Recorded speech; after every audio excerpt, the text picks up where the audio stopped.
on the title there, there is no going back on this end bad governance protest. Let's keep on. It doesn't matter whether it's few people that come out. Let's make sure to let them know we are not going back.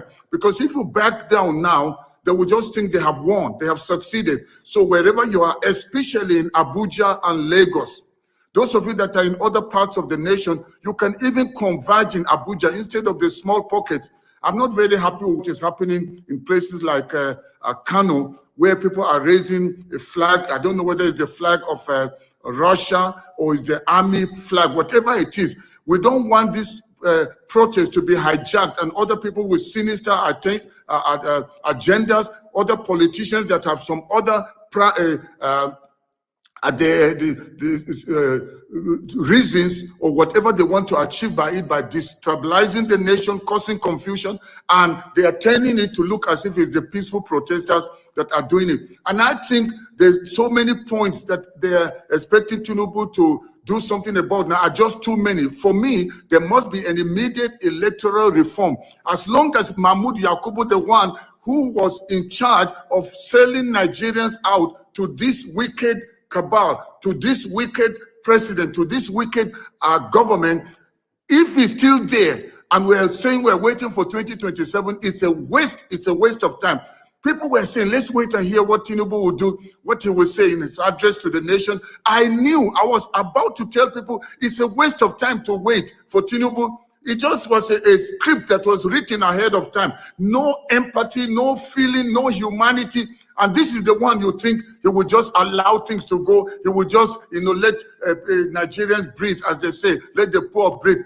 They have an agenda. Tinubu that is there now, he is not only going to be there for these 4 years, he's going to force himself for another 4 years, making 8 years. So if we're already suffering just less than 2 years into his administration, see the way people are suffering. When have you ever had Nigerians come out to do a protest on hunger? People are dying of hunger. So he must, with immediate effect, remove the oil subsidy, because it's all a scam.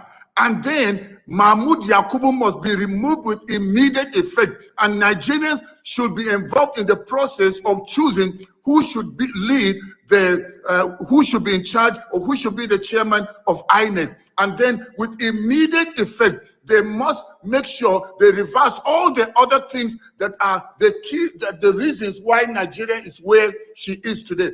This is my call, and they must immediately bring down the fuel price and restore sanity. And the police and the army, if they must not kill another person, and they must be called to account for the people that have died right now, that have already died as a result of this protest. So going forward, we must change strategy. Nobody should be aloof. Nobody should be sitting and waiting. What's going to happen? What's going to happen?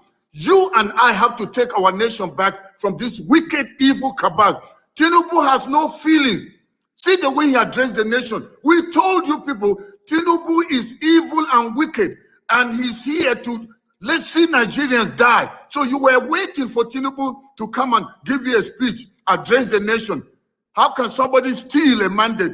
How can a thief be the one? He has stolen your property, and then you are protesting, and he says, no, I'm coming to address you. He will defend the theft. He will defend what he's holding on to. So it's up to us Nigerians. The time is now. Every Nigerian must join. Don't just say, okay, let them go, let them go. This is what they want. They want you to fold your hands, because if you let it go this time, it will continue. We are talking about the Jagaban. All he knows is how to get things from the back door. He will pay. Use money to buy people off, and I'm sure he's already buying people off to silence them. And they are saying, let's just look at them. They will soon get tired and they will leave the street. Are they not just there? They're on social media, on the street. But I want to salute all of you that have come out, in spite of the fact that they've released the police against you, the fact that many of the people in the force are against you, the army and all the law enforcement, most of them are against you. But I want you to know God is with you, and many well-meaning Nigerians, the suffering masses, are with you. This is the time to take our nation back from Tinubu and his evil, diabolic, satanic regime. This is our season. This is our time. I salute all of you that have come out courageously. Support them if you are not going out. Buy them food and let them know that you're behind them. And there's no going back until we take our nation back from these wicked, wicked people. The time is now. Thank you very much for watching. Go ahead and share it with as many people as you can. And I'll look forward to seeing you not long from now. Let's keep on. Let's keep on. End bad governance. And there's no going back on the protest. God bless you. This is your friend, Dr. Haruna Goro. Bye-bye for now. We must state clearly that this broadcast only makes it clearer that Tinubu is a dictator and not a Democrat. The broadcast only exposes Tinubu for who he is, a megalomaniac and unprincipled dictator who wants to use force and coercion to consolidate his power. We therefore call on all Nigerians to come out in large numbers to continue this protest on Monday until our demands are met. By now we would notice that the Tinubu government has gone to the press to tell the press to stop capturing this protest with the hope that they can kill us all in silence. Yesterday, before we started the protest, we were tear-gassed at the National Stadium. The cronies of the Tinubu government had gone online to say that protest is not holding today, that the youth are afraid, they can no longer protest again.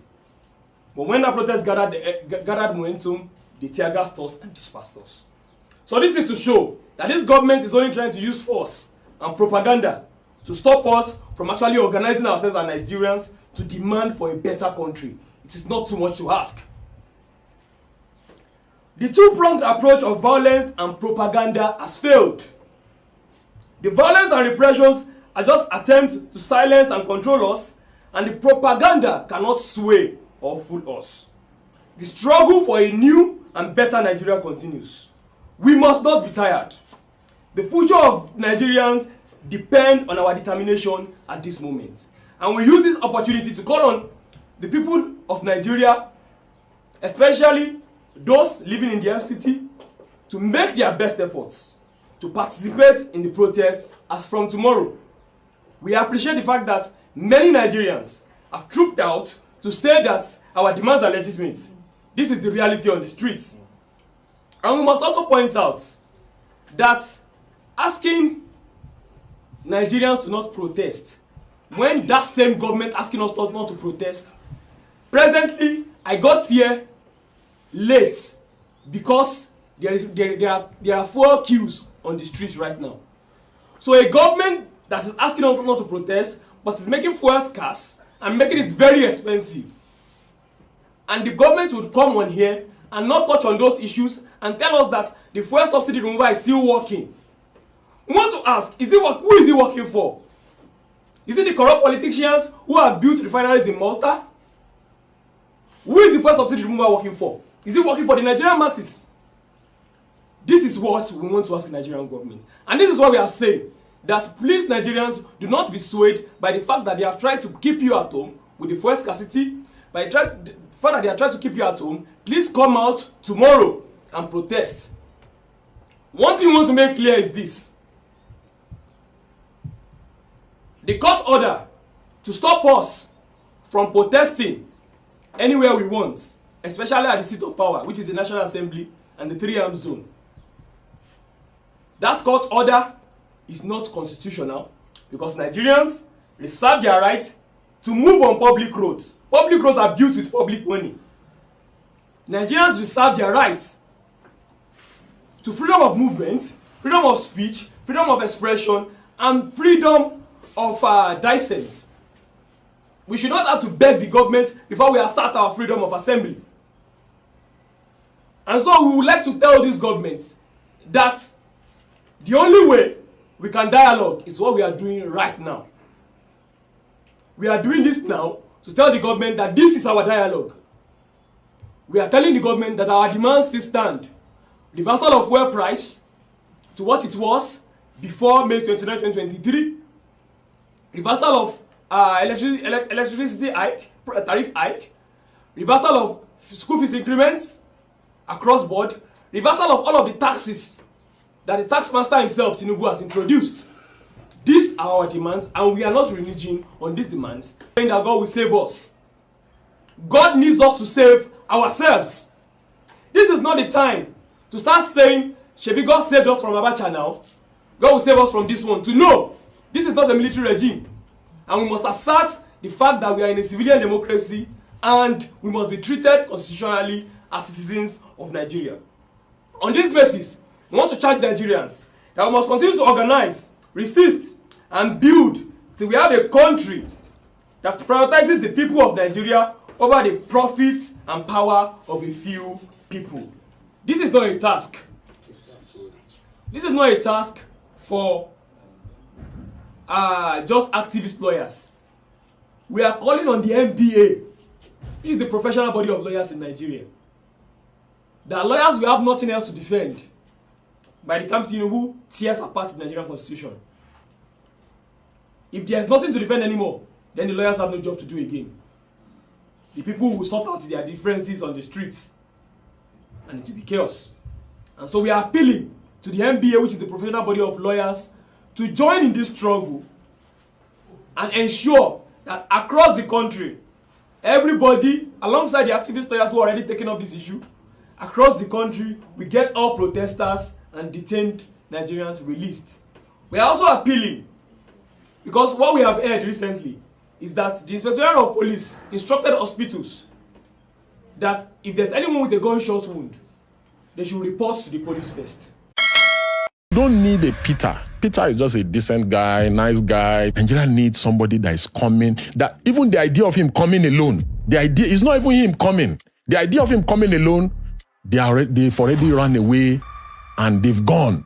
Because the bad eggs in the system, in the police, they need somebody that will teach them a lesson for the consequences of their behavior. The bad eggs in the army, in the civil service, in every service in the country that is destroying the country, they need to be taught that there's consequences for bad behavior. And right now, there's no such person. If by mistake or by providence, someone like Omele Sowore becomes president, before he's even sworn in, the entire country will be empty. All the politicians will run away. Yes. All the entire, because let me tell you, Abdul Salam Abubakar said it now during the, there's this peace accord, something they used to do. He said, Sowore, if you enter, all of us, we are finished.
All right, good morning, good afternoon, good evening to every one of you. Thank you very much for your time with us again. Today is another day. Happy New Week to you all. Today is 5th August 2024.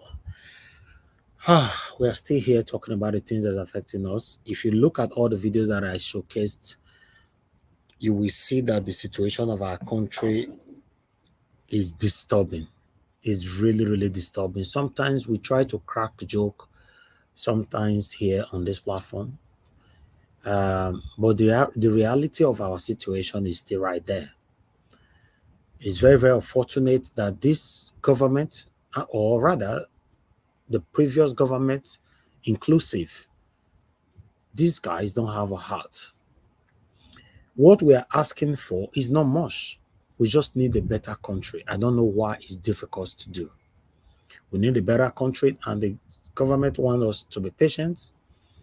I wish everyone was inclusive in the word patience.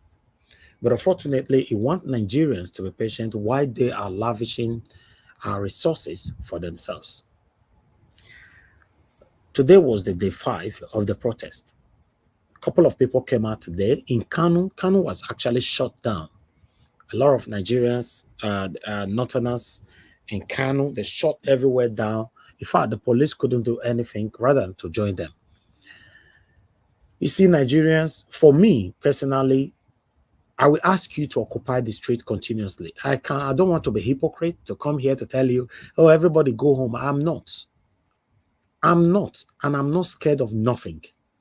Nigerians occupy the street until Tinubu come back again, at least address 1 or 2 things from our demands. If he refused, let us stay on the streets. Let us be there. Because this looks like it might be the last time. For any reason we back down, una go suffer. The reason why you say una, me I not go join no, but una go suffer. You get why? Although I'm not a fan of the former president of the Federal Republic of Nigeria, Jonathan, but he says something which is very, very vital. Look at it right there on the screen.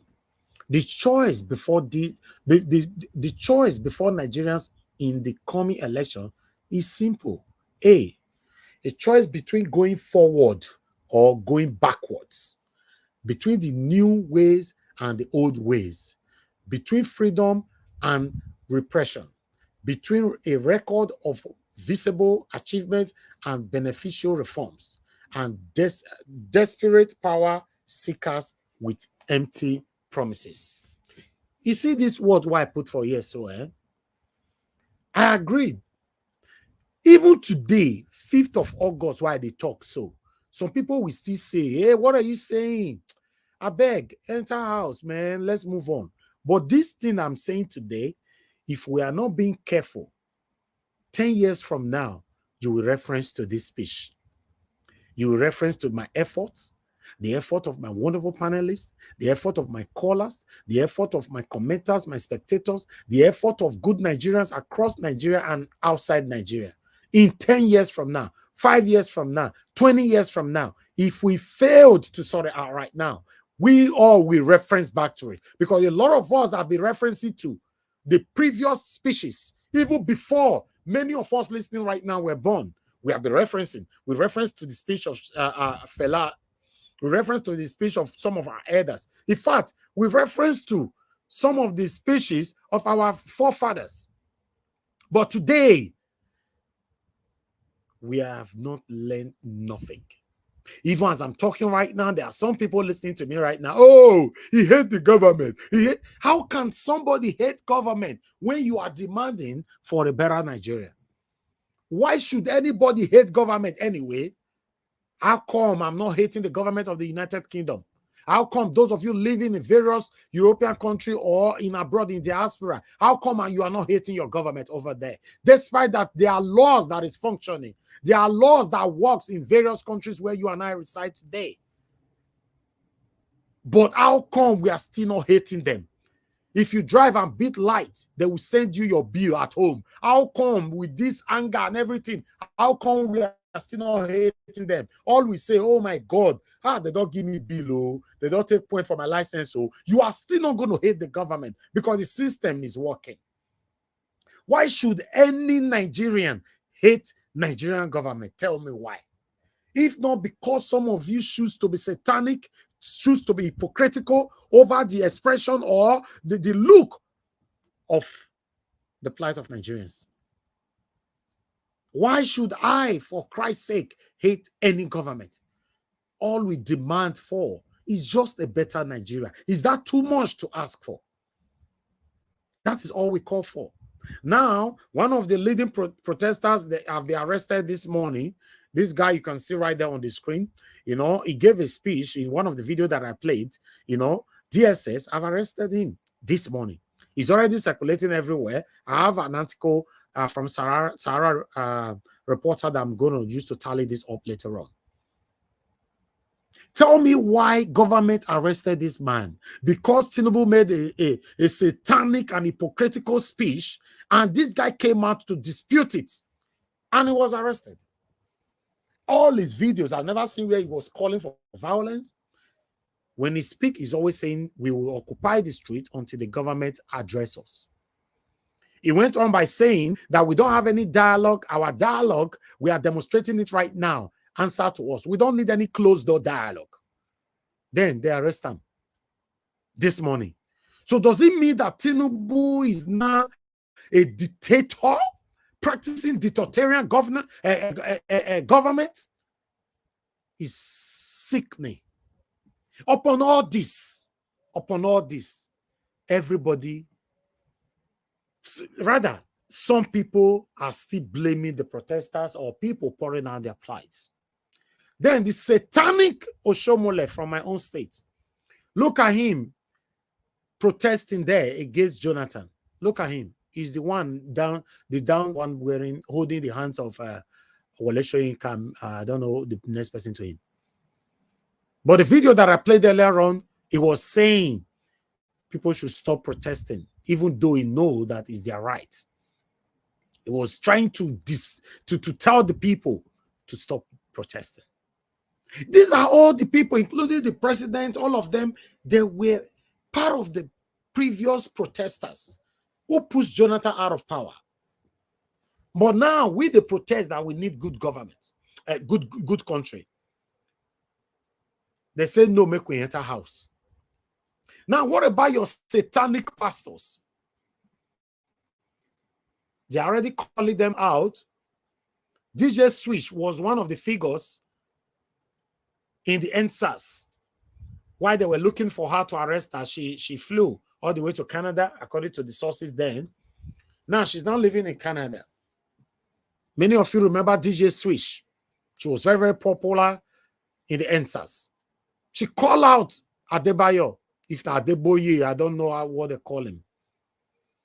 If by now you still don't believe that RCCG is a useless political wings of this useless APC, then I really don't know what to tell you.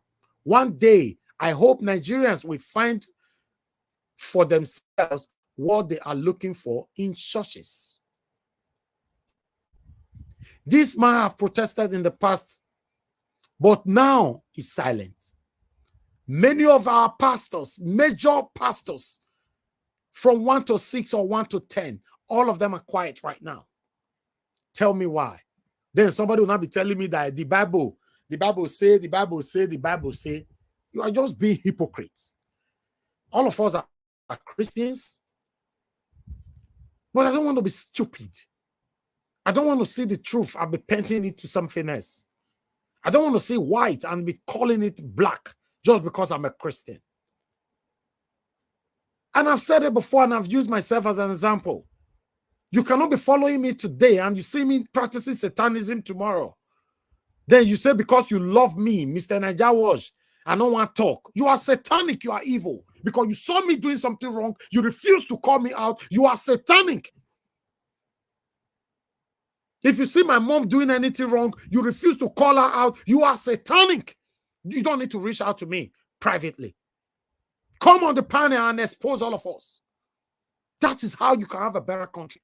In the UK where I live, when anything is happening on the street, you see all these older people where they say house, or they window, though they look you, not go know say that they watch you. Some of them go hold their camera, they record you. For police to be properly functioning in a country, the citizens must support the police with a vital informations. And that is what European countries and other foreign countries are doing to make their country better. But in our country, what do? We see what is wrong based on nepotism, favoritism, or satanism. We will be covering up. Ah, no, Papa today. No, I don't feel exposed, Papa today. You know, say that time I want to pay my child school fees. And yet me pay and no. That man was good. Papa today just buy somebody for your present. You say you don't go fear exposure because he pay your useless child school fees 10 years ago. That is why we are where we are today. That is why we are where we are today. You look, if now your person, you don't go talk. If now your other person, if now another person, you go talk. In my WhatsApp group, somebody offended somebody in my WhatsApp group. We reach out to this person that after a proper review, I'm talking about Nigeria WhatsApp group. We reach out to this person after a proper review of what happened, what occurred. We told this person, you must go and apologize. This person said, no, you're not going to apologize, you're not wrong, you know this thing. Then we now ask him, the same thing happened to you. And we took action and removed the person from the platform. Now you did the same thing. You want to practice nepotism. I said, you see in our life. This was what I told him privately. You see your life. You see how hypocritical we are in Nigeria. Because when we have any privileges to be close to top person, the owner of a platform, the president, the governor, the commissioner, we are close to the minister, the senators. But when it comes to us, no, I know person. No, you can't know me to do the wrong thing. It's impossible. God forbid it. You can't know me. And I gave this person 24 hours privately and publicly. If you not do it, you'll be thrown out. Be thrown out. Luckily, you have to apologize. I want you guys to know the only way you can be my friend, you must do the right thing. Finish. I don't care if you are my mother, you are my father, you are my friend, you are my wife, you are my children. The only way you and I can hold each other for a very long time, you must do the right thing. And if you know you are listening to my voice right now, you have never done anything, or I have one or two things that I've done in the past, even though I'm not perfect, but any one or two things you know I've done in the past that if the public hear and they'll say, wow, that guy is about to expose me, because you know if expose me now, God, now I go punish you. And it doesn't take anything to live a good life. It doesn't take nothing. Because of this kind of satanic lifestyle all of us are living, that is why we are where we are today. My people are not going to believe me because I'm not being a satanic pastors where they speak. Some people will never believe it. In fact, as I talk now, some people don't come out. If you talk finish, I will come back. They will never. That is why we are where we are. The sad part of it is that we all are getting old. I'm getting old. You are getting old. We all are getting old. There's every possibility we cannot achieve this movement. Then we will live like this. Our children will continue. To achieve this is simple. We all need to come together, do the right thing. Then we'll achieve what we'll be fighting for. I have that better country that you and I can be proud of. Good morning, good afternoon, good evening to every one of you. I'll end it right there. Thank you very much, Mother, for all Mommy Diaspora. Good evening to you, Mommy. Thank you very much for all you do. I appreciate you always. Oga Abu Azi, thank you very much. Mother Patricia Tagbojomi, Mother Iris Finest, Mother Martina, Obasi TV. God bless you all. Thank you so much for those of you that have already super chatted me. Peg Modi, I really do appreciate you. Thank you very much. Victor Smart, God bless you. Thank you, Mr. Joseph Oji. Thank you very much. I appreciate you. I appreciate every one of you for what you guys have been doing. A Divine Cross, I can see right there. GK, thank you. Kingsley Ogiraki, UC, Andrew, thank you. Thank you very much, man. Wonderful people. Tony Africa, I can see right there as well. George Fosa, Igbinedio, Madam Membride, good evening to you, man. Thank you very much. I appreciate every one of you. Happy new week to every one of you. Thank you so much. Madam Tusabi, thank you so much. I appreciate every one of you. I need to move on right now because we have a lot of traffic, waiting for us to move. Right now, we're already 1 hour 22 minutes, and my presentation is not yet done. So I'm sorry this time around. Now, our presentation take a lot of time, but I cannot come here and showcase a video of 10 minutes and we just start talking. No, the information, that I can showcase to the people, is much important right now. So I appreciate every one of you. Be patient with us so that we can do this together. But meanwhile, I'd like us to quickly listen to this. Let's go to Ojiokbe. All right. Well, good morning to you, viewers. Let's begin what's trending by taking reactions to President Bola Ahmed Tinubu's national broadcast on Sunday, where he appealed to the organizers of the End Bad Governance protest to suspend further protests and create room for dialogue. The president reeled out policy reforms, which he said will address the needs of the protesters and urged Nigerians to work together in reshaping the nation. The president also condemned those who have taken undue advantage of the protest to threaten any section of the country, stating that there is no place for ethnic bigotry in Nigeria.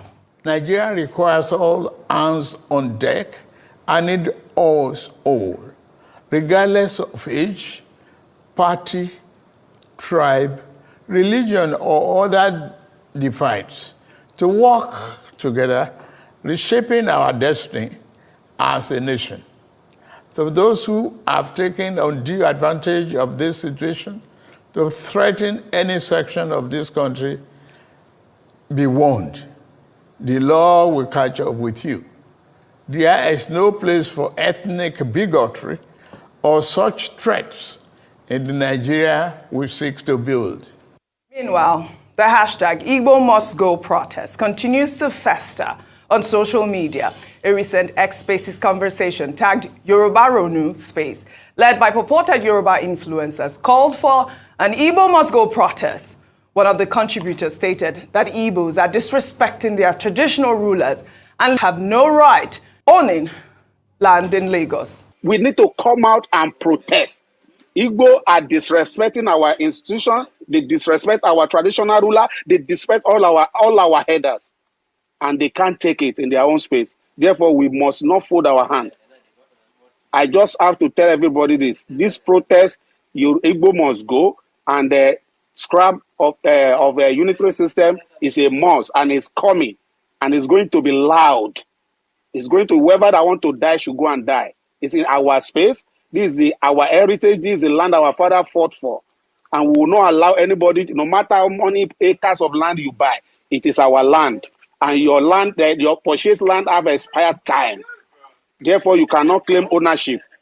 So thank you, Madam Ajoke. No, this is horrible, condemnable. But also, an Igbo influencer named Nonso responded to this particular video. Let's take a listen to what he said. One day, I see Igbo in Lagos, and all brand new one invest in Lagos. Now, Lagos they make millions today as internally generated revenue. One oba Igbo.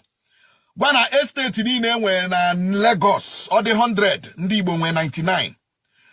Ndi robone na nule enu na Lagos. Ndi robole lerebe swamp areas royal factory, royal industry, royal company. Ndi robo madole merie. In fact, Lagos ana si ndi Igbo na onye di bu ndi Lagos. Who are Lagosians? Ndi governor onechiri Lagos bu ndi Lagos. Sanwo-Olu onye Lagos. Tinubu onye Lagos. No, come join me now. Oh, this conversation is all coming after an X account, Lagospedia, a page claiming to be proclaiming the virtues of Lagos last week, gave Igbos living and doing business in Lagos and other southwest states 30 days to vacate. Let's read that tweet. It's since been deleted. They wrote, Lagosians and every southwest stakeholder should prepare for the massive protest of hashtag Igbo Must Go on the 20th to 30th of August. They have 1 month from now to leave and relocate from their businesses from all southwest states. We urge all Yorubas living in the southeast to return home. I mean, this particular issue is still going on social media. Like I said, this occurred over the weekend. I'm glad President Bola Ahmed Tinubu actually, highlighted that in his national broadcast. It's condemnable, and I thought it was important to highlight both accounts, including the Igbo Nonso influencer who said that, Igbos own 99% of Lagos. This rhetoric must stop. We know what happened in Rwanda. We know what happened during the Civil War. Yeah. It is rhetorics like this that begin to cause national disaster. Dr. Abati. Okay, it's good you cited the example of Rwanda. Now, the genocide in Rwanda between the Hutus and the Tutsis in the 90s, early 90s in Rwanda, was as a result of this kind of rhetoric, ethnic hate. And the media in Rwanda at the time also played a very bad part. There's a book on it about the role of the media in the ethnic implosion in Rwanda. So Nigerians should learn a lesson from it. Closer home, Mr. Dare Babarinsa has written a book on the crisis in, I think, Ondo State, in the Second Republic, where there was a lot of ethnic hate, ethnic violence, people, using the media to drive up, antagonism within the society. And now we are in the age of not radio, but in the age of the social media. So what was posted by Lagospedia was irresponsible, utterly condemnable.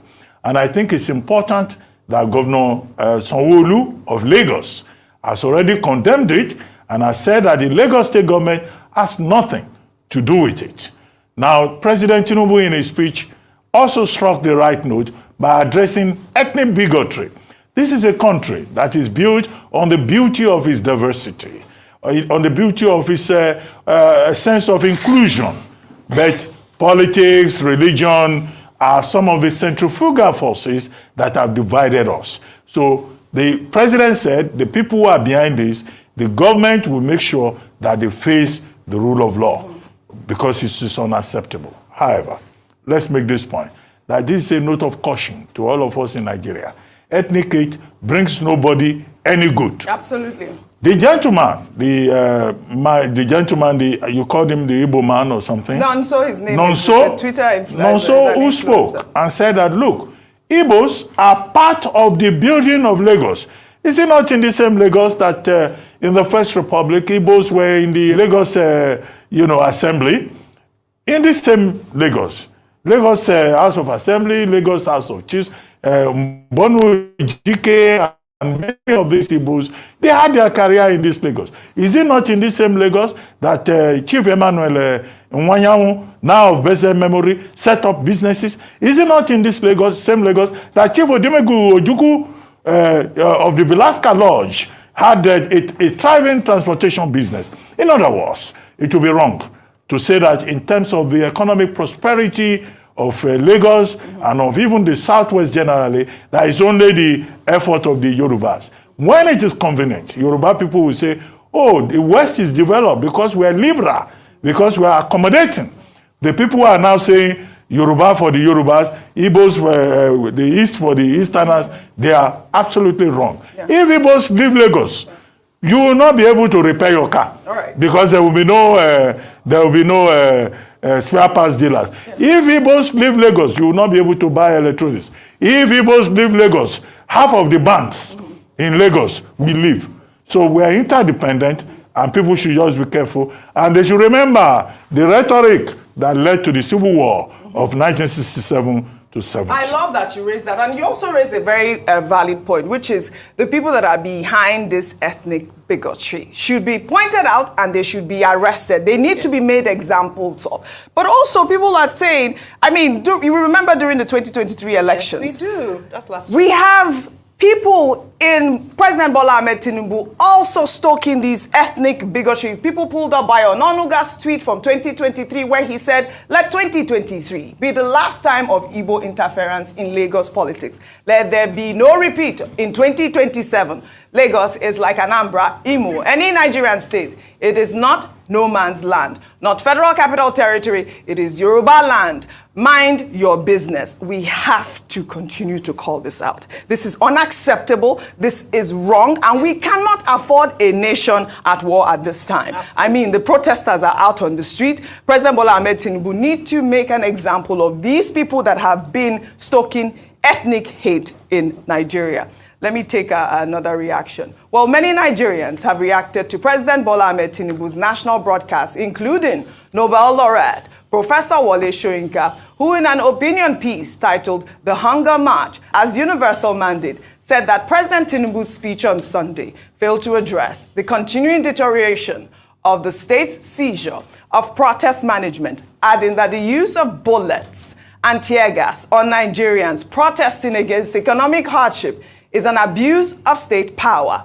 The playwright went further to state that the manner in which security operatives treated the protesters condemns the nation to a seemingly unbreakable cycle of resentment and reprisals. His statement reads in part, "The tragic response to the ongoing hunger marches in parts of the nation and for which notice was served continues a retrogression that takes the nation even further back than the deadly culmination of the watershed NSAS protest. It evokes pre-independence, that is, colonial acts of disdain, a passage that induced the late stage pioneer Hubert Ogunde's folk opera, Bread and Bullets, ending that nationalistic serial persecution and proscription by the colonial government." I mean, Wole Soyinka is speaking at this time. Rufai, I'd love for you to juxtapose both stories. Juxtapose. I like that word. So, Go couple ahead. of things. Number one, please. In the words of Oyeka Wenu, one love, keep us together. Enough of all this ethnic rhetoric. You guys need to understand that this ethnic rhetoric is a delusion that the politicians are using to divide us. Aren't we ashamed of ourselves? We are hungry, we are poor. These politicians, when they are looting, they don't think of the tribe they are from. Look at President Tinubu's cabinet. There are people from every part of the country. Them belly full and we hungry. We, the hungry men, are the angry men fighting each other. And like Frantz Fanon said, oppressed people who want to oppress others. So this resource, like we're talking about England, that people are fighting for and say they are desecrating Lagos, it's because we are all hungry.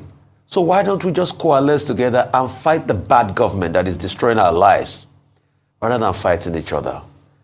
We are one. There is no pure line anywhere in the world. Yorubas have married Igbo, Igbos have married Yoruba.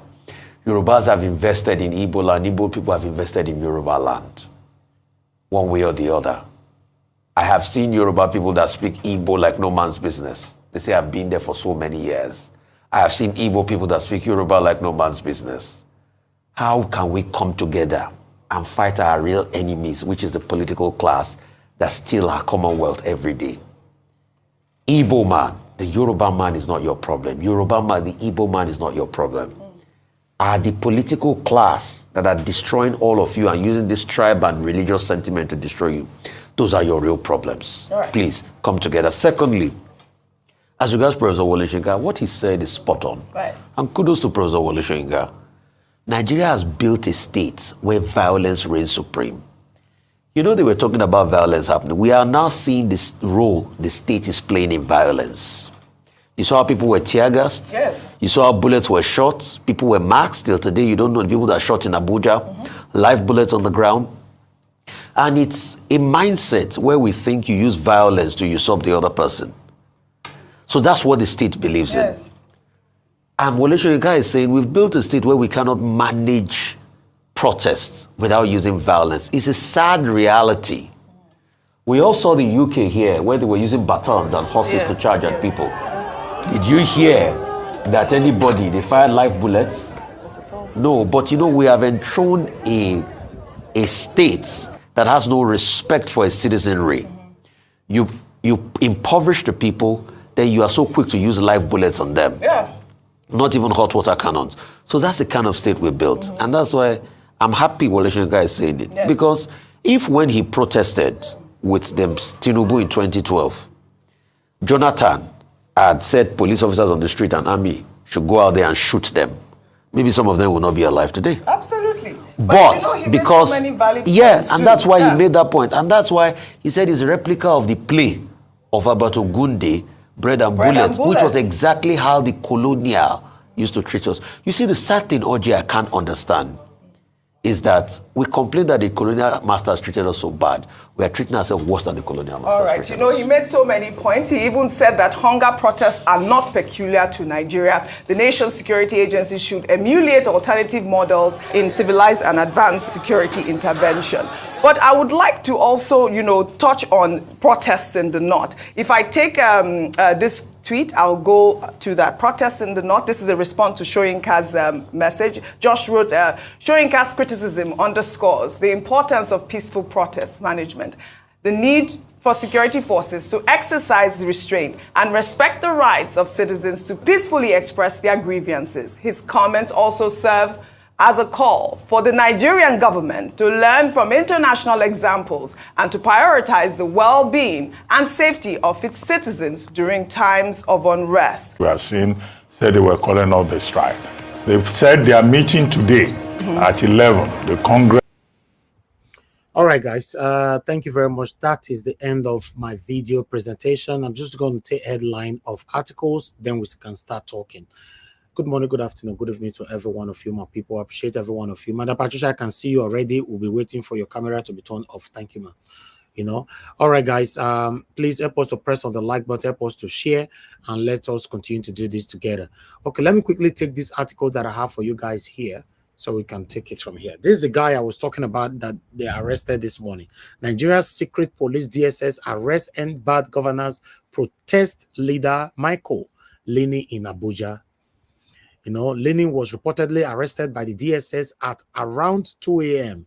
on Monday in his home in the Apo area of the FCT. Yes, the guy, I played video earlier on, so they arrest him, so confirmed by that article and many others on social media. But meanwhile, I'd like to quickly take another one here.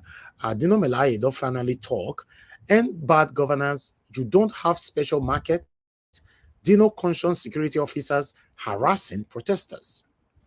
You know, former gubernatorial candidate of the People Democratic Party, PDP, in the last election in Kogi State, Senator Dino Melaye has conscious security operative against maltreating protesters. So I'm going to leave that one right there. That's Daily Post. So you can go read more. Due to time, I'm not going to spend time taking all the articles.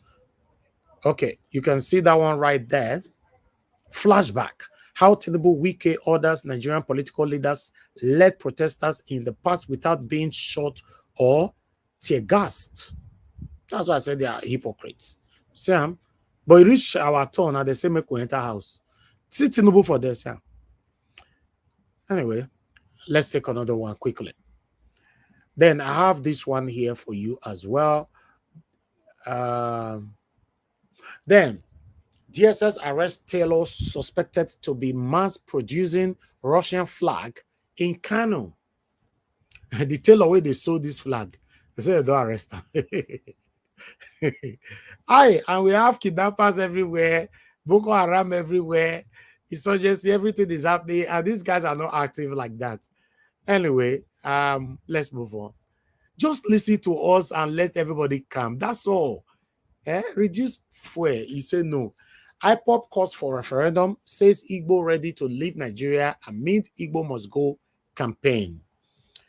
So if you want to read more from IPOP, which they talk, you can go to Sahara Reporter. They don't respond now. You now say me Igbo come out. We are ready to go. Please make una let us go. But I like us to move on. You know, when I have time, I like to take more. Then Tinubu's policies have failed to bring any hope. Catholic bishops tackle Bola Ahmed Tinubu's government. But meanwhile, I'd like us to move on. I don't want to take more. I have others here for you. I still have about 3 to go.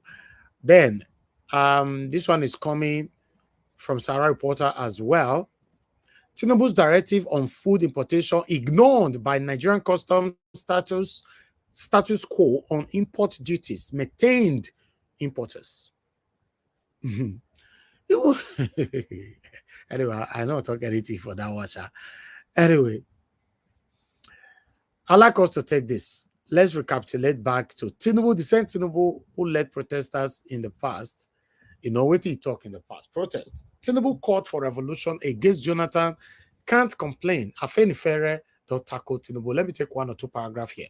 The pan-Yoruba socio-political group Afenifere has cautioned President Bola Tinubu to stop apportioning blames following the protest against his administration. Afenifere said Tinubu called for revolution against former President Goodluck Jonathan, hence should not apportion blame now. So, Afenifere and I talk this one, so now God bless them for us. When we see people speaking for us like this, me, I'm always happy. They're not going to be like saying now only with they talk. You know, we see people speaking for Nigerians, we're always happy. But meanwhile, we have this one here for People's Gaza. Protesters shut down Kaduna, wave Russians flag, which I played earlier on. All right, guys. That is all I have for you guys today. I'd like us to start talking. Good morning, good afternoon, good evening to every one of you. For those of you that want to call in, this is the best time for you to call in right now. Call in and let's start talking. I'm going to pick just 6 calls. I'm sorry, only 6 I'm picking. The first 6 callers, I'll pick your call. Then later on, I'll pick more calls because I really want to share on this, and everybody must stick within their 3 minutes. Thank you, Ogashimeze, for calling in. Good evening to you, sir. Please talk to us. You have 3 minutes. Thank you, sir. Yeah, Niger Watch, thank you for picking my calls. Good evening, sir. I greet you all, Niger Watch family, the people in Paralysis, all your family. Yeah. See, Niger Watch, I'm kind of I don't know what to say. I'm short of words. When you look at what is going on, they don't know where to start with. You see, all this nepotism, bigotry. In fact, it's too much. It's too much in Nigeria. I don't know where to start. When you see what is going on right away, all these people, they are the ones that started it. Tinubu and co. In fact, let me tell you one thing. All these people in government now, all of them, they are satanic. All of them. All of them in this government, whether you're from MPC, you're from PDP, you're from Labour Party, all of you guys are satanic because you are evil. When you see bad thing, you say it's good thing. When you see good thing, you say it's bad. Come on, where are we heading to? Where are we going? It's too bad that things are happening. Someone will come and look at Oshomole. You are the king of protest. 2012. You are the king of protest.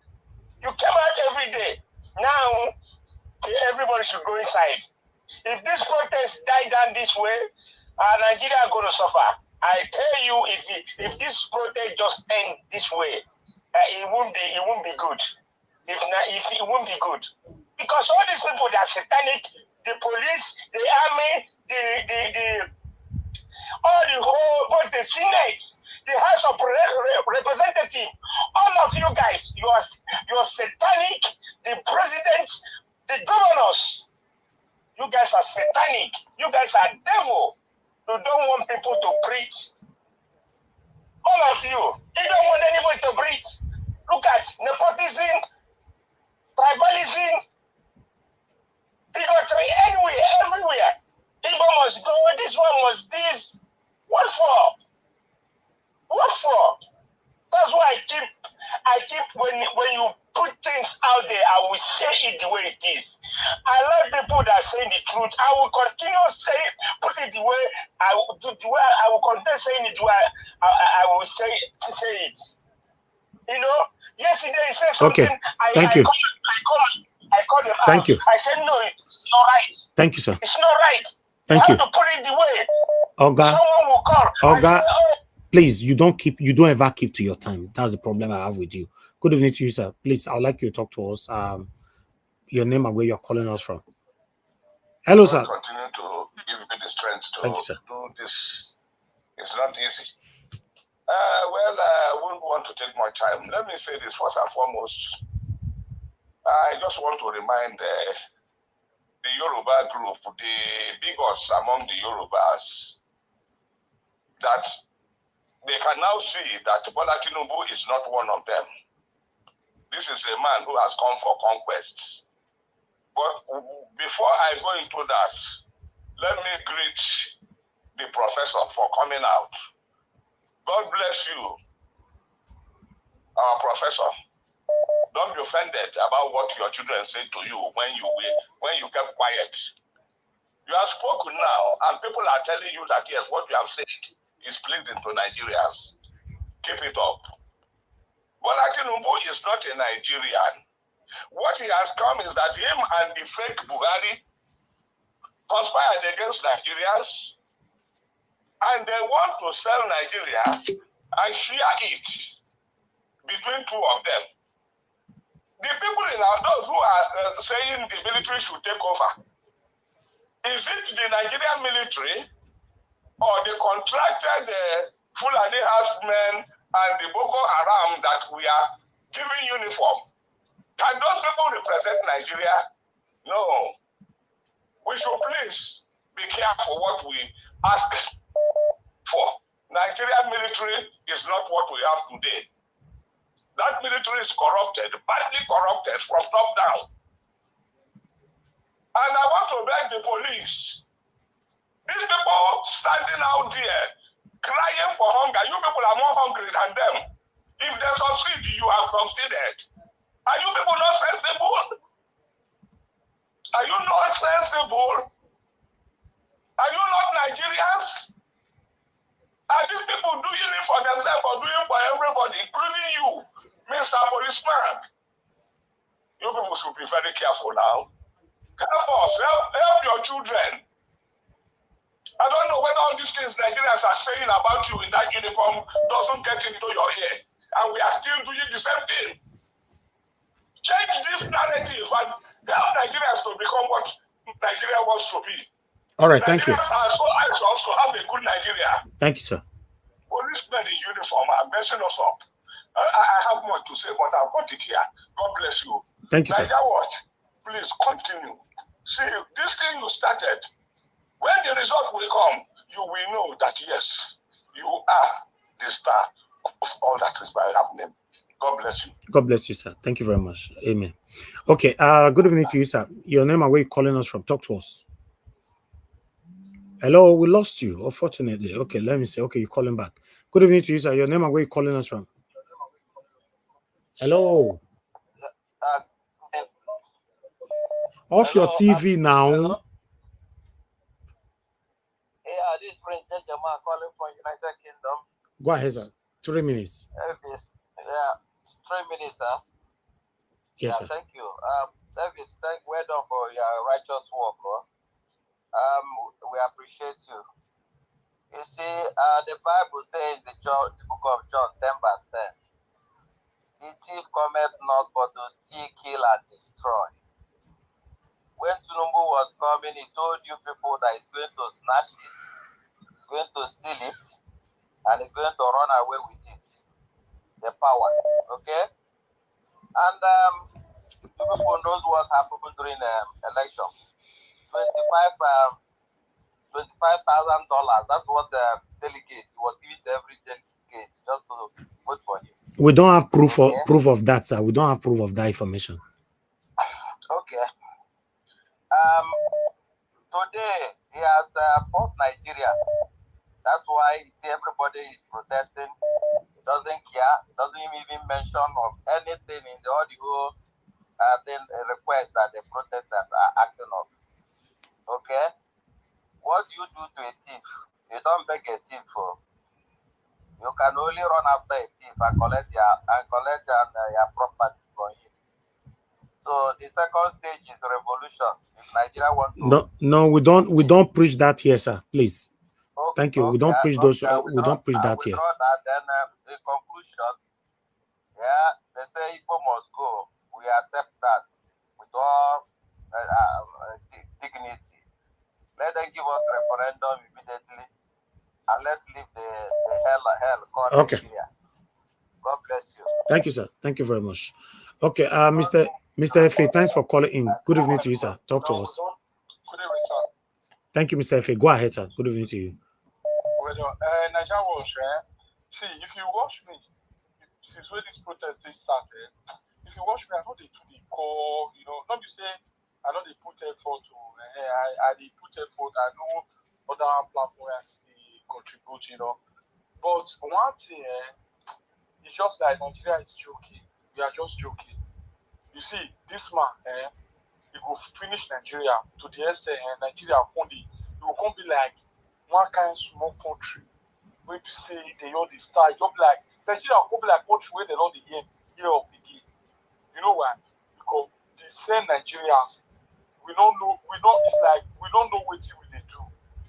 The poverty don't hit most of Nigerians. We Nigeria, most of us. The poverty don't hit us to the extent we don't know what they do again. You understand me, so my brother? And I want to tell the police, Mr. Policeman and Mr. Soldier, sometimes even we are not in we are not a new generation, let me put it like that, or digital era. Sometimes go around, see the way police, see the way that they treat police for Western world, see the way that they treat soldier. You see police for here, my brother, police go they join you, you go they hungry you to join. If you see soldier for here, you go they hungry you to join. Why if you say go they behave like monkey and papoose? Why?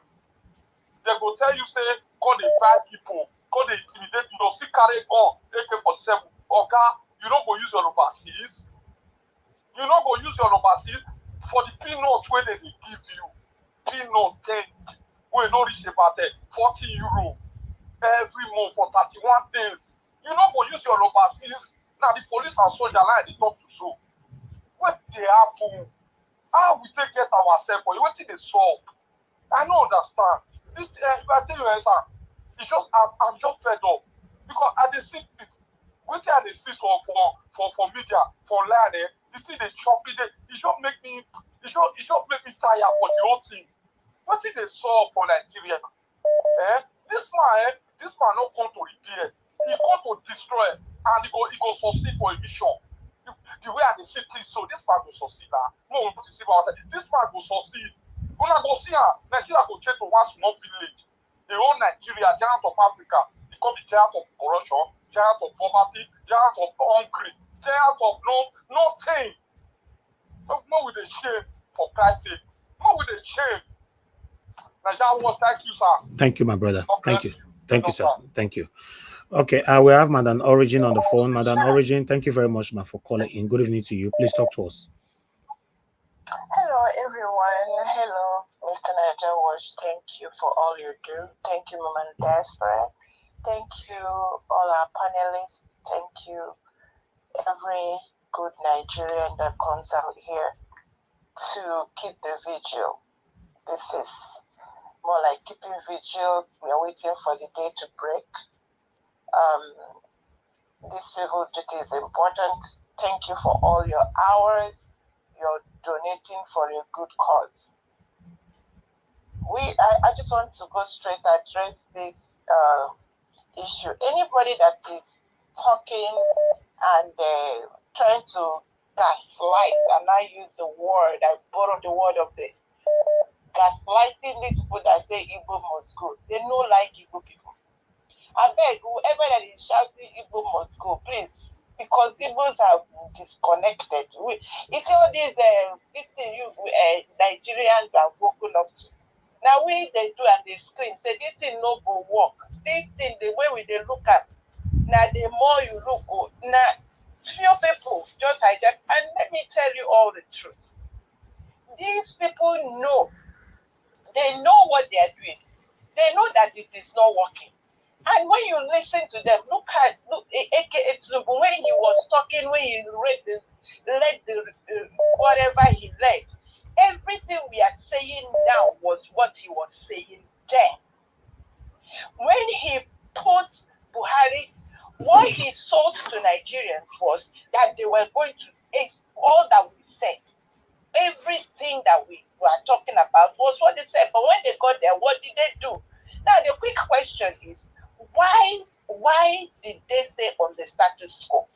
Why they stayed on the status quo is because once a change of this system will they are not going to gain anything. They went there to lose. And so long as there is something to loot, these people are going to put their things on that and put their cookie jar. They're not removing their hand unless you cut that hand out. So it is the same thing. The only way is to dismantle this quagmire. And they know that it's go and check, please, everybody check. It is decentralizing the government. It is regional. They will sell it to you, but when they get there, they do another thing. So please, okay. The person when they talk, lift your microphone. Igbo must go. We are ready to go. Everybody to your tent, oh Israel. We know our criminals. We are going to deal with them when we get there. Everybody go and deal with your criminals. Whatever you get out of it. Thank you. Thank whatever who sent you. Thank you. God bless. Thank you very much, man. God bless you too. I appreciate you always.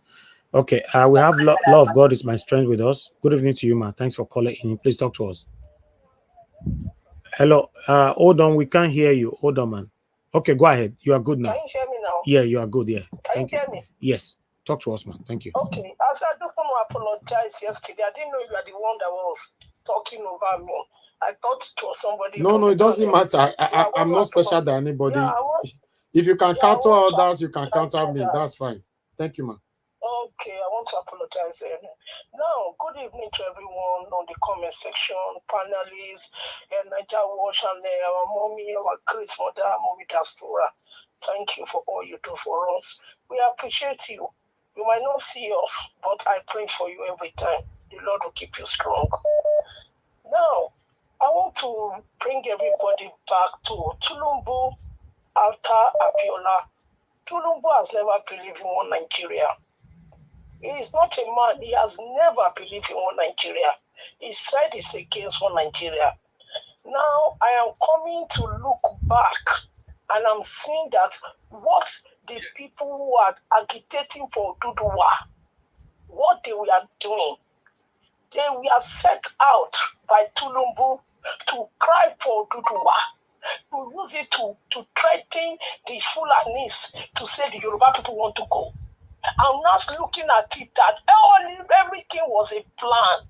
If I open my mouth to tell you things like that, what you will say, you say Koiki, I know him very well. Koiki, that one, I always see when we go to protest in Trafalgar, Nigeria House, everywhere I know him. All of them, Sunday of Bowo, all of them, when Tinubu came out, I wanted to contest. All the people, plus even a friend of mine that has a platform on YouTube that's well known, all of them, they had a meeting with Tinubu there, with what's the son of the Tinubu's son, and I can say because I know, because I'm there, I'm in a Tinubu platform before. I am saying it. All of them, it was then, they now say everybody that is doing Oduduwa must support Tinubu. That is why Koiki, they all gang up and doing meeting on Twitter, saying that Igbo must go. Why must Igbo go? Are Igbo not Nigerians? Are Igbos not making Nigeria to build up, even in Lagos? All of you are saying Igbo should go. Why do you want them to go? And all of you are marrying their women. And your brother, which is David Doe, marry Igbo girl. All of you are married Igbo women, but you are asking them to go. All of you, shame on all of you. We will not see Igbo people and leave them to go. And quickly, I saw your messages, and you are saying that you want to pray. You are arguing with Mayagu and why? Telling them that they will support Yoruba. Why must you support them? Nigeria is for every one of us. It's not for some Yoruba people. And we will stand and fight. Igbo people are not going anywhere. They have resources. They will stay in that land. Thank you, my brother. Thank you, ma. God bless you. Thank you. Okay, we have Mr. Alex on the phone. Mr. Alex, thanks for calling in. Good evening to you, sir. Talk to us. You hear me? Yes, you are good. Talk to us, sir. Thank you. Thank you very much. I know I have 3 minutes. I greet everybody. Mommy Diaspora, thank you. And my fellow panelists, I'm sorry I can't join you now, but I will join later. First of all, they are saying Igbo should go. If you want Igbo to go, do the paperwork and let them go. Igbo want to go. Let them go. Give them their country. Forget about what Tinubu is saying against bigotry. Was he not alive when people were being beaten up and their shops were looted during the election. So if you want people to go, do the paperwork, let them go peacefully. Give them the country. They don't want to stay. They don't want to stay from all indications.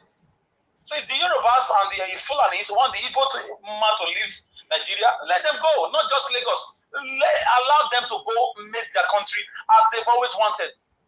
Is that not where now the country is being held custody? Till today? So the Igbo man wants to go. They don't want problem. They want you to sign the agreement, destroy the 1914 amalgamation by Florashaw and Lord Lugard, where Nigeria was forcefully brought together. Kingdoms, more than 200 kingdoms were brought together by bloodshed, and now a country was formed, and it's not working. Listen, it's just a matter of time. The country will still go in tatters if we do not change things. If we do not change the way we lead ourselves. The people are not the problem. The leaders are the problem. Yes, you can say the leaders come from the people, but there is something that in those government circles, once they enter, I don't know what happens. So for me, if the Tinubu refuse to address the price of foodstuff, the price of fuel, the way the country is being run, the cost of governance, the insecurity, it's just a matter of time. If a woman that you are abusing and raping and beating every day, she wants to escape, you catch her today, you catch her tomorrow, you can always catch her. One day she will leave without you even knowing where she went to, how she left, and so on and so forth. So I beg the government of Mr. Bola Tinubu, Nigerians are suffering. APC Edo State, please, you guys should not enter the house. Look at what's going on now with the APC government in general. APC, just close your campaign, close your ambition of being government Edo State. We don't want to see you again. Please. And lastly, the protest will not end. Mr. Elvis, it may end in some states, but in majority of the states that have population like in the north and some parts of the south, it won't end. So long the price of fuel is still there, things are still expensive, it will not end. Thank you. Thank you, my dear brother. I appreciate you, sir. Thank you. Just one more call, or rather, I think I should just end it right now. End the callers for now. Let me come back to you guys later on because okay, I have let me take this. Madam Ola, you were calling in. Please quickly talk to us. I'm returning your call. When I'm calling anybody back, I want you to pick within one. Okay, thank you. Thank you, madam. Good evening to you. Talk to us. Good afternoon, everybody over here. Thank you. I'm going to be very brief. Good afternoon, Mr. Elvis. Mommy Diaspora, God bless you, man. I just want to say one or two things on. Number one, everybody has condemned Tinubu's speech, and I'm so happy that Wole Soyinka has woken up. So, like you always say, Mr. Elvis, if somebody does good, we commend them. If they do bad, condemn whatever they do. So, right now, we are commending him for speaking out. And then my other point is on the Afenifere. I'm glad of what they plan to do. Those ones are older Yoruba people, and they will find a way and use wisdom to do whatever they want to do. And my concern, however, is about this police buying people. Like, was it Ayo or Rufai that said it that they don't have knowledge of how to handle protests. Nigeria is just so... I don't even know what to say about Nigeria. Everybody is full of brutality, aggression. The only way to fight back is just to do this in this crude way. Why are they buying people for doing peaceful protests? Tinubu made a speech and said that he will condemn such action. Is it going to send people out to arrest them? It's all over social media. You should find them, just like they dug out this man from his house and arrested him. They should find out those policemen that have been buying people and doing all kinds of stuff that is against the peaceful protest. I don't understand. Is Nigeria going to be wiped out? This is so disturbing. Why are they buying people for just...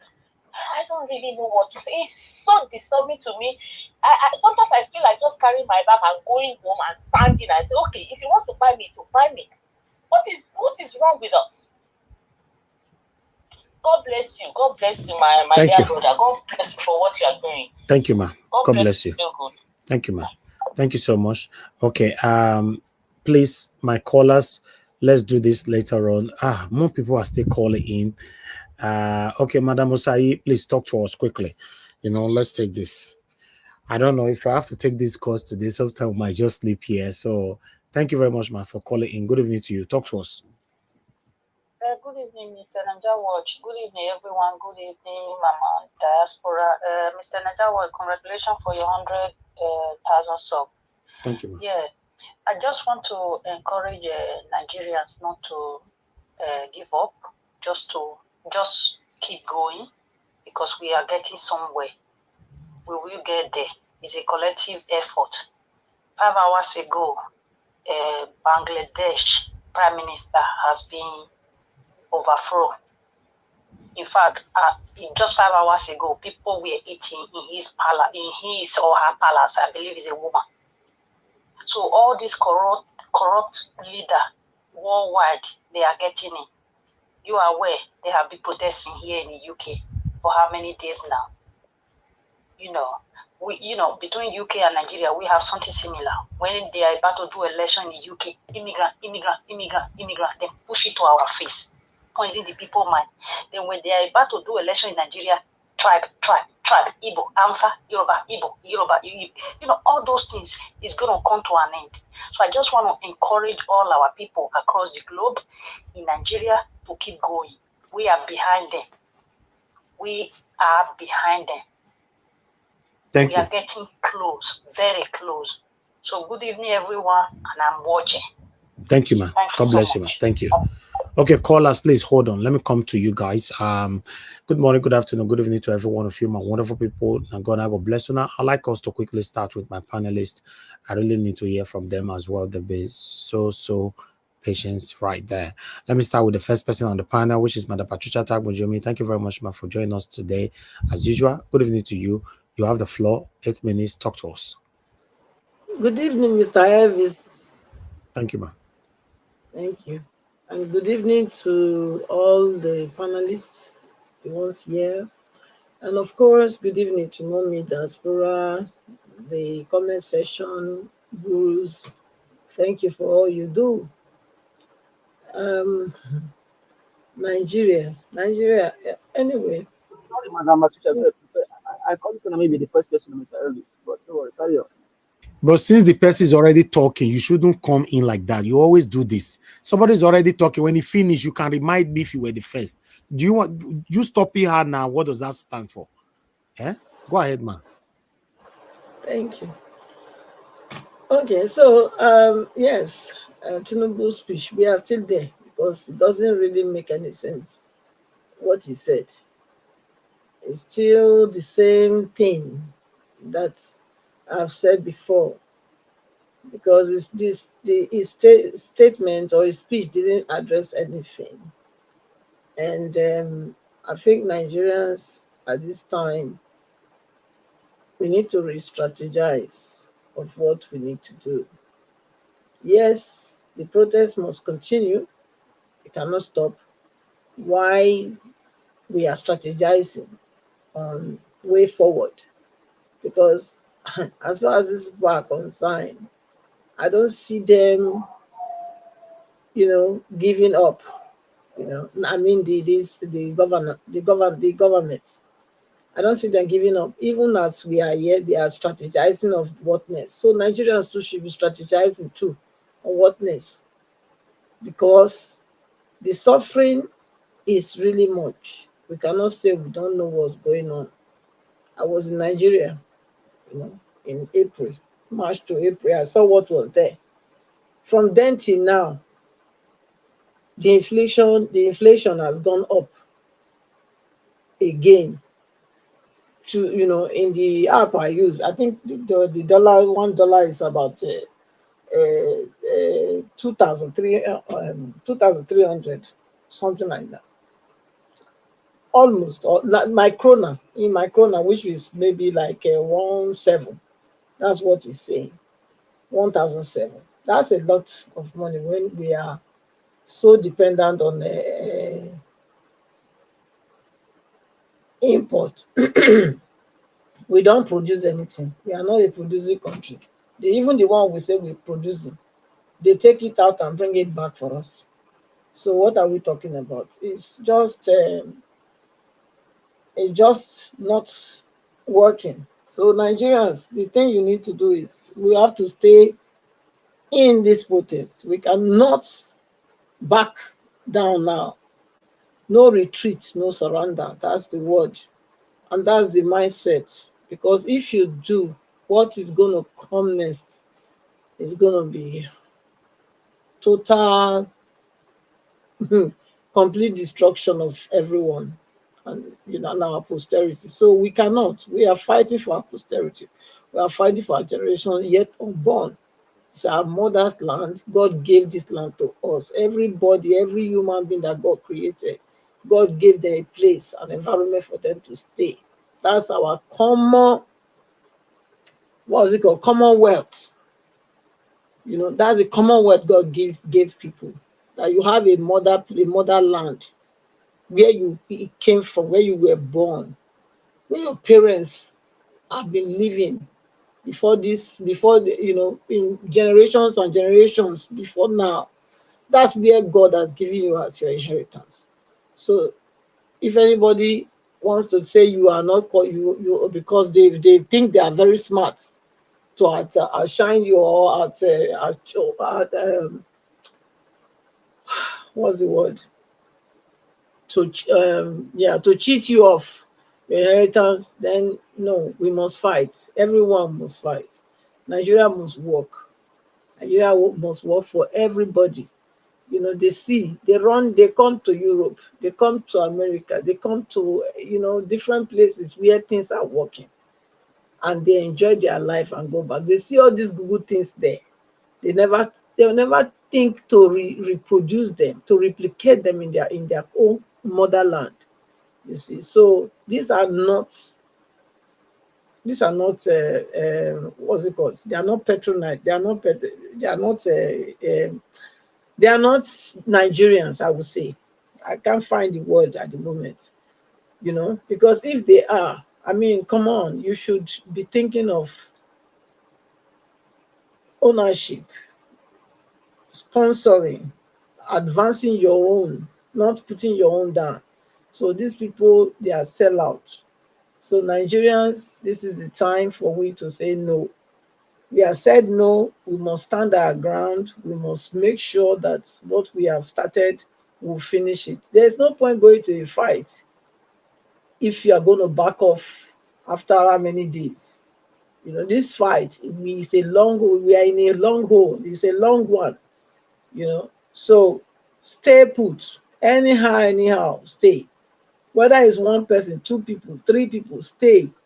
Because they cannot gag everybody. They cannot kill everybody. We have I don't even know what's going on. How much would they give you people to just be quiet like this?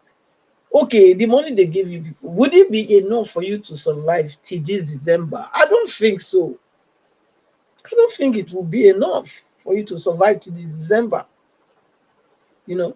But if you fight now, you will be liberating yourself and liberating your children and your children's children. So that's what it is. So we can't take it. If he's not willing to do the right thing, Tinubu, if you're not willing, step down. It's not by force. It's not say, there's nothing. You don't have it, you don't have it. If you're not there, you're not there. You're not there. Even including all your advisors. All of you, they are in the same thing. So because you can't tell me that you have been there now for over 13 months and nothing is happening, and you are telling me to still wait. Make everybody buy first enter grave before you say the thing bad. Come on, reverse all these things. They say remove the subsidy, call it back. Come out and speak and do, not just talk. Turn these things around. All the policies, all these wrong policies that you put there, turn it around. And then, of course, Mahmoud Yakubu, we need him to be removed. And also the constitution, that constitution must be scrapped. That's all we want. If you can do that, I don't mind. Make you stay there. There are many months remain, then you go. For now, if you don't do it, you are coming down. Thank you, Mr. Harris. Okay, Manda Batusha, thank you very much, man. Thanks for your submission. Okay, let's move on to the next person to speak to us. Give us a mandate. Give us a mandate. The reason why I didn't call you first, you've lost your position so many times. You are even the last on the panel right now. I've told you guys before, I've explained this so many times. Even though you come first, when you leave, the network failed or someone called you and you were removed from the panel. When you come back, you lost your position. So it's not left for me to memorize everybody's position. And that is difficult. There's no way I can memorize everybody's position. So if you leave the panel, you lose your position, except you remind me. Thank you very much, my brother. Talk to us. Nigeria Watch. Yes, please, sir. put me for last. Okay, thank you. Give us a mandate. Hold on, my brother. Olabipe Soyemi, thank you very much for the super chat. God bless you. I'm very, very grateful. Your pocket never run dry. Okay, go ahead, my brother. You can talk now. Well, thank you. Greetings to you and the panelists. Hopefully, everyone can hear me clearly. Thank you for doing this again today. Thank you for the time. Thank you for everything that we've done for the past how many days. It's been so nice, and Nigeria is actually getting somewhere. We are moving. Let's not surrender. Let's not back up. Nigeria will be liberated in our time. Thank you very much, everyone, for all that you do. Well, the reason why I actually came in earlier was because it didn't show on my side that I lose my space. So if I lose my space, I won't have internet. I mean, we can move on. Sorry about that. I didn't see that on my hand. So what we are actually talking on today, I think these politicians they've seen the power of Nigeria, and so if you're one of those that always say that, oh, we keep coming here, we just talk, but you live in diaspora. Now they are on ground in Nigeria protesting. You that you always calling and say Nigerians just talk. They cannot do anything. They cannot go. They cannot do that. What have you done in your own capacity? You that always calling and say, oh, what you guys are doing here is just to sit there and talk. They are protesting Nigeria now.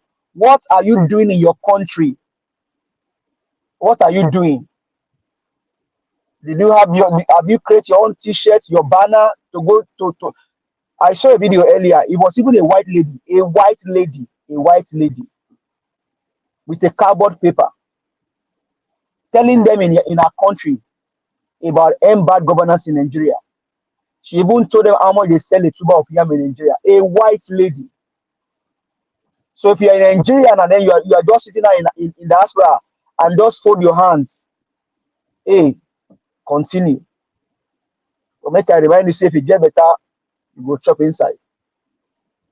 So to me, Nigerians, in fact, you have done well.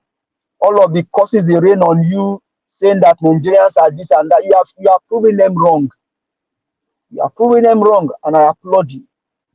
In fact, we not deserve for diasporans to come back home and just shower praises on you guys. And for those that have died in the course of this struggle, I say it again, let us immortalize them. Anyone you know that has been killed by these wicked people, bring their names here. Let's immortalize this way. They are the fallen heroes of Nigeria.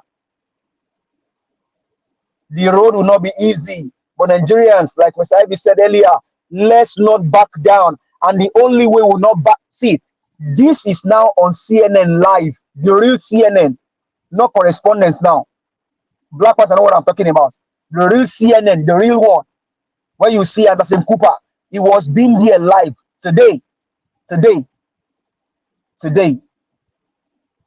So Nigerians in the US, we can even go as fast now. We can gather ourselves. Whether you live in Texas, in California, anywhere, we can gather in the capital. We can gather in front of White House and let's make this thing go. Let's eat the gas the more. Let's eat the gas the more. Let's press more on the gas. If you're in Canada, do something. America, do something. Anywhere you are in the world as a Nigerian, do something. Do something. And let me say to this, people that always call and say, oh, the Tinubu is doing something. He has this. Hey, Shane, I don't see now.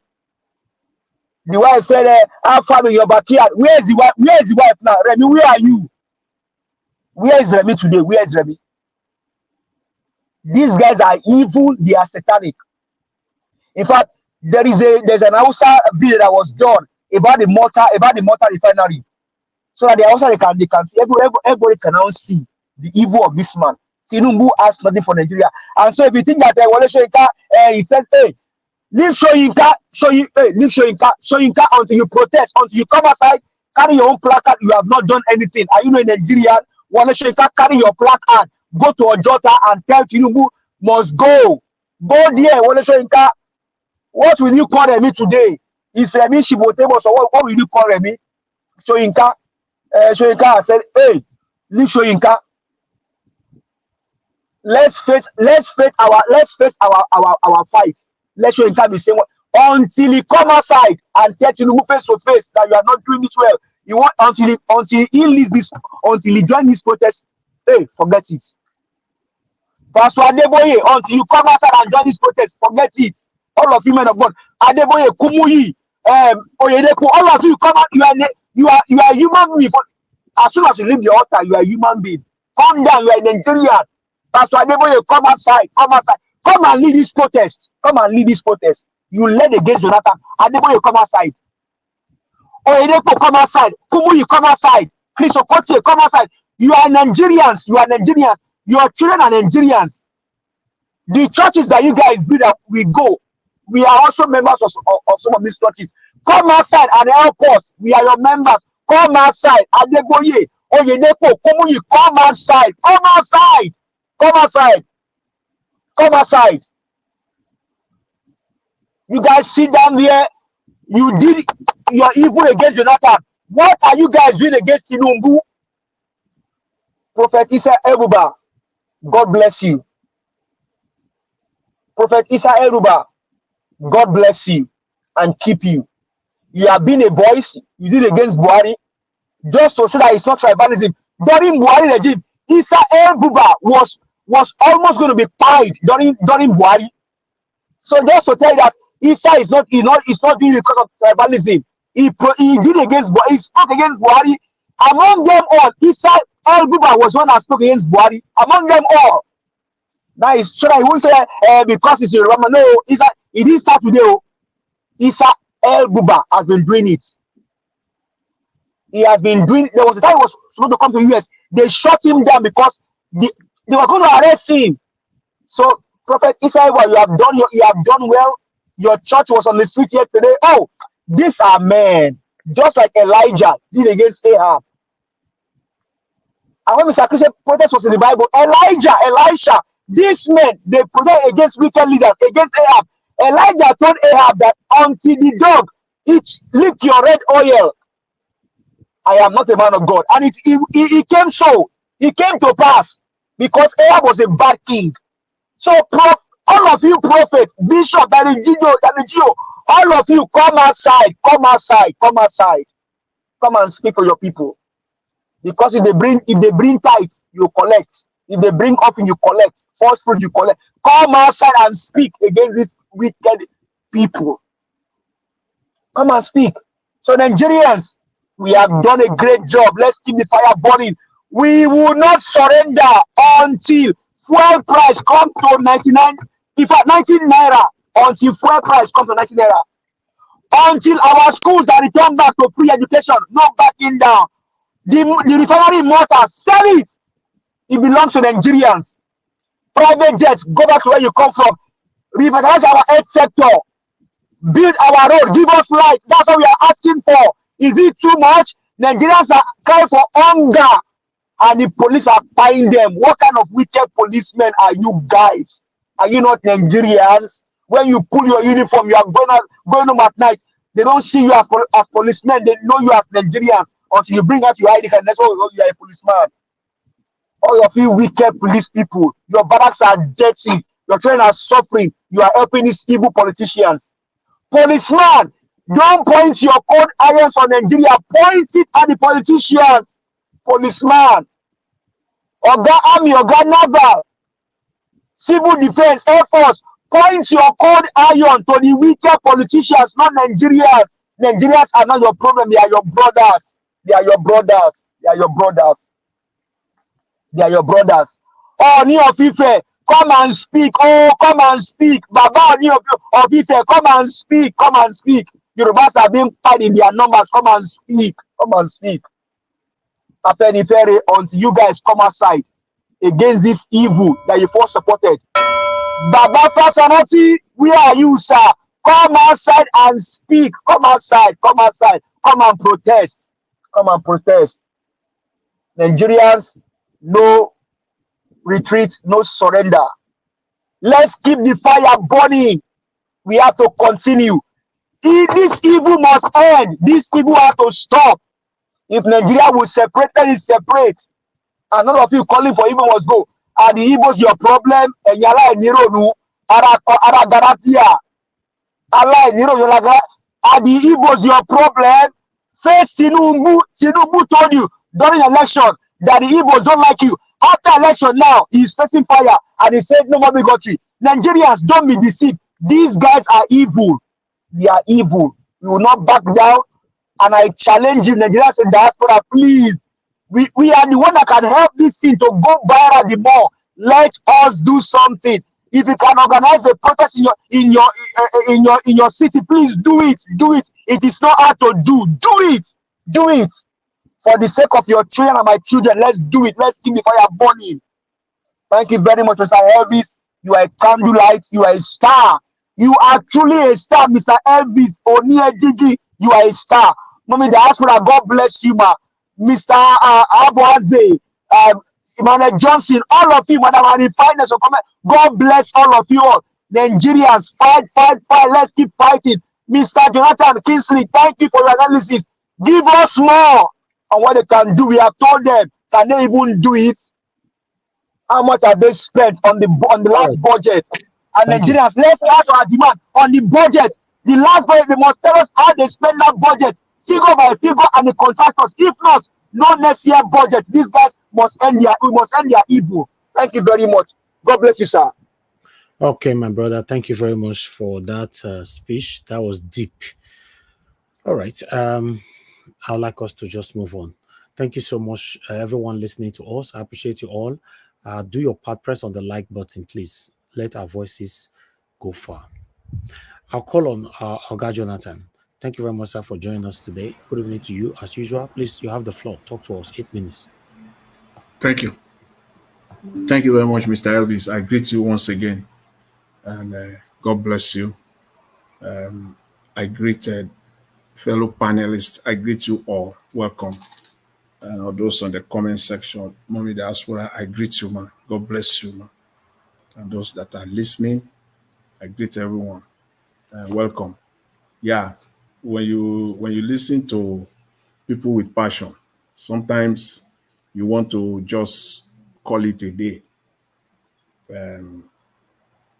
It is just sad, unfortunately, for us in Nigeria as we speak right now. It is sad in the sense that after looking at the event of the last few days, and after now going, having sat down to now read the speech of Mr. Tinubu, it is clear that Mr. Tinubu is not going to do anything. He's not going to do it. It's so sad. Why? He has gone too deep. He's gone too far into it. There is no going back. Mr. Tinubu cannot pull himself out. Everything he has done, it was like, sometimes it's like Nigerians are, they are in a slumber, including myself. Till I woke up to it. And I said, oh my God, all these things they've been talking about right from May 29, 2023. These are all strategy. Everything he has done has been strategic. There is no policy that was done empty. He knew exactly what he was doing before May 29, and he wasted no time. He actually, Mr. Tinubu lived up to his promise. He hit the ground running. When he was talking that he would hit the ground running, he was not talking to Nigerians. It was to carry out his mission. On May 29, he removed the subsidy. Who is the beneficiary of the removal of subsidy? Mr. Tinubu. Few weeks after that, Mr. Tinubu announced the collapse of the forex market and introduced a single window market, foreign currency market. Who is the beneficiary of that policy? Mr. Tinubu. About two months after that, Mr. Tinubu launched a program that they will be distributing money. The Commonwealth of Nigeria, they call it palliative, they gave it different names. And so emerged, so we witness the likes of Beta Hedru. Inside that policy, Mr. Tinubu said he's going to distribute 1 billion to 1,000 companies. Who is the beneficiary of this policy? Mr. Tinubu. Every of the policy has been targeted. It is one and one beneficiary only, Mr. Tinubu. So I woke up and I asked myself, what the heck? How will it have taken such a long time to me to realize this? I couldn't believe my face for like 20, 30 minutes. I sat down and I was thinking, how? Every of the policy has been targeted, has been strategic. Is it now that we tell Mr. Tinubu to reverse just like that, to reverse oil subsidy or fuel subsidy? It's gone too far. The forex exchange, there is no time to analyze it now. Those things that we will be calling alleged before, or you will be careful not to say it. Now we can say it full blown out, because all those policies are targeted for them to benefit and to benefit alone, not for Nigerians. So Nigerians, the only way out is to get Nigeria back. How it's going to be done, whether this protest is going to cut it, I just don't know at this point in time. If I say I do, I will not be, doing justice even to myself. I just don't know. But this country just has to be taken back. Everything they have done, everything. That is why Mr. Tinubu came out with arrogance, complete arrogance yesterday morning, and vowed crackdown on protesters. And yes, the security forces, they heard him, and they've started doing that. It is fire for him. He said during the campaign, I was now putting the puzzles together, and I'm still doing that. This is you people, you'll be amazed. Mr. Tinubu said in Yoruba language, he said, Oti doju ensen. Oti doju ensen, meaning the die is cast. Now is the time. He said it during the campaign, and Buhari heard him clearly. Buhari heard him when he said that. He said the die is cast. Now is the battle has begun. The day he made that statement in Abeokuta, that was the day Buhari listened. So everything this man has been doing has been strategic. So you cannot expect Mr. Tinubu now to reduce the cost of governance, because everyone that is surrounded himself with, these are people that he has to pay them back. If Mr. Tinubu kicks anyone out today, that will be the beginning of his downfall. He cannot. He has gone too far.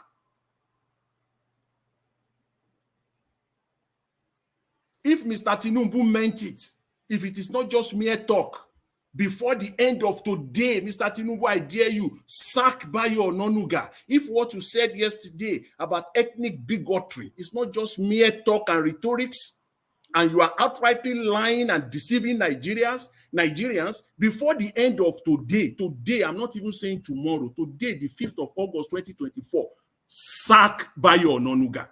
He's not supposed to still be in that government. But I dare you to do that. Because everything, you cannot. That is what you know. I've said it before. Nobody in his complete sense who has any legitimacy or any integrity at all to keep for himself, for his family, and for his generation yet unborn will sit down and say he wants to work for Mr. Tinubu. Nobody, except those that they have sat down together and put this strategy together. They put it up together, and that is what they are executing. Everything has been strategic. The removal of oil subsidy is the one benefiting from it 100%. Now we can now be putting the puzzles together. The oil refinery in Malta, the meeting that they had in France with Ohando, the acquisition of the oil wells that was now given to Ohando. That oil well is the largest oil well in Nigeria as we speak today. Now we can now be putting the pieces together. So the man has gone too far and too deep. He cannot get out right now just to remove fuel subsidy. And now, I will say it back to Mr. Tinubu, the die is cast. No matter how deep you have gone, you have to get out of it and remove and listen to the demands of Nigerians. This man has gone too far. They are already deep into it. In fact, this protest, I will only say it is better to be late than be delayed. This protest should have happened 2023. They have gone so deep into this transaction. The arrangement with Shaguri, the Lagos-Calabar road, these are all strategy. It has been plotted. It has been arranged even before Mr. Tinubu won the election. So he actually hit the ground running. He meant it, but he was not speaking to Nigerians. So I dare, finally, just a few seconds, finally, I dare Mr. Tinubu, if you know you are not working for yourself, remove the oil subsidy. I dare you. I'm a Nigerian. I dare you, Mr. Tinubu, if you know that you are not working for yourself and all the reforms that you are clamoring with your surrogate all over the place, reforms. If you know that those reforms are not for you, that you are not the sole beneficiary of those reforms, reverse them. Prove that you are not the beneficiary, because Nigerians obviously are not the beneficiaries of these reforms. Thank you very much, Mr. Elvis. I will leave it at that for now. Thank you. Thank you. Thank you, Mr. Jonathan. Thanks for your submission. God bless you, sir. Okay, I'd like to yes. Please, I have a question for Mr. Jonathan, sir. But you cannot answer this question now. You don't finish your time. Go ahead. So now, thank you, sir. On the issue of that highway to fraud, do you think that money would not have been disbursed for that project, even though it was not done, sir? Can you say that again, Mr. On the issue of that highway to fraud, the coastal road, do you think that money would not have exchanged hand, even though the project was not done, since he's a beneficiary? That is why the process was not followed. They've gone too deep. They don't give a damn for the process. Remember the Arise News lady that the Works and Housing Minister castigated. She asked a very relevant question. The environmental assessment was not done. Even that one alone, they have gone too far. They sideline every process.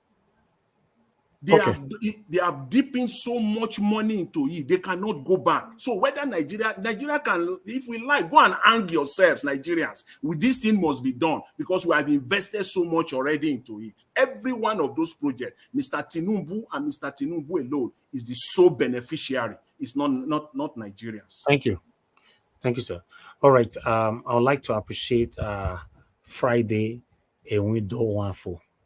Thank you very much for the super chat earlier on. God bless you. I'm very, very grateful. It's good to have you here. Thank you so much. Love God is my strength. Thank you very much, ma. I appreciate you always. Thank you very much. Guys, you can do the same by pressing on the dollar sign right there. Encourage our work so that we can have the zeal to do more for you. Also press on that like button so that our voices can go far. Help us to share so that our voices can go far as well. All right, I would like to come to Mr. Paul Idubisi. Mr. Paul Idubisi, it's good to have you on the show, sir. Good evening to you. Please talk to us. You have 8 minutes. Hello, Mr. Elvis. Good evening. Good evening, sir. Yeah, good evening, my fellow panelists.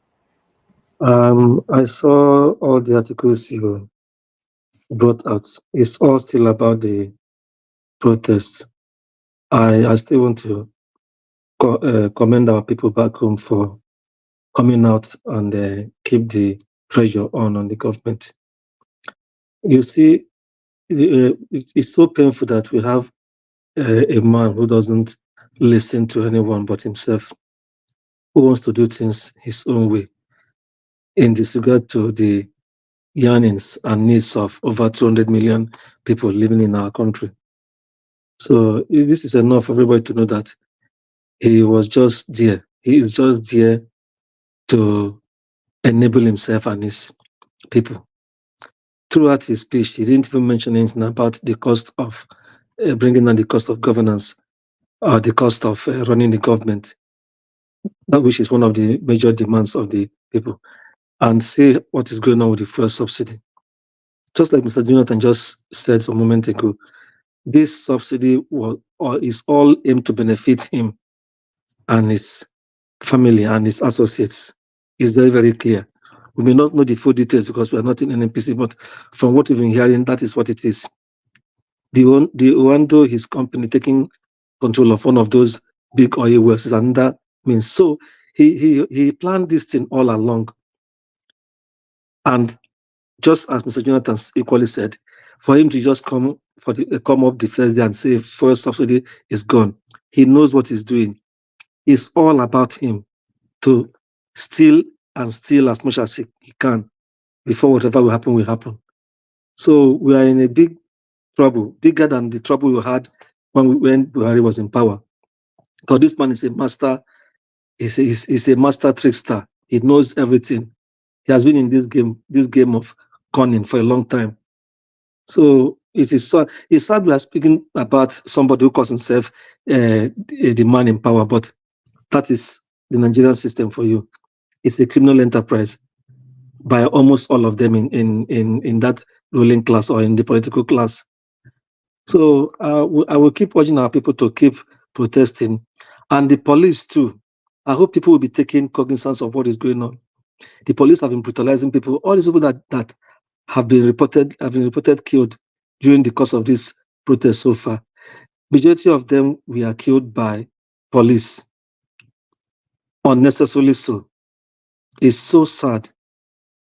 We've seen places where people do rioting, or even in riots, people go down. Police have a way of scaring them away. This one is just protest. Aside the looting in some parts of the north, which we know, of course, is because of their level of how they feel about the hardship they go through and what they see their so-called leaders, how they live in so much affluence on the people's wealth. So the police, I think NBA shouldn't be standing by the side again. In every country, the legal union there, they have a big role to play, even the clergy. But ours is different. The NBA should come out fully and condemn what is going on.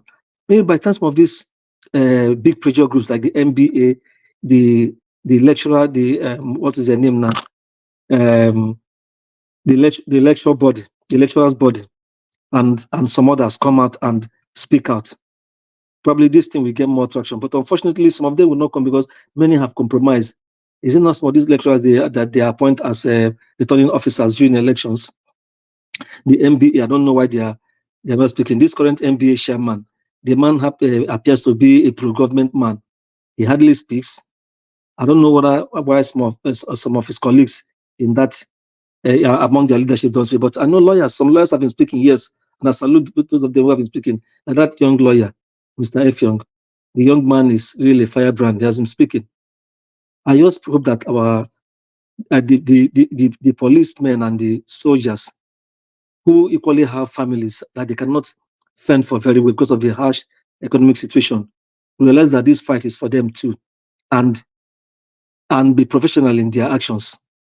Even if protesters are getting out of hand, they will call them to order, stay, okay, continue your protest, but don't cause trouble. That is how it should be. Instead of trying to intimidate them, wearing all kinds of gears as if they are going to war.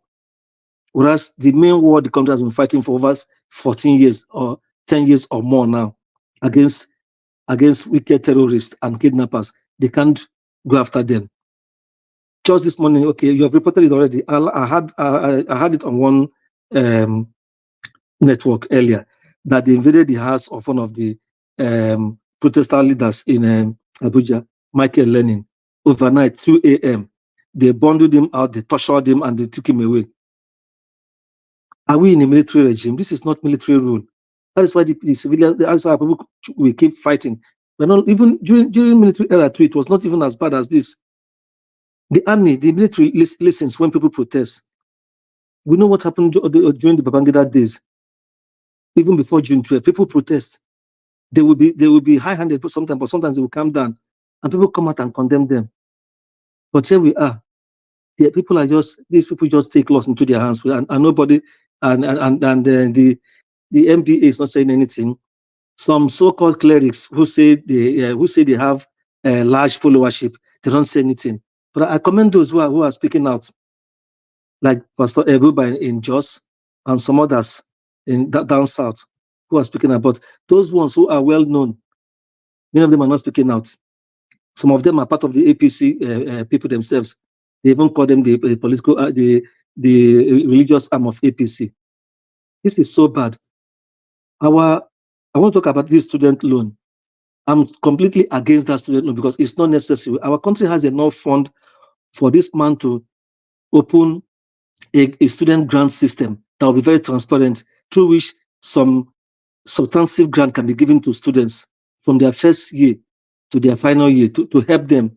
This student loan system will collapse along the line. You see that before you know it, some of the men he put in charge, of course, that is the whole idea.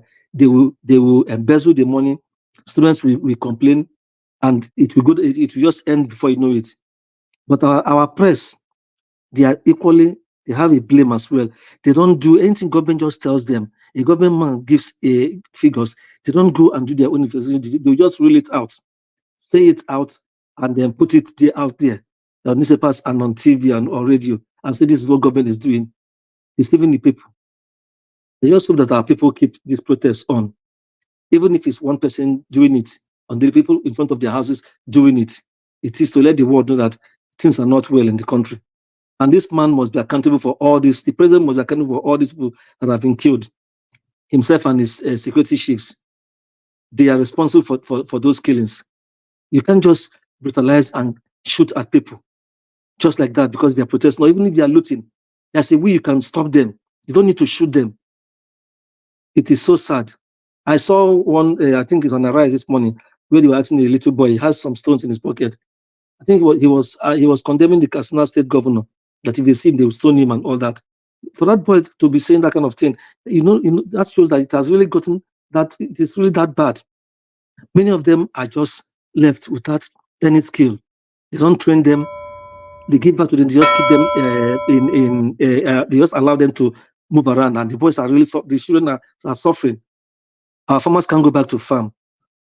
A land that they are trying to give some money to state governments this time, where is 570 billion naira for palliative in the states as part of their efforts to stop the protests. I don't think it will work.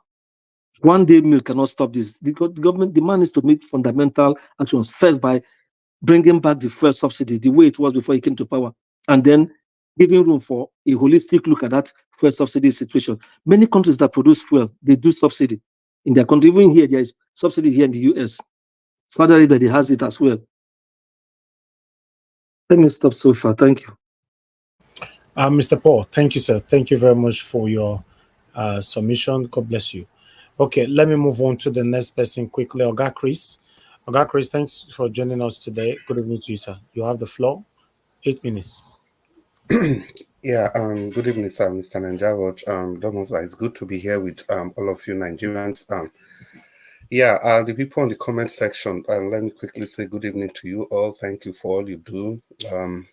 And God will continue to bless you, even as you continue to bless Nigerians with your suggestions, with your comments, and with your depth of knowledge as regards the political landscape of the nation. And Mommy Diaspora, special greetings to you. Happy New Week to you. And I bless you for everything you do for this channel. And the people that are listening to us from all over the world, I just want to say good evening and thank you all for contributing your voice to the emancipation of your country. The people on the panel with me, it's good to have all of you in one piece. It's always a delight to share the same cyberspace with you all. And Mr. Nanjawaj, may God continue to bless you for all you do. Thank you so much. The Lord God will replenish you to move you from strength to strength in the name of Jesus. Well, the issues are the same every time, every day. You know, we've repeated this every time that no matter from what angle that you look at the problems of Nigeria, we can easily point to what the issues are. And the issues are that we have or we lack leadership. We lack quality leadership. That's the kind of leadership that's ready to move the nation ahead. They are all concerned about what they want to gain, and it's not really about Nigeria. That is why if any person in his widest imagination thinks Tinubu is going to do anything and contrary to their personal gains, their personal aspiration, then that person must be dreaming. Because obviously, Tinubu coming to power has nothing to do with good governance. It's all about protecting and propagating his criminal empire. You see, that same meeting that somebody referred to earlier, I can't remember, where Tinubu said he was ready.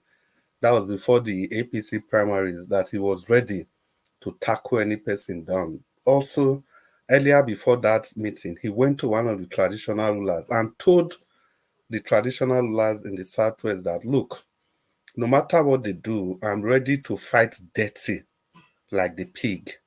Those were his words, that he was ready to fight dirty. You know, and these words resonated in the APC camp. It resonated with Buhari and his cohort, because obviously Buhari was not ready. They weren't ready in any way to give Tinubu the tickets. So when they heard those sound bites from Tinubu, they know that yes, the die is cast, and unless they allow this man to have his way, nothing is going to happen. So that clearly tells you that this man, ab initio, was not fighting for the soul of Nigeria. Rather, he was fighting for his own self. And that was why he made that statement in Milocon, which everybody knows what the meaning is. You see, the reason we are making this background is for we to understand that the soul of Nigeria they are fighting for is about the oil well. And that brings me to the Jonathan and conundrum. I mean, President Goodluck Jonathan. Before 2014, the next time they were going to renew the oil licenses was supposed to be in 2016. So the powers that be, the people that were against Jonathan was not just the APC. You know, we can blame Jonathan for all we care, but he knows that the people that were actually against him, it was actually the owners of Nigeria. It was bigger than what we saw. And the only option he had was to leave. Or probably he could have, like somebody said, he could have signed that 2014 confab. Who knows what could have happened to him or happened to Nigeria after then. And chief amongst this oil block that needed to be renewed was the controversial and the biggest OPL and 245 oil block, which is just 150 kilometers off the coast of the Niger Delta. You see, that oil block holds a very significant place in the history of Nigeria, in the sense that no matter what happens to Nigeria, whoever owns that oil block will continue to own the oil block because it's 150 kilometers off the coast of the Niger Delta. It can be argued in any way. Anyhow you argue it, you can almost win. So that's the same thing that happened to the Bakassi Peninsula. That was why it was kind of easy for Obasanjo to have ceded that place to Cameroon. And that's what all of them do. The leaders that we've had. Tell me which kind of a president will cede part of his nation to another nation, if not for personal gain. Obasanjo then was expecting to be given the Nobel Prize for peace, but he never knew that the West were just playing him. So that's that. So, because of this background, it is clearly understandable why Tinubu is never ever going to yield to this subsidy thing. Whatever he's going to offer to Nigeria, he's going to take it in another way. If he offers any kind of succor to alleviate the pains of this fuel subsidy, he's going to collect it in another way through other means. You can see when he came, everything he targeted, those things that runs the economy. He targeted the electricity company. He targeted the the fuel price. Tell me which kind of a president does that when he knows that it is subsidy that has been driving this our economy. But because of his personal gain, this subsidy, they will be going straight to him.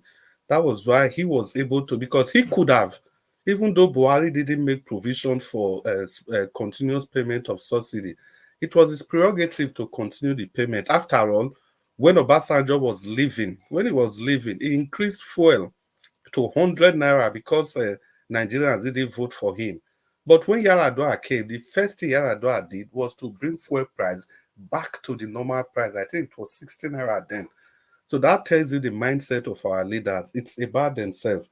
So in talking about all this, the reason why all this can happen is because we live in an enterprise, not a nation. We live in an economic space where citizens do not, as the concept of citizenship does not exist at all. Because if it does exist, people like Tinubu, people like Buhari, even people like Obasanjo, it would have been so difficult for them to come to power. Because if you have citizenship, it means everybody, we all have the right to do whatever we want to do. Our voices will be heard, our vote will count, and if the votes are skewed to any candidate, those votes will be cancelled and the election reconducted. Even in the first place, there's no way you can put your cronies to conduct the affairs of the nation. You must have to follow the rule of the game. You must have to follow the law. And as long as there is citizenship arrangement in place, any person that runs foul of the law will face the wrath of the law equally, irrespective of your political standing. And that brings me to the ego and the citizenship question that we are facing in Nigeria today. It's because we don't have the concept of citizenship. That's why you can wake up and you start telling your fellow Nigerians that they should leave your nation. It's shameful, it is appalling, it is the depths any group of people can ever sink to. I cannot imagine any other nation that this will happen. That you tell people that are over 30 million people that a certain part of the country does not belong to them. It is unheard of. I've not even seen, even in the most barbaric society, that this will happen. But it's interesting to know that the person that made that tweet gets the kind of people that follow that guy on social media. Baba, the likes of the Lagos State Governor, follows that man on social media. Even Bayo Ononuga follows that man on social media. Dakpo Abiodun, the famous Dakpo in Ogun State, follows that man on social media. All the big wigs from the APC, they follow that man on social media. And yet they cannot do anything to him. But Tinubu was talking about the need to eschew tribal bigotry. But whereas the person that speaks for him is the champion of tribal bigotry, and nothing has been done to that. That is the level of deceit that we have for ourselves as a nation. In a sane society where the concept of citizenship holds sway, Tinubu could have fired Bayo Ononuga. I'll just round up in 20 seconds. He could have fired Bayo Ononuga. Or that tweet that Bayo Ononuga put up is even enough for Tinubu to lose his position as the president of the nation. Because it is laissez-faire, we can do whatever we like. There's no respect for the rule of law. There's no respect for the concept of citizenship. We all can do whatever we want to do and get away with it. As long as it stands now, Tinubu is not going to bend, he's not going to yield. Whatever he will offer to Nigerians, he's going to take it with the other hands. Good evening, Nigerians, and thank you for listening. Mr. Chris, thank you, sir. God bless you. Thanks for your submission. Okay, I'd like us to move on to the last two we have on the panel, which is Mr. Oduwa and Abdul Malik. Abdul Malik, please talk to us, sir. Good evening to you. You have your 8 minutes. Yeah, good evening, Nigeria Watch. Good evening, everybody in the panel. Good evening, Nigeria. The situation in our country is very sad. It's unbearable. There is what one caller said. She says she don't know why police are killing a protester. The reason, the answer is this: police are killing them just because they want to put fear for others not to come out and protest. Just take a look what is happening now. They started arresting people. They don't want anybody to come out and protest anymore. And that will never happen. People are hungry. There is no food in the country. Look at that small child that has carries stone on his hand. You hear what he said. He want to stone the governor. There are many like that. It's the one you see on social media, on camera. This government, they can never have peace because this man have never addressed the situation in Nigeria currently. He never addressed anything. He just came out to talk and threaten people. You see, Nigeria is a country where law is not working. Just take a look now. Somebody is telling Igbo to leave Lagos. Okay, Igbo want to go. Granted, Brafa, let them go, not to leave Lagos. As a citizen of Nigeria, you have the right to go and reside anywhere in the Nigeria, achieve and acquire property there. It's not to leave Lagos. Granted, their country, which is Biafra, they are fighting for. What a primitive thinking. All those people that they are doing those things, there are people behind them. There are people above that are supporting those people. Yeah, that's why you see they don't, even though they say they don't do anything. Just last year, 2023, somebody just came out and said, if you don't vote for APC, you don't come here to vote. Imagine a country. And the person is still working everywhere. They don't do anything. If Nigeria is a country that works, that person will be behind bar. He must go to prison for only that word you say. Who are you in the country? That person you are threatening is a citizen like you. But why are you threatening him or her? Those people, there are people behind, there are people above behind there. That's why they keep on doing what they are doing. Igbo should live in Lagos. They should go from Lagos. Are you the owner of the Lagos? If they really check now, you are not the owner, or you are not from there. Yes, because if you are a citizen of Nigeria, you have the right to go and reside anywhere and acquire property there. If you really want Igbo to go, granted they are Biafra, not to live in Lagos, you can never tell them to live in Lagos. Hypocrisy. You that they are telling Igbo to live in Lagos, to go from Lagos. Sorry, if they check it very well now, you have your service in another mass country for Western world, and you have a resident there, you have a house there, your family is living there. They'll just come to Nigeria for visit. Hypocrisy everywhere. You are telling people to live in Lagos. Nonsense. I wish Nigeria is a country that work. Everything, this thing continue every day. You see, I don't really know how this country, how all those things will change in that country. It's like we are talking every day, but there is no every day. It's like everything is getting worse every day, worse. There is no effect that things will get better. Look at how that policeman that tying his head, that one for my view, from my point of view, that man is a repeated Boko Haram. Look at the way he tie his head. You are shooting protester, like say you are battling with a bandit. Look at the way they are parading on the road. Why can't you go and parade in the why can't you go and parade in the Zambisa forest? Boko Haram, bandit. Why can't you go there and shoot them?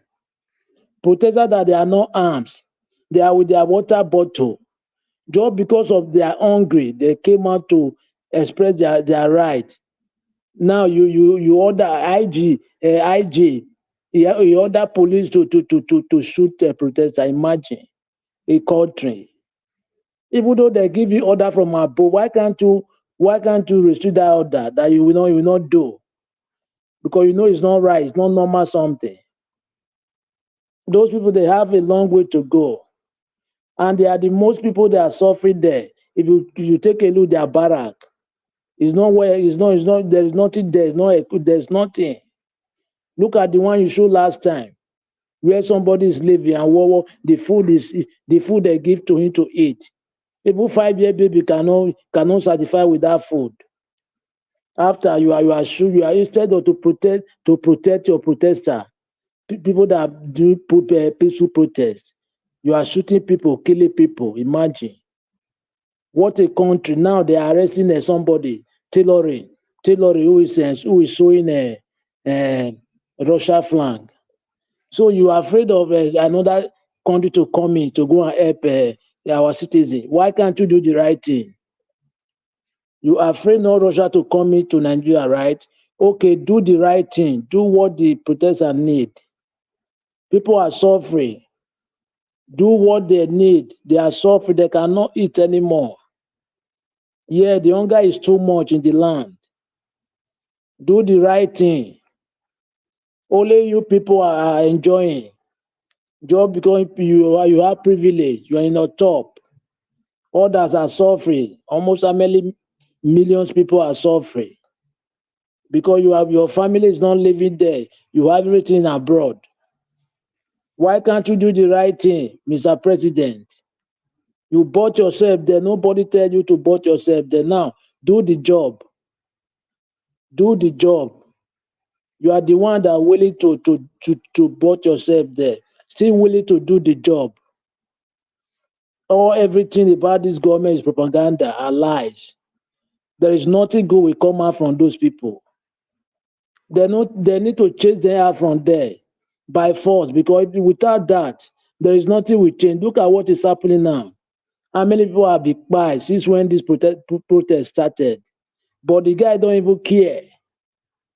He don't care. He don't even care. He don't even, he feel concerned. He don't even care. You came out. You don't even address the necessary something. What is on ground now? You are threatening people not to come out to go and exercise their right. Let's see what will happen next. Protesters, you guys should continue with peaceful protests, because if you burn down this time, what will happen next? You guys, I don't really know. Yeah, thank you, Nigeria Watch. Thank you very much, sir. Abdul Malik. I appreciate you, sir. Thank you for your submission. Okay, the last to go, which is Mr. Oduwa. Mr. Oduwa, thank you very much, sir, for joining us. Good evening to you. You have the floor. Okay, Mr. Oduwa, you're not available. What about Black Panther? Black Panther, are you there? Yeah, I did not hear anything. Yeah, I'm available. I did not hear any voice.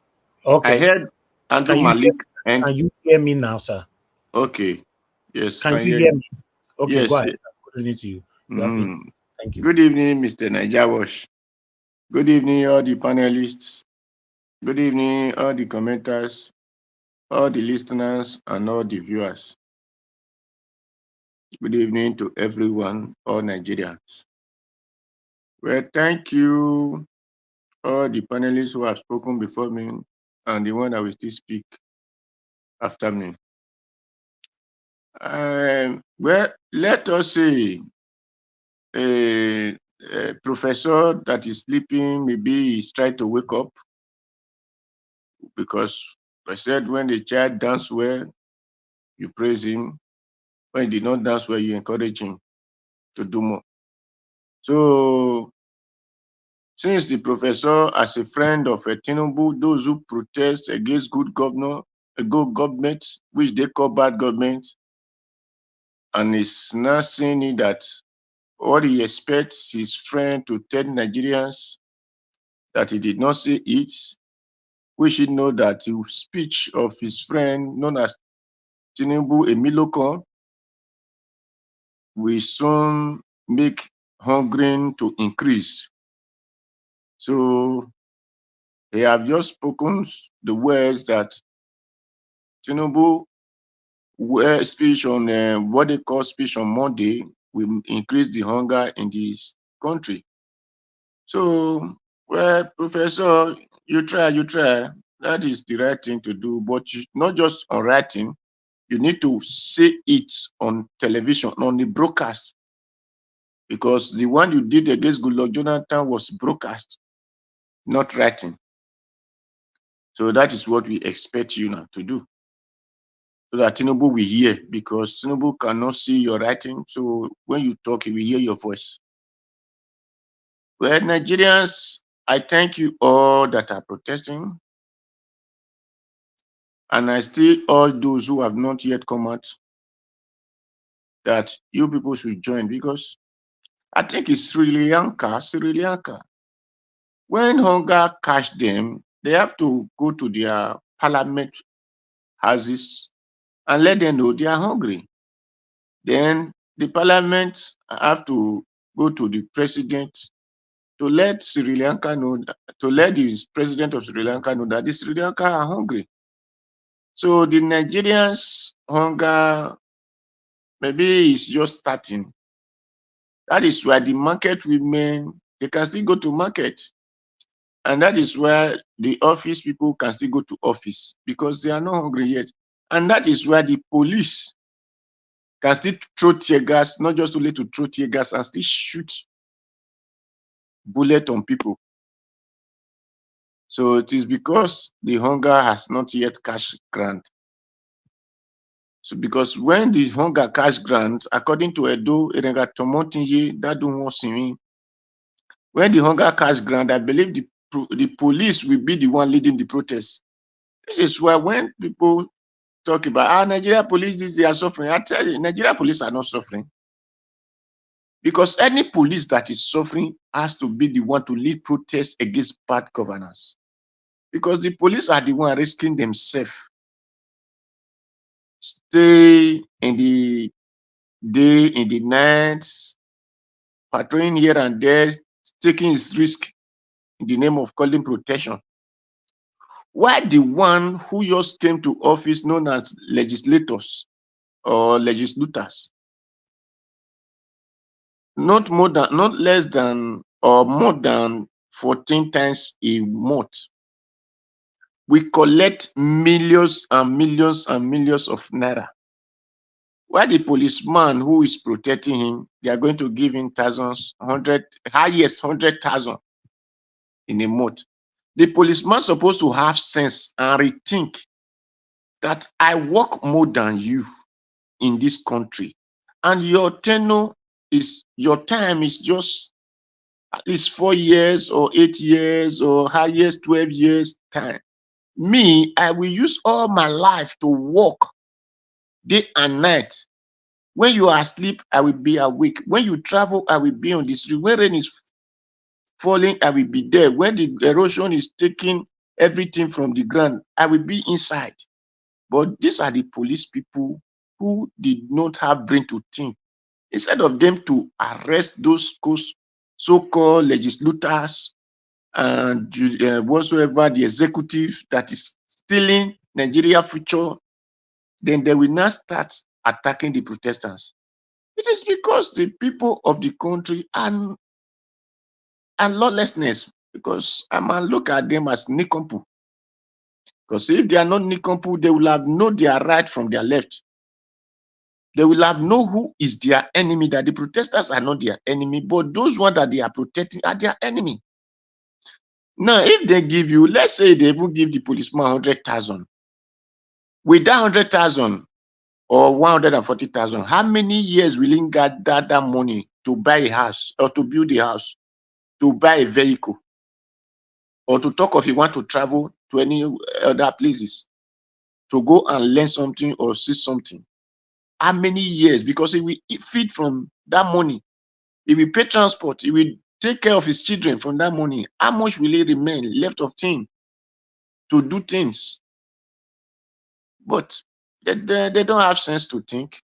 So that is where they against those who are fighting for them. Well, and I said it the other time, and I'm still saying it, that what the Nigeria police is about to do now, the Nigeria police want to burn the country down. I will thank my fellow comrade, the protesters, that they should be looking at them when the Nigeria police is burning down the country. So all we know is we need food. Whether the Nigeria police is burning down the country or they are not burning down the country, all we know we need food. So Tinubu must provide us food, whether you like it or not. The street, every corner, we need food. And when Tinubu could not provide food, then he has to leave the office. Because when Tinubu was coming, what he told Nigeria that I'm going to provide you people food. Ewa, abado, corn, cassava, yam, that is food. So since Tinubu entered, he has not provided that. Now, it is the duty of Tinubu to leave the office. Because you know the consequences of the things that were happening in the country, that many people are supposed to be in jail. But they were not in jail. You said, don't worry, I will make everything come for you. So I will make sure that farm produce. But now people cannot go to their farm. And you are still sitting in the office. And you came to address people. You did not talk anything concerning those their farm, those whatever you promised. You did not say it, how they will have it. You let your state them to go to home that you have heard. They should come for dialogue. What dialogue? Are there people quarreling? Are there people quarreling not to talk of dialogue? So people are not quarreling not to talk of dialogue. Well, thank you, Mr. Najawosh. Thank you. Thank everyone. Thank you. Okay, Mr. Dua, thank you, sir. Thank you, everybody on the panel. You're giving your submission. Before we have our final submission, I would like us to listen to like one or two videos here. The Chief Army Staff have responded to, in fact, I've sent a message to Nigerians. Let me put it like that. So I'd like us to listen to that and other like two other videos. Guys, press on the like button, help us to share. Everyone right there in the comment section. I appreciate you all. Mother of all Mommy Diaspora, thank you very much, Mommy. I appreciate you always, Madam Ahmed Bright. Thank you. Tony Africa, thank you. Agio Deborah, thank you. I appreciate you all, my people. Just help us to press on the like and share. Peggy Modi, thank you. Blessed Lady, thank you. I appreciate everyone right there. Okay, I'd like us to move on right now by listening to this video. Then we take it. Let's start with the Army Staff. Today's meeting is such that we wanted to come and update Mr. President about the situation on ground. We know since the riots have started, the role all the security agencies are playing. You can see all of us together. We had about 2 hours meeting with Mr. President. We explained to him in details the current situation on ground since the riots have started. And what we realized is that, yes, initially people said it was a peaceful riot, but we have warned against it because we realized that there are individuals that are willing to take advantage of it to cause mayhem, and we can see clearly what has happened since it has commenced. Criminals have taken over, a lot of looting, a lot of stealing and all sorts happening. And besides that, we're also aware that I'm seeing, all of us have seen it, where some foreign flags have been flown within the sovereignty of Nigeria, and that is totally unacceptable. We are warning in clear terms, and the president has also said we should convey this, that we will not accept anybody, any individual flying any foreign flag in Nigeria. That is treasonable offense, and it will be viewed and treated as such. So nobody should allow himself to be used by any individual. Also, the issue of coups. Nigeria is a sovereign nation. Nigeria is a democratic nation. All security agencies are here to defend democracy and make sure that democracy continues to strive. We will not accept anyone pushing or taking any action, seemingly or for whatever reason, to want to push for any change of government. Democracy is what we stand for. Democracy is what we continue to defend. For those of them flying flags, if you see a lot of them are kids being pushed to do that. We're following up with those ones that are sponsoring them, those that are pushing them, because you know the flags were also made.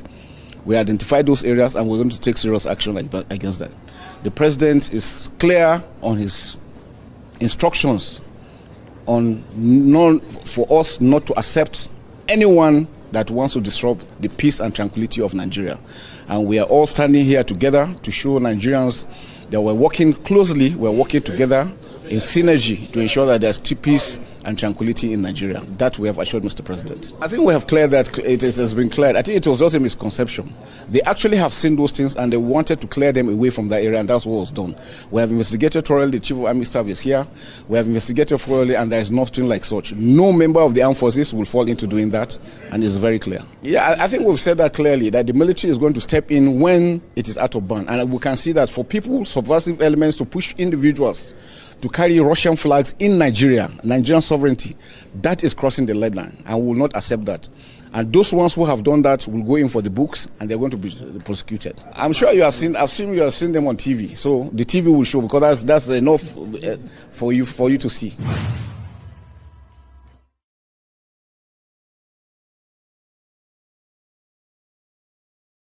All right.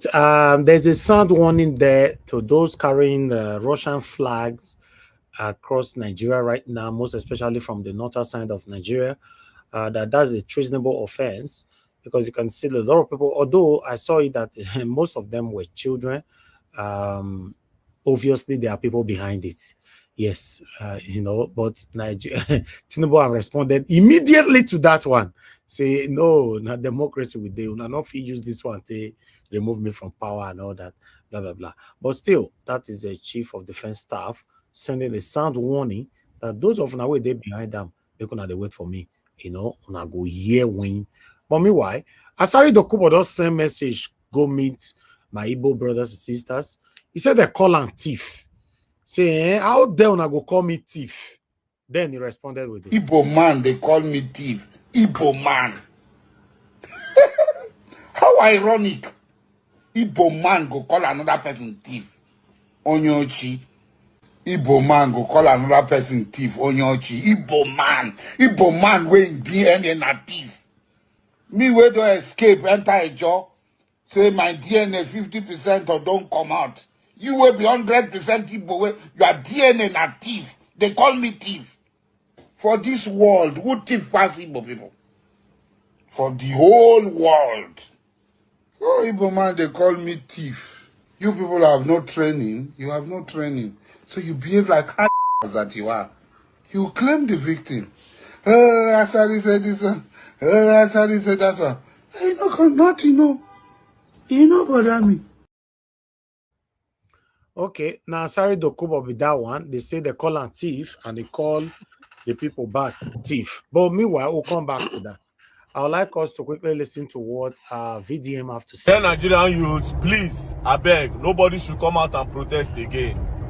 I know a lot of you are not observant, but if you are watching what is happening in Kano, Kaduna, and those northern states, it's not a rocket science.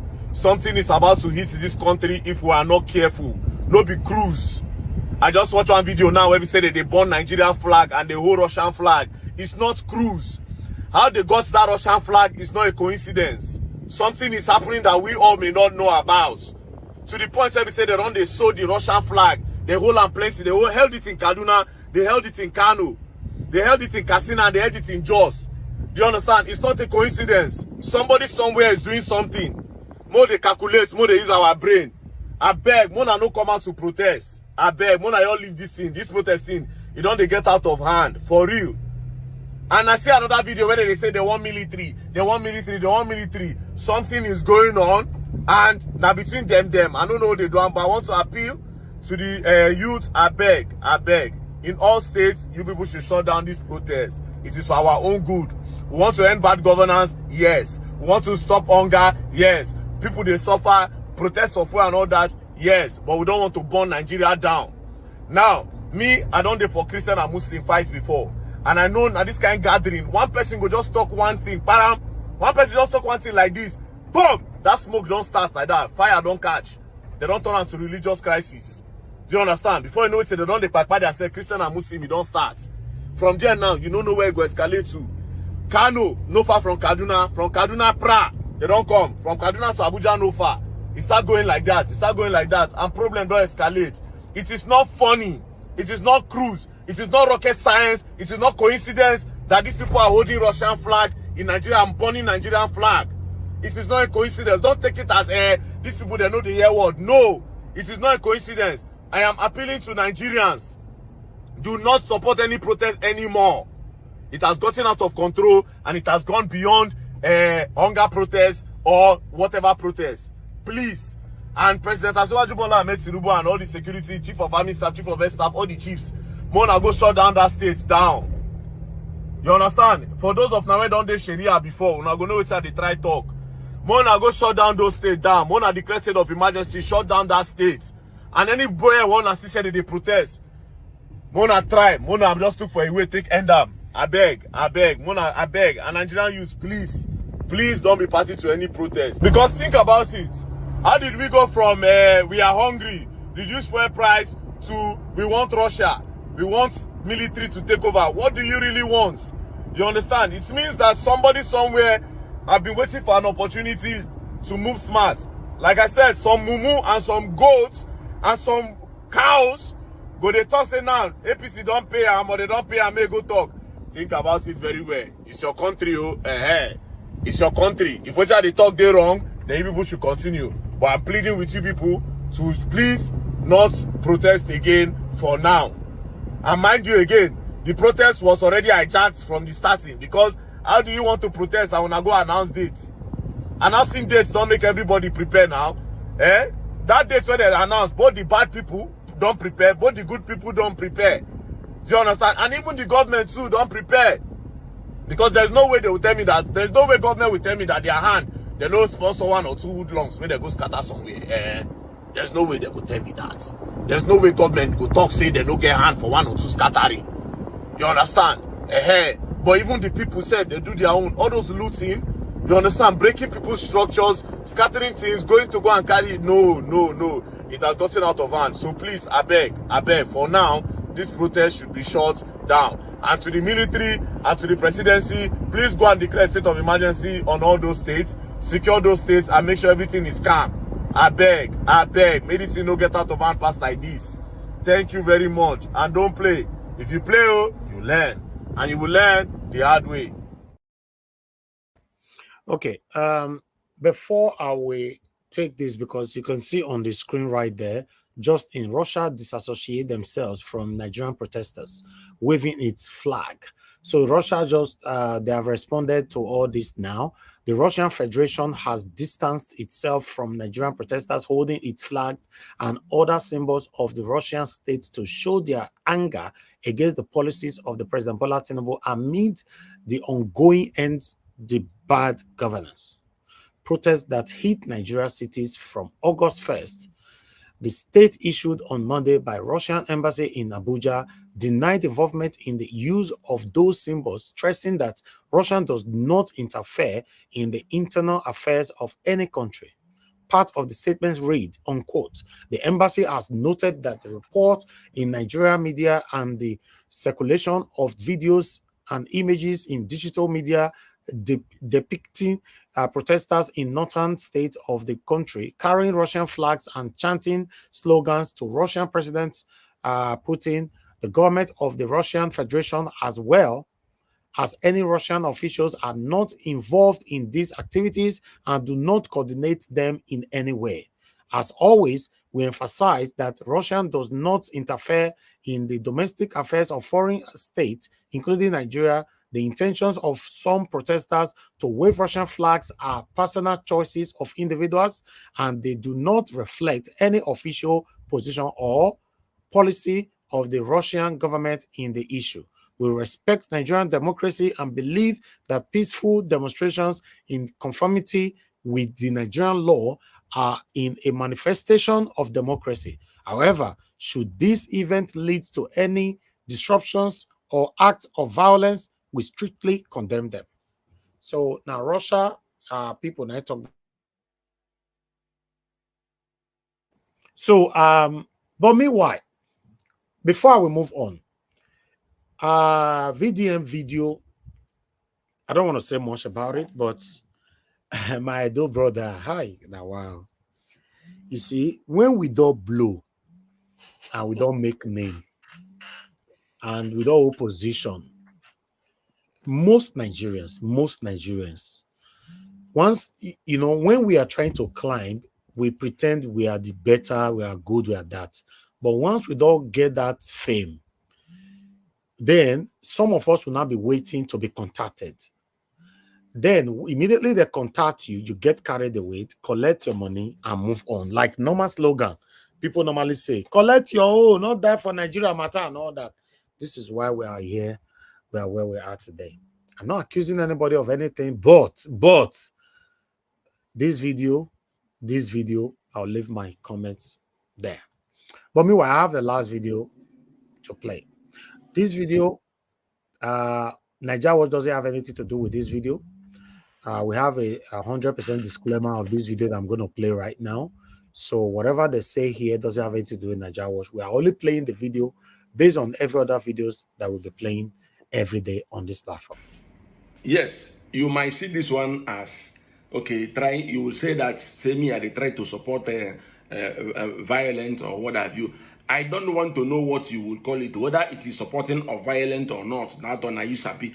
Because the country now where we did, the system where we did now, is a system where if somebody can come outside and threaten somebody because he has somebody in politics or in power, and the government will say it is a joke, and somebody will say that, hey, no problem, hey, don't worry, he's just saying it, nobody could do anything, then we have the right also to come and speak our mind, whether you consider it violent or what have you. That one is your business.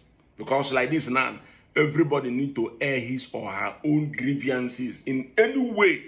Because I see some people will come outside, come begin talk, some two-edged person, sometimes one person will come talk, say, the president is bad. Sometimes the person will come back again, talk, say the president is good. Sometimes somebody will come talk, say, if you vote against this person, we'll kill you or we'll do you this one, we will burn your house. Sometimes somebody go, nobody go, they will say, leave him. Because why? He gets somebody who is in the corridor of power. Therefore, if his own is not considered violent, my own, if he considered violent, now you sabi. I tell my people this thing, you know, federal government, this federal government, it is too far for us to reach. Do you get me? This federal Abuja federal government, it is too far for us to reach. There is a common place where we need to visit, and it will be a sure banker. They say charity begins at home. You see all these counselors, when once you and your classmates want to play for school, sometimes if they make a counselor, you go be like, say, no be the same primary school on attend. You go be like, say, no be the same secondary school on attend. You go to see, no be this guy.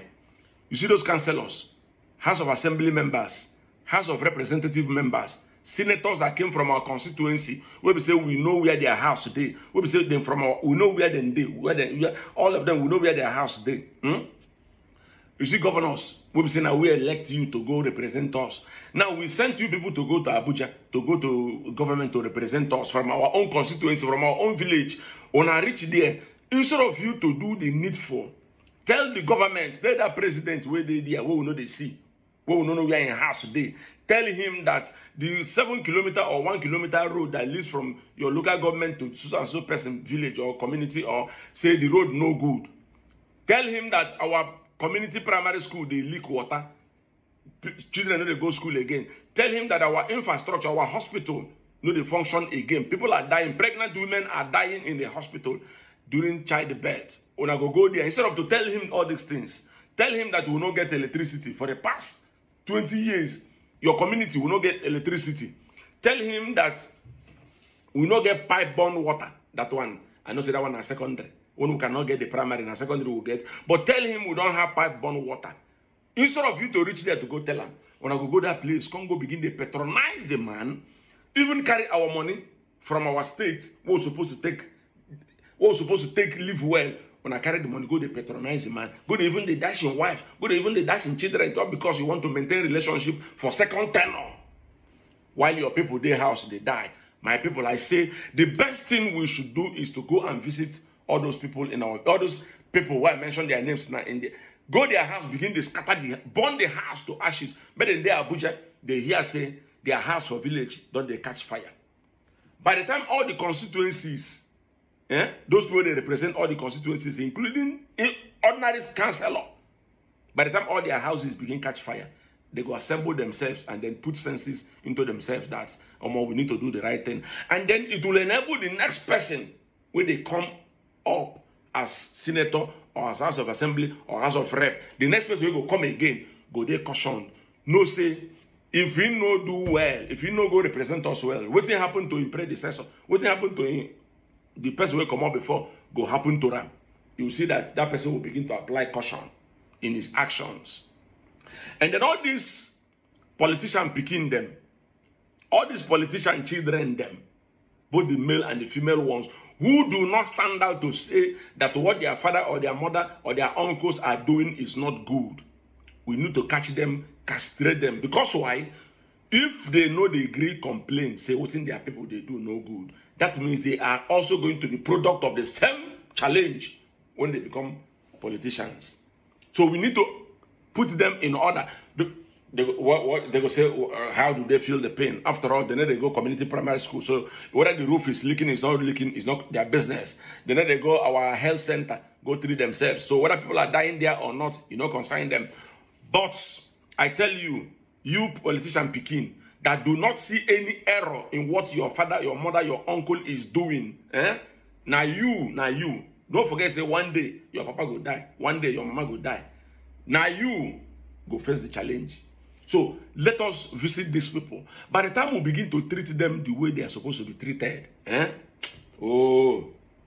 something change go there. Because this president now waiting for Abuja now, we know they see him. We don't know where they live for Abuja. We don't have access to Aso Rock.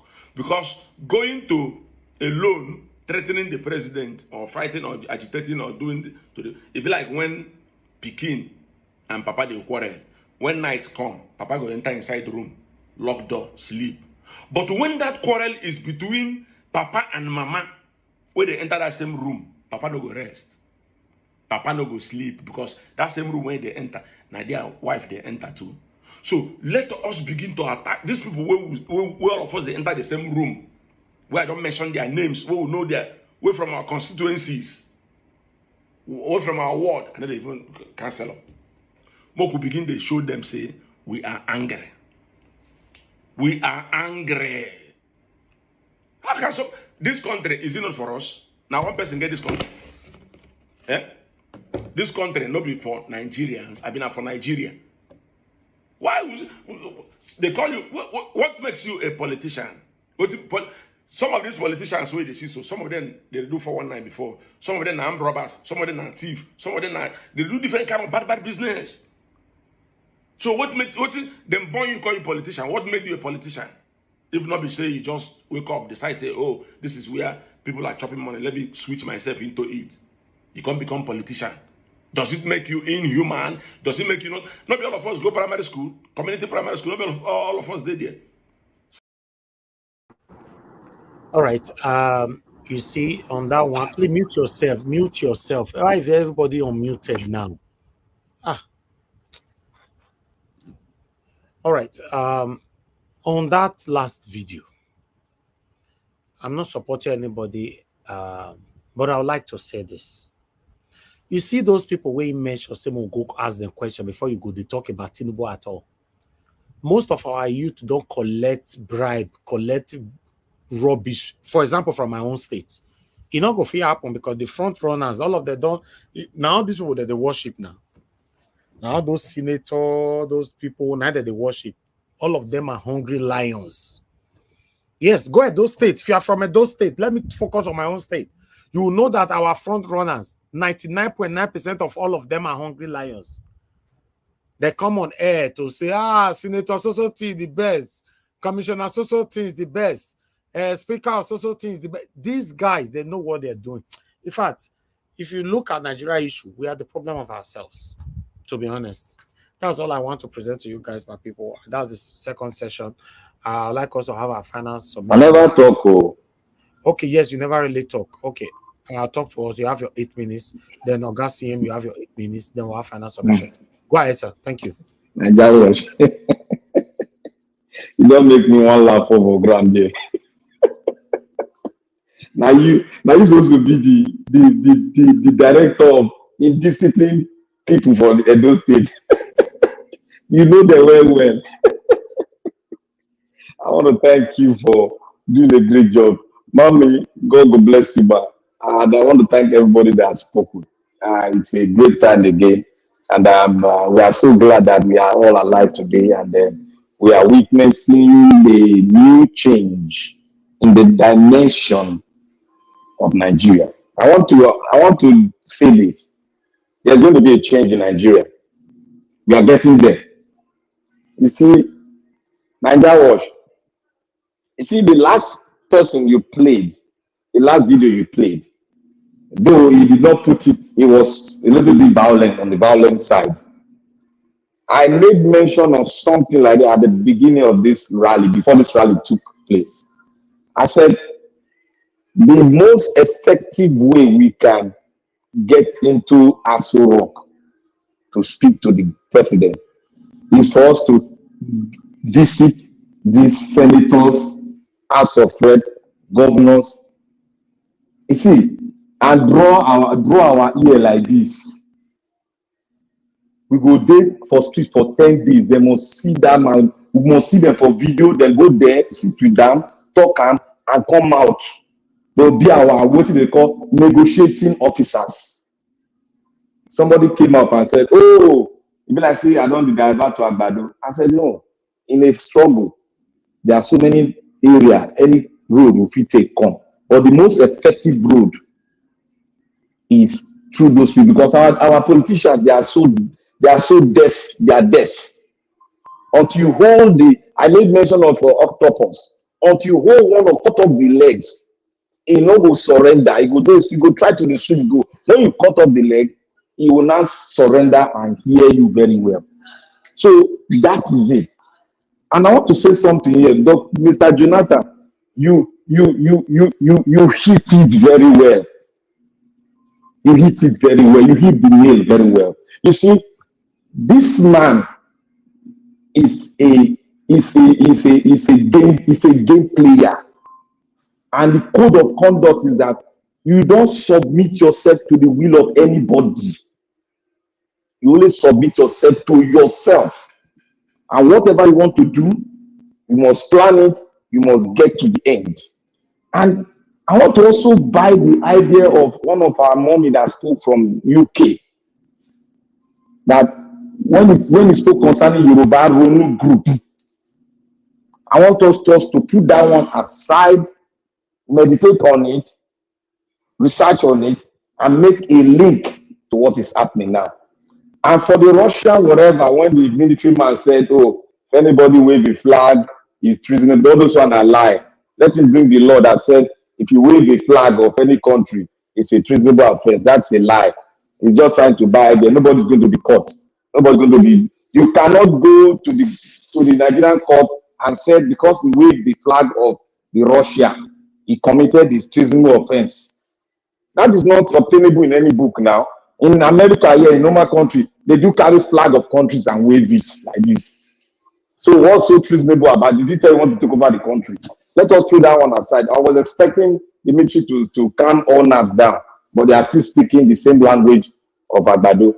Now, what we need to see here Should be very clear. Agbado has planned this thing from the beginning. He has so planned it that everybody that wants to speak against him, he has planted the seed into every one of them. I want you to remember that this man started when he became a governor of Lagos State. And he has that thing to do that when he wanted to become governor, when he was the governor, when he left, when somebody wanted to turn the table, that person kicked the bucket. And we all know who did it. Now, he came into power. He pushed Buhari there.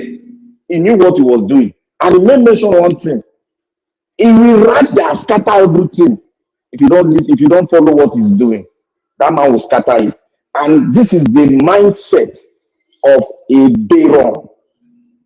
He's going to arrest a lot of people, and he's not going to release them until he even finish his tenure. And let us be very mindful of what he's going to do next. Now, the way it is now, Nigeria's citizens are on the right path, and we are going to get what we are looking for. Okay, now, the Yoruba people are saying, Igbo leave the country. The Igbo people said, my people don't invest there again, we want a referendum.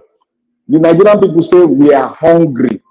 Somebody said, change the electoral law. Then the other one said, they are killing our people. Boko Haram is flying flag. ISIS flag in the north. Now, Chief of Defense Staff did not talk that one. He's talking about Russia flag. Then, what other things we're saying here? Okay, now,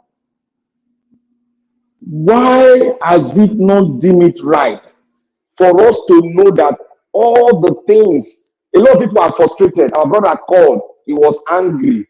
Frustration will come up because they are going to use that thing to frustrate everybody. But Nigeria, to all Nigerian people, please keep the fire burning. We are going to get it. Now, to all this thing that is happening, doesn't it come into our own reasoning, critical reasoning, that to solve all this problem, this one is calling for referendum. Is it not better we sit down to talk? Hunger, yes, there will be hunger, but is it not better for us to solve the problem once and for all? Because if we go on another election again, it's not going to work. It's not going to work. If they give you oil, it's not going to work. These people are still there. If the answers come in again, or the northern are coming again, they're still going to perpetuate the same character. In order for us to avoid all these characteristics, all these factors that every day we talk, let us speak with one voice and iron this issue out. Even if they give us rights to chop, subsidize them, we will still end up in a rough electoral malpractices. We will still end up of looting. We will still end up EFCC pursuing wild goose chase. The best bet for we to secure the futures of our generation and the generation yet unborn that are still in the hands of the Almighty God, it is left for us to sit down, converge, and have our way forward. Power belongs to the people. That was why God asked Moses to go and ask from the people whatever they need, it is so. That is it. Whatever they say, that is what they will get. We need to convert. We need to start this our opportunity, because we cannot solve the problem by electoral whatever. We cannot solve the problem by subsidizing gas or any other thing. The only way we can solve the issue now is for Nigerians like mine, like our professor. Our professor is talking straight now. He knows what I'm saying right here. The only solution to it now is for us to sit down together, all the tribe, to speak with one voice and put a law that will guide all of us, that will make all of us love ourselves and have a way forward. And there is one thing I want to say here. Every tribe in Nigeria had weakness. Every tribe had weakness, and it is historical. So let us sit down, think critically, and look into the criticality of the issue of the problem why we're having up and down in economics, in our politics, in our day-to-day life, is we need to sit down and make a strong law that will guide us to the future. Thank you, Nigeria. All right, my brother Black Panther, thank you very much. I appreciate you. Let's have Gasiem. Gasiem, good to have you on the show, sir. Good evening to you. You have your 8 minutes. Please talk to us, sir. Okay, thank you very much, Niger Watch. Good evening, everybody. Please, all protocols duly observed. Actually, there are quite a lot to say today. So many things happening. The news are just popping out almost by the hour. But the one that really I want to really let my voice to is this waving Russian flag in Kano, Katsina, probably Kaduna, and the rest of where it is being waved. It should not be taken lightly. We all know that Burkina Faso, Niger Republic, and Mali is now under the influence of Russia. Not really that Russia is colonizing them, but they are sort of having partnership agreement with Russia in so many things. And to do it very well, those three countries pulled out. In fact, severed their ties with France in the first place, their colonial master. If I quote correctly what this person said, the president of Mali or the chap in Mali, not Mali, Burkina Faso. He said for a long time they've been getting aids from France, yet they are very poor. He said, well, let them try with other aids and see where they are going to be. And that's why they left. That's a very noble idea and worthy of any statesman, because what it means is that he's looking at his people. Now, still the same Burkina Faso chap, they said he reduced the salary of maybe those of them in power and then increased the poor people or the civil service or the people by some amount, some percentages, which is good. Now, why I have to say this is this. Because they've left, they've sort of severe ties, so to speak, with France, and they've left ECOWAS, so that it's like a man or a woman who just finished a divorce. You feel as if you've gone back to when you were, maybe a teenager or something like that. So you feel that you are free, even if it costs you, you lose a lot, but you say at least it's good to be free. So those three countries are enjoying freedom, so to speak. But Russia, why they went to Russia, they must have seen that maybe Russia will be a better person to them. Not really a better person, but they may feel that if France should sort of want to subdue them or try, they've already taken refuge with Russia. If you go to United Nations, remember United States, Britain, China, Russia, and France are the permanent members. They can veto anything. So it's always good. America always goes with Britain to achieve what they want. In some cases, they bring in France. Why Russia and China are always together because of communism or socialism. So in this case, they felt that by being with Russia, they've neutralized the effect of France. So if you go to UN if you want to push anything, if it's something France will veto or won't agree, Russia will do it. Now, because they share land border, and remember when Tinubu came to power, when they wanted him, maybe France wanted him to invade Niger on their behalf. He's been going to France for treatment and everything. We will never know the deal. So, due to Nigerians cried out, here I condemned it because it's of no interest to Nigeria than because Nigeria stand not to gain anything for me. But because the Hausa people, because Hausa is mainly Katsina, Kano, and all the rest, they felt that across the border they are their brothers. Blood is thicker than water. Their senators and house of everybody, we all saw it, even emirs, they held a meeting. Those that went also rock, those delegations, they tell Tinubu not to try it, that is going to inflame the region and all these things. So Tinubu, common sense prevailed. Now, because of this hunger, I'm telling you, Nigeria is already divided. It's just that nothing. They felt probably that's why Buhari tried as much as he could to extend to take a rail from Kano through Maradi to where it stops in Niger. We may not know. We only hear guessing. So he built that one and the standard gauge. That is one. Then secondly, from what I heard, because this is not geopolitics, this might be advanced. Let me make my guess. When Dr. Akefakpo brought this his memoir, just a note about restructuring in order to say, before even this hunger protest, to us, because to me, I like restructuring so that Ogoni man will control his oil. I'm not Ogoni anywhere, and I don't have anything there. I've not even been there, but I've read books about Ogoni, and I'm not happy with what is there. So for them to control their oil or their resources, a state like Bayelsa, poverty rate, I think, is about 80 something percent comparable to those in the Sharia belt. Yet they have a crude oil. So somebody like me, I voted for that. I learned that the North felt that they went to Tinubu in Aso Rock to go and complain that any attempt for him to restructure Nigeria according to this region, where the restructure is something like you control your resources, whereby the oil will get out of their hand, it will now be in the hand of Urobo, Joy Soko, and all those people control the Akwa Ibom. He said if they try it, it's better they divide Nigeria. And if they divide Nigeria, we tell them that they, the Yorubas, will suffer. How? He said they will face Niger Republic and Burkina Faso, be with them, be using the seaport in Abidjan or using the seaport in Ghana or the one in anywhere like those people are using. He said the southeast we face the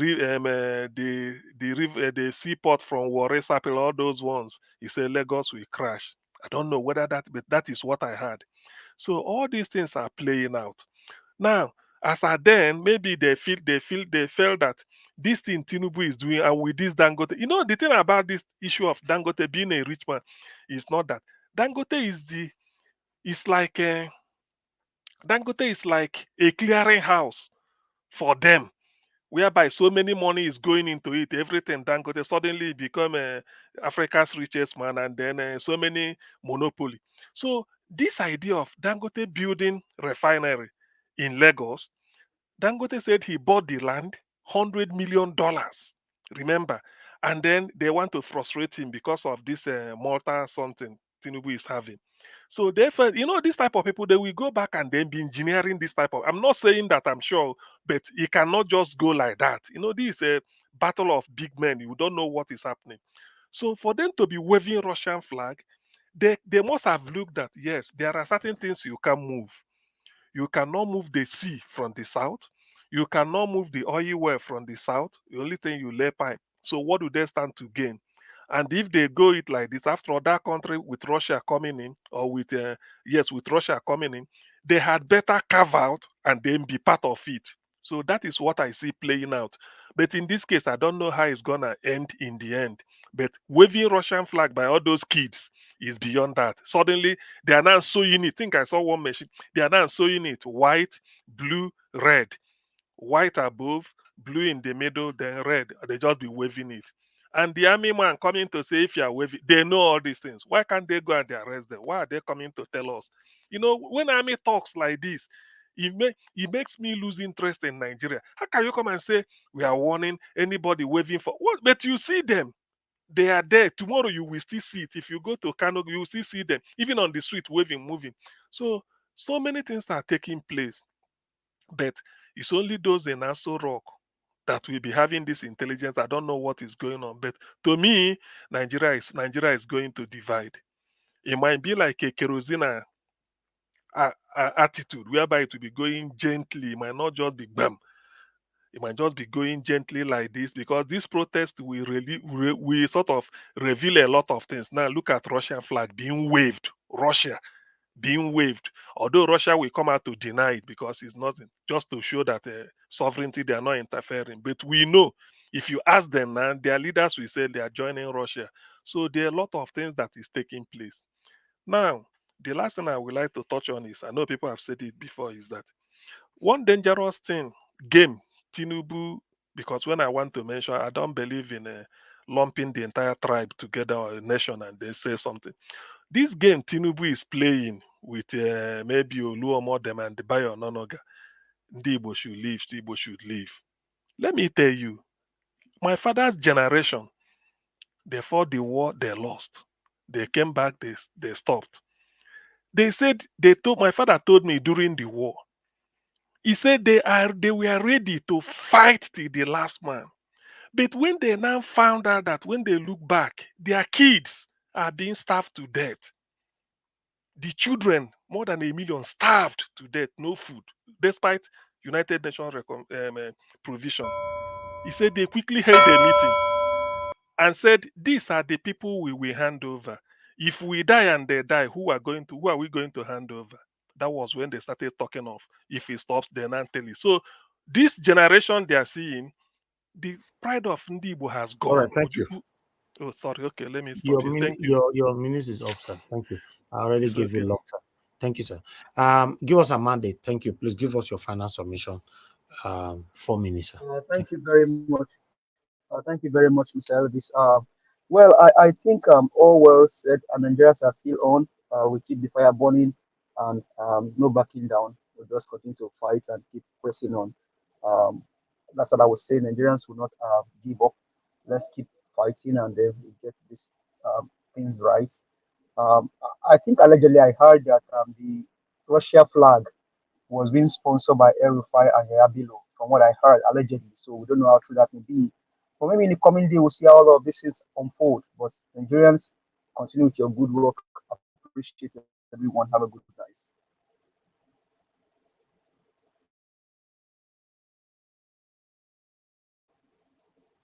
Hello, sir. Is everybody there? Thank you. Give us a Amanda. Are you done? Thank you. Okay. Yes, I'm done. Thank you very much. Thank you. All right. Mr. Jonathan, please, you have the floor, sir. 4 minutes. Thank you. Okay, thank you. Thank you very much, Mr. Elvis. I greet all the fellow panelists once again. I just want to quickly say this. I was listening to Mr. Chris earlier, and he described the bigotry, the ethnic bigotry that we're seeing in Nigeria. He described it as being shameful, appalling, and barbaric. I listened to that.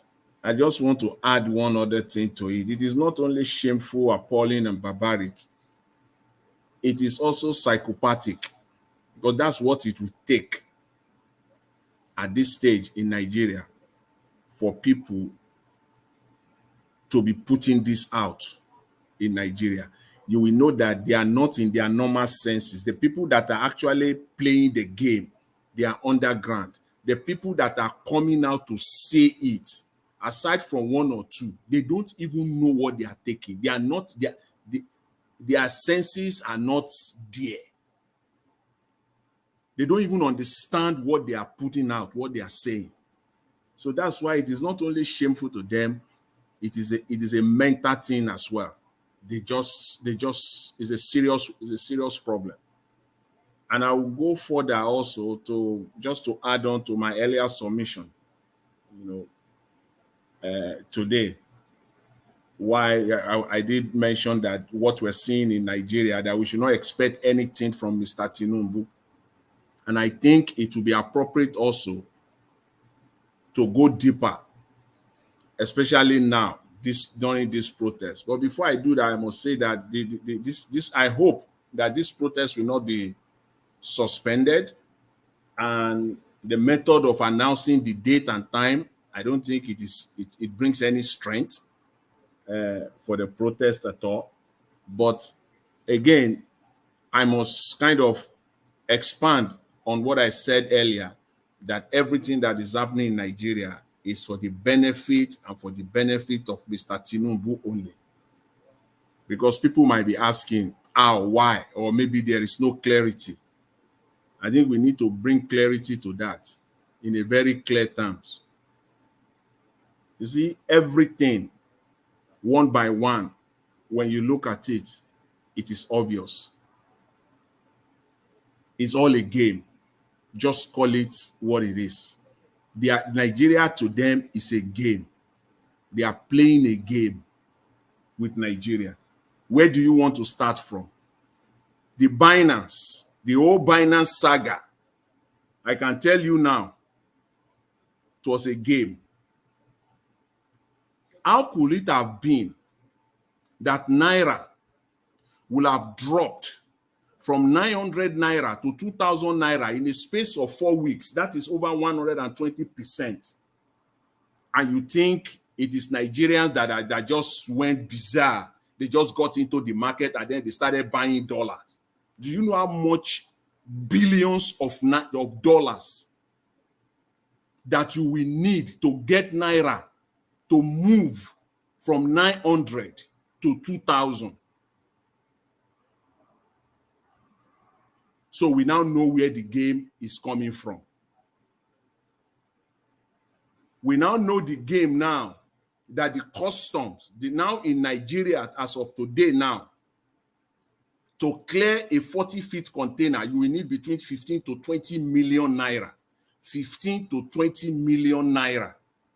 And they are telling us that the prices of goods will come down. How? It's so ludicrous, so laughable. How will that happen? An import-dependent nation, the cost of clearing the goods has gone up by more than 400%.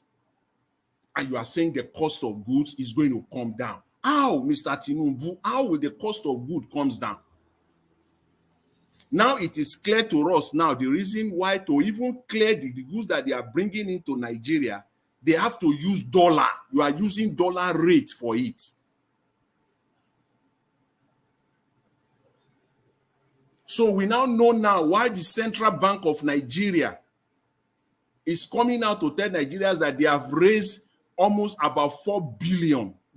We now know where the money comes from.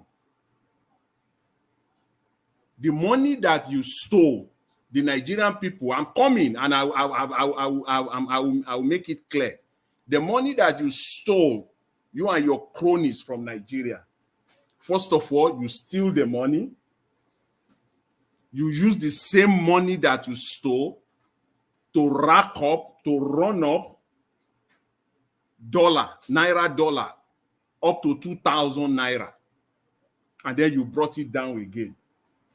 You use the proceed, the profit that you got from that. You now use that same proceed to be saying that you are investing into Nigeria and collecting interest on it at the same time. Before anybody will ask me, where is the evidence? I will quickly ask the Central Bank of Nigeria to give us or to provide us the major purchasers of Nigeria's treasury bill. If it is not, Mr.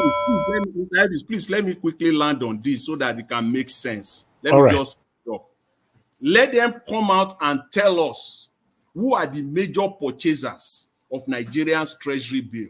Because you and I today can go to the United Kingdom, their debt management office. You can go right now and you will see the people that are buying United Kingdom's treasury bills. You will see their top 10. You will see their names there. The same thing now, you go to the United States now, treasury office, you will see the top 5 purchasers of countries that are buying United States. Who are those that are buying Nigeria's own? We don't know. They just tell us that they are buying. So I can say for a fact that the Nigeria is in a deep mess. These people are there to, this is their game, to play the game. In other words, to enrich themselves. I mean, when you say enrich, it will be at a new level. We will have not seen this kind of level of stealing. It will be what we have seen in the past. It will be a child's play to what is currently unfolding in Nigeria now. So we know that Mr. Tinubu cannot backtrack. He cannot go back. It's already in it. and it is only Nigerians that will take their country back. Thank you, Mr. Elvis. I will leave it at that. Thanks. Okay, Mr. Jonathan, thank you, sir. Thank you. I wish I have the time. I can even give you 1 hour to talk to us, to be honest. You know, because when you are speaking like this, a lot of people want to hear more. But meanwhile, I'd like us to move on. Thank you very much. Let me hear from the next person on the panel, which is, okay, Mr. Paul is not with us anymore. Okay, Mr. Abdul Malik, please talk to us. Then we'll come to Mr. Odua. 4 minutes. Yeah, good evening once again, Nigeria Watch. You see that video that you just played, that last video, that actor? Yes. He said it all. But there is something I did not support there. They should not burn their house down. They should not destroy anything. But let them start it from their preference, which is their local government. I have said it before. They should go there every day. The villagers, they should go there to stone their house, so that the local government or the senator, they will be feeding them there. Yes, they should continue. No, but they should go there, please, not to destroy anything. I don't allow that one. Is not allowed to burn their house down. There should be. They hear from Abuja that village people are coming to their house to stone their house every day. They will do something right. Yeah, that guy said it all. Because not everybody have access to go to Abuja to protest, something like that. Yes, you see, this Nigeria government, Tinubu just come to destroy Nigeria. He just come to destroy Nigeria, to destabilize the economy. Just take a look. Just a few years. Just how many months you come in. How much was dollar when Buhari was there? 700 to 800 naira, $1, right? But now today, dollar is 1.5 to 1.6. Just times 2 of that. Everything double. It's just going to destroy the country, to impoverish people more and more. Look at now the rate of poverty in the country. There is no more middle class in the country. Either you poor or you rich. That is the level now in Nigeria. But some people don't get that. They don't get it for now. They don't get it. It will be a time before this man will be ending of the year, like 4 to 5 months coming. You will see what will happen in that country. Now people are crying more. Before this guy will be like 4 or 5 months again, another more thing will happen. Now I don't really understand what is really bothering me every day. You have also military like that military, Christopher Mustafa. Look at the way he's talking. Go and fight Boko Haram. Go and fight Boko Haram. Boko Haram are there. They don't allow people to go far anymore. All the region in Nigeria. Just peaceful protesters that they are not armed with their bottled water. You are just coming out every time to talk. Go to Boko Haram. Boko Haram, they are there. What type of country is this country? People are suffering, and don't know what they can do. What can they do? The only thing they can do is to do peaceful protest, so that government will hear their voice. But now you guys want to stop them by force. Okay, what else do you want them to do? It's not that they are doing it violent. It's you guys try to do it violent. Okay, what do you want them to do? Look at that small child that holds stone in his hand. Is it 2 days? You have not eaten 2 days. Government, you don't see this. What are you doing for your citizen? There is nothing. Even graduate, they don't see work. Okay, what else do you want them to do? Just stealing money. Every day you approve billions of dollars, trillions of naira, but there is nothing to show. Where is this money going to? Where? We don't know. What type of people, government, this man just come to destroy the country. And the worst part of it, the prominent man, the prominent people, they don't talk anything. Like those prominent former military. They're supposed to come out and say something. But they are all quiet. Like Babangida, Obasanjo, Abdul Salam, like Admiral Kigbe, which is Edo State, from when Abdul Salam was president, he was vice, which is Sako Central. They don't even say anything. They're quite quiet. That is the worst part of it. Okay, the masses, what do you want them to do? They cannot eat. If you are in their shoe, how you feel? You don't eat one day or a night, or only afternoon, you don't eat like 6 hours. How are you going to feel? It's not that you are fasting, you are not fasting. It's very terrible situation in Nigeria currently. Thank God it is started. Kano, not a part that they take it seriously this time. Yeah, that is my opinion. They take it serious. Thank you very much. Abdul Malik, thank you, sir. Thank you very much for your time with us. I really do appreciate you for your submission and your time with us every day. Thank you so much. Okay, Alga Oduwa, if you are there, sir, please talk to us. You have the floor. Okay. Thank you, Mr. Najawash. Thank you once again. Thank you, sir. Well, for me, I don't see anything. People should not say this is. It's just a protest, and they raise flag. Nigeria has been raising flag. And will they say a president office, there is no other country flag there? When he was talking, the pulpit he stand, he was talking on the podium. Was there no another country flag beside him? So why must he put another country flag beside him when it was not even a British flag? So there's now so people raising Russia flag and they are shot. Do they write Russia in that flag? Just so for me, it is better Russia even take over the country than the British so-called what? Look at the military man that is talking Russia flag, is tracing this, that. He should go to Burkina Faso now and see what Ibrahim Traoré is doing there. Is it not military like him? Or is it not because it's concerned Ivory Coast person? It is not by the uniform, it is by the heart.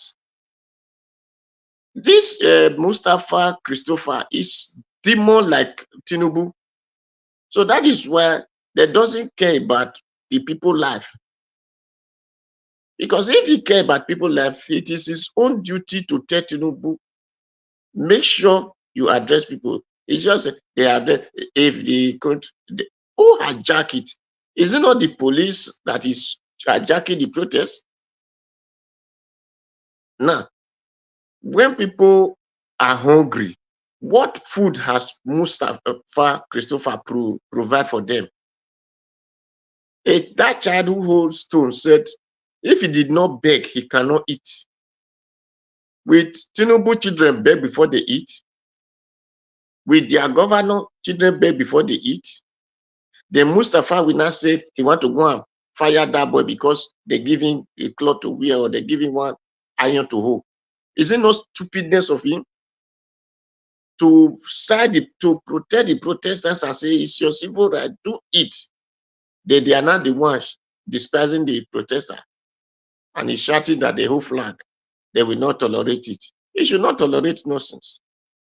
But he's tolerating the pains of the Nigerians, but cannot tolerate flag. Me, I will support even if Russia side it or Russia did not side it. Me, I support the flag.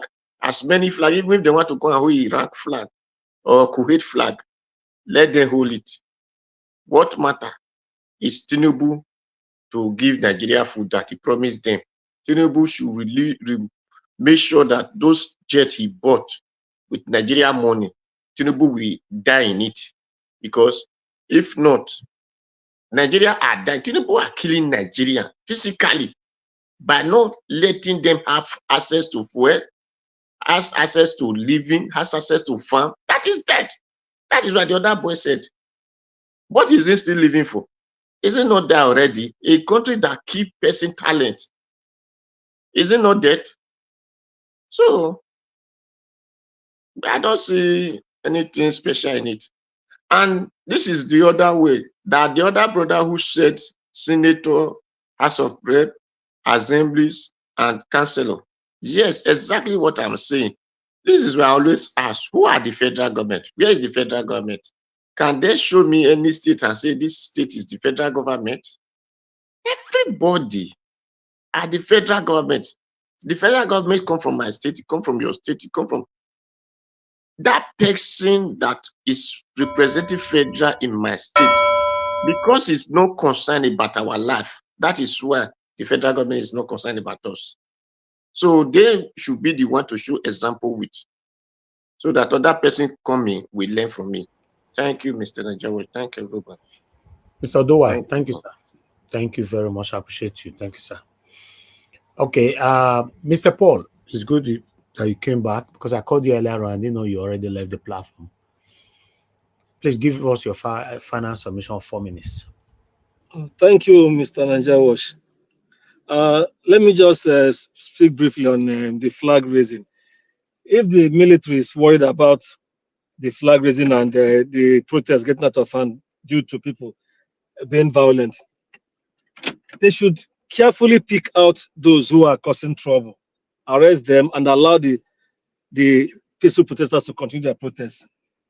They shouldn't lump everybody into one group and use it as a means to use any forceful means to end the protest.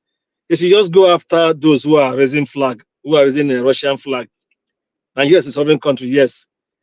But if they are worried that if that is their concern, that people are planning other sinister moves, they should investigate and go after those who are doing that and leave protesters who are crying for, who are really under severe hardship. That is what I can say about that. The military should not use that as a way of looking for a way to brutalize people further. The world is watching. They shouldn't do that. And then the president should address, he should pick, like you used to say, Mr. Njawaj, let him pick at least one item. Let him start from one. Fuel, bringing back the fuel price to what it was when he came to power, what he met it. Let him bring it back to that level. Then begin to discuss with all Nigerians on how to move the country forward. The system is not working. I know he will not do that because anything that we seem to take away money from his pocket, he will not do that. And that may be his Waterloo at the end of the day. This money is accumulating. It may not go the way he thinks it. So I believe he should calm down. He should listen to the masses, reduce the fuel price. If he brings it back, if he can bring it back or brings it back to what it was when he came to power, it will help to alleviate some level of hardship. At least price of items can come down to some extent. Then we begin to talk about other things. Then another thing he should take care of is the high cost of governance. All these new agencies and ministries is creating, they're not necessary. We're talking about bringing down the cost of governance and merging agencies and ministries. It shouldn't be increasing and putting his bodies there for them to take a piece of the cake as well. The man is just too reckless with our money, and we can't continue to allow that. Thank you.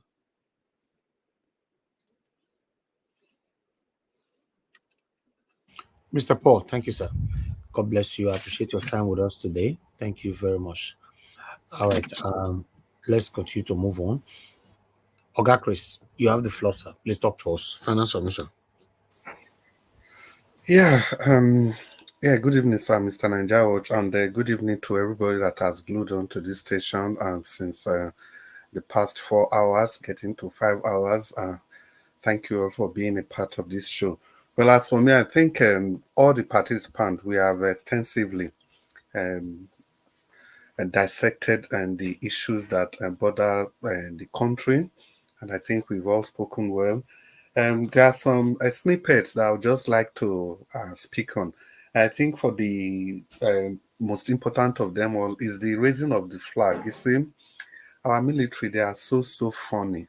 It's on record that the Boko Haram, they took over 12 local governments in Niger State, and they hoisted the flag of Boko Haram there for how many years, and nothing has been done. In Borno State, for example, they are in full control of more than two-thirds of the local government in Borno State with their flag fully hoisted, and they've not done anything. To the extent, the local government chairmen are operating their local government from Maiduguri, the capital of Borno State. You see, the whole nation is so laced with hypocrisy, and it's so sad that we always find a way to defend whatever these people are doing. But that is not an excuse that the Russian flag should be raised, because for me, I don't even support that flag being raised, because I don't trust the Russians, I don't trust the Chinese, and these people, they are just about what they want for themselves, which is good, and all nations should think in that direction, because it's only when nations think in that direction, they think about what their own people will benefit from whatever system they set up. That is when nations will continue to move forward and move ahead, and be focused on bettering the lives of their people. And that brings me to a very important question. I was thinking, Mr. Jonathan, when he was speaking, he was dancing close to that place, until he ran out of time. You know, Mr. Jonathan, maybe tomorrow, if you can find time to further educate us on this, I think it was Treasury Bill you talked about, when Tinubu made this offer like 3 months ago. I know you were the first person that also talked about it, and you advised Nigerians to key into the purchase of that Treasury Bill, because we were asking now who were the people that bought the bills. No, we really like to know what has happened. Has there been a gain upward? Technically, I know there has been a gain, because after your advice, I followed that sale.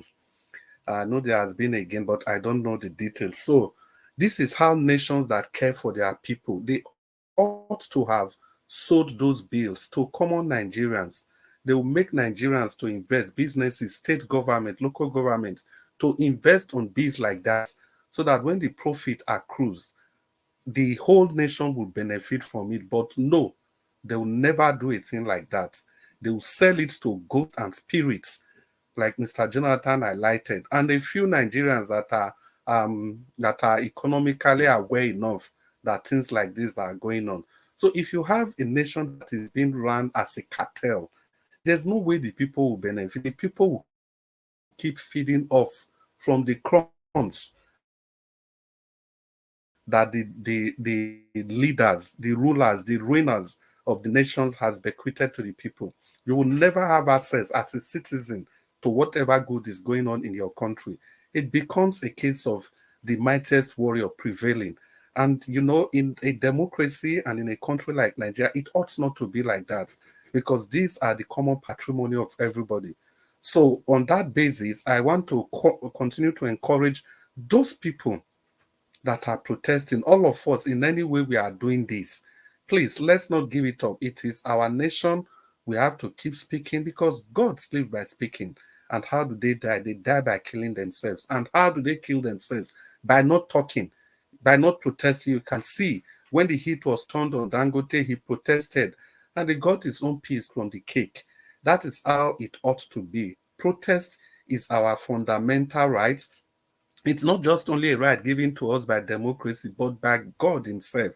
That is why, like I've repeated here, if babies, if they are uncomfortable, they will cry. It is a form of protest, and their parents will listen to them.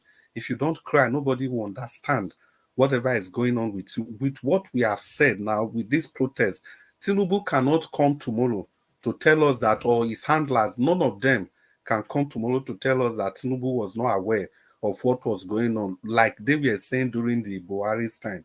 So, in conclusion, I think we all have to be conscious, just like we are now. We keep this consciousness, we conscientize ourselves, we encourage ourselves, encourage the people around us, And we must understand that nobody, I repeat, no nation is going to do this for us. We must strive to emancipate ourselves. We must make sure that this nation is run to a very large extent in an open manner and not like a cartel-based business. It's a nation. It ought not to be run like a business enterprise. We have to put the people first before profit. But the set of leaders you have now, these guys are they are buccaneers. They don't care. They just want to take everything and leave the carcass for you and I. And if we don't speak, this is going to be our lot. That is why protesting is something that we all should be ready to do at any point in time, because eventually there will be collateral damages. No matter what it is, give us our mandate, it's not here again. But he has told us that let's not forget these, our heroes that we have lost. We have to find a way of remembering them in any way we can, because these are the true soldiers of democracy. They are the true heroes. They have paid the supreme price, and they should not be forgotten in a haste. The nation belongs to all of us, and we all, I just round up now, we all must be ready to partake equally in emancipating this nation. And Mr. Jonathan, I'd like to urge you once again, if you remember tomorrow, please, if you tell us the current state of the Treasury bill, because I really love the angle, the question we are asking, who were the purchasers? Who were they? We don't know, because it's a cartel business. Thank you, Mr. Nanjawat, and good evening, Nigerians. Oga Chris, thank you very much, sir. I appreciate you always. Thank you so much. Okay, before I will call on the last two, which is Black Panther and Oga CM, I want us to listen to this video. This continues saying Igbo must go, Igbo must go. Oh, wow. But a lot of people are talking now. So, but this particular one, I want us to listen to it. They never see Igbo as a Nigeria. They see Igbo as a third class, people that is attaching. They see Igbo as a migrant to Nigeria. And they are the people holding in Nigeria. They see them as a migrant. I never blame the government. I blame the same Igbo who are selling themselves. I blame them very, very well. Or do you even think, is it possible for Igbo to leave Lagos? Yeah, they will leave. They will leave very soon. Some of them are pushing their business back home. Or you don't know. They will leave. Now that time Nigeria I go clear. And when they leave, you can't take their resources to develop anywhere. I'm not an Igbo man, but how can you tell me, say, Igbo, the state, they don't have support, they don't have airport, they don't have anything. Nothing good is coming out of them. No revenue, nothing. The people, they are still creating something out of something, but you siphon them. As we are talking, go and look the level of military that is there. The people, they are not protecting, they are sitting at home under the order of Samonekpa. They are sitting at home while others are protecting. They say they are not part of Nigeria because why? They were not recognized as Nigerians. They recognize them as migrants to the Nigeria. Really? Yeah. That is how they see them. The politicians should stop deceiving the people. That is how they recognize them. I told you last conversation that Peter Obi, no Igbo man will rule Nigeria. If you think I'm lying, go and mark it till the generation end. Igbo man will never rule Nigeria. It will never. It will never. It will never. So what to give you that mentality now? Yeah, because they see them as third class. Is there anything good coming out of the Igbo? Anyone, both the Peter Obi they bring out, is the politician that is using them. They say not Kabana, they use them. Just come out to drag your people out. They know it will never enter. 2027, Peter Obi come out, he will not still win. It's a northerner. Now rotation between the Yoruba and the North. Now northerner they come out. Mark my words. So does it mean say Igbo will not be Nigerians? Are we waiting? They are be classified as a third class after the war. As a third class, they will never give them any space. Because if you give them space, they are afraid these people might take over everywhere.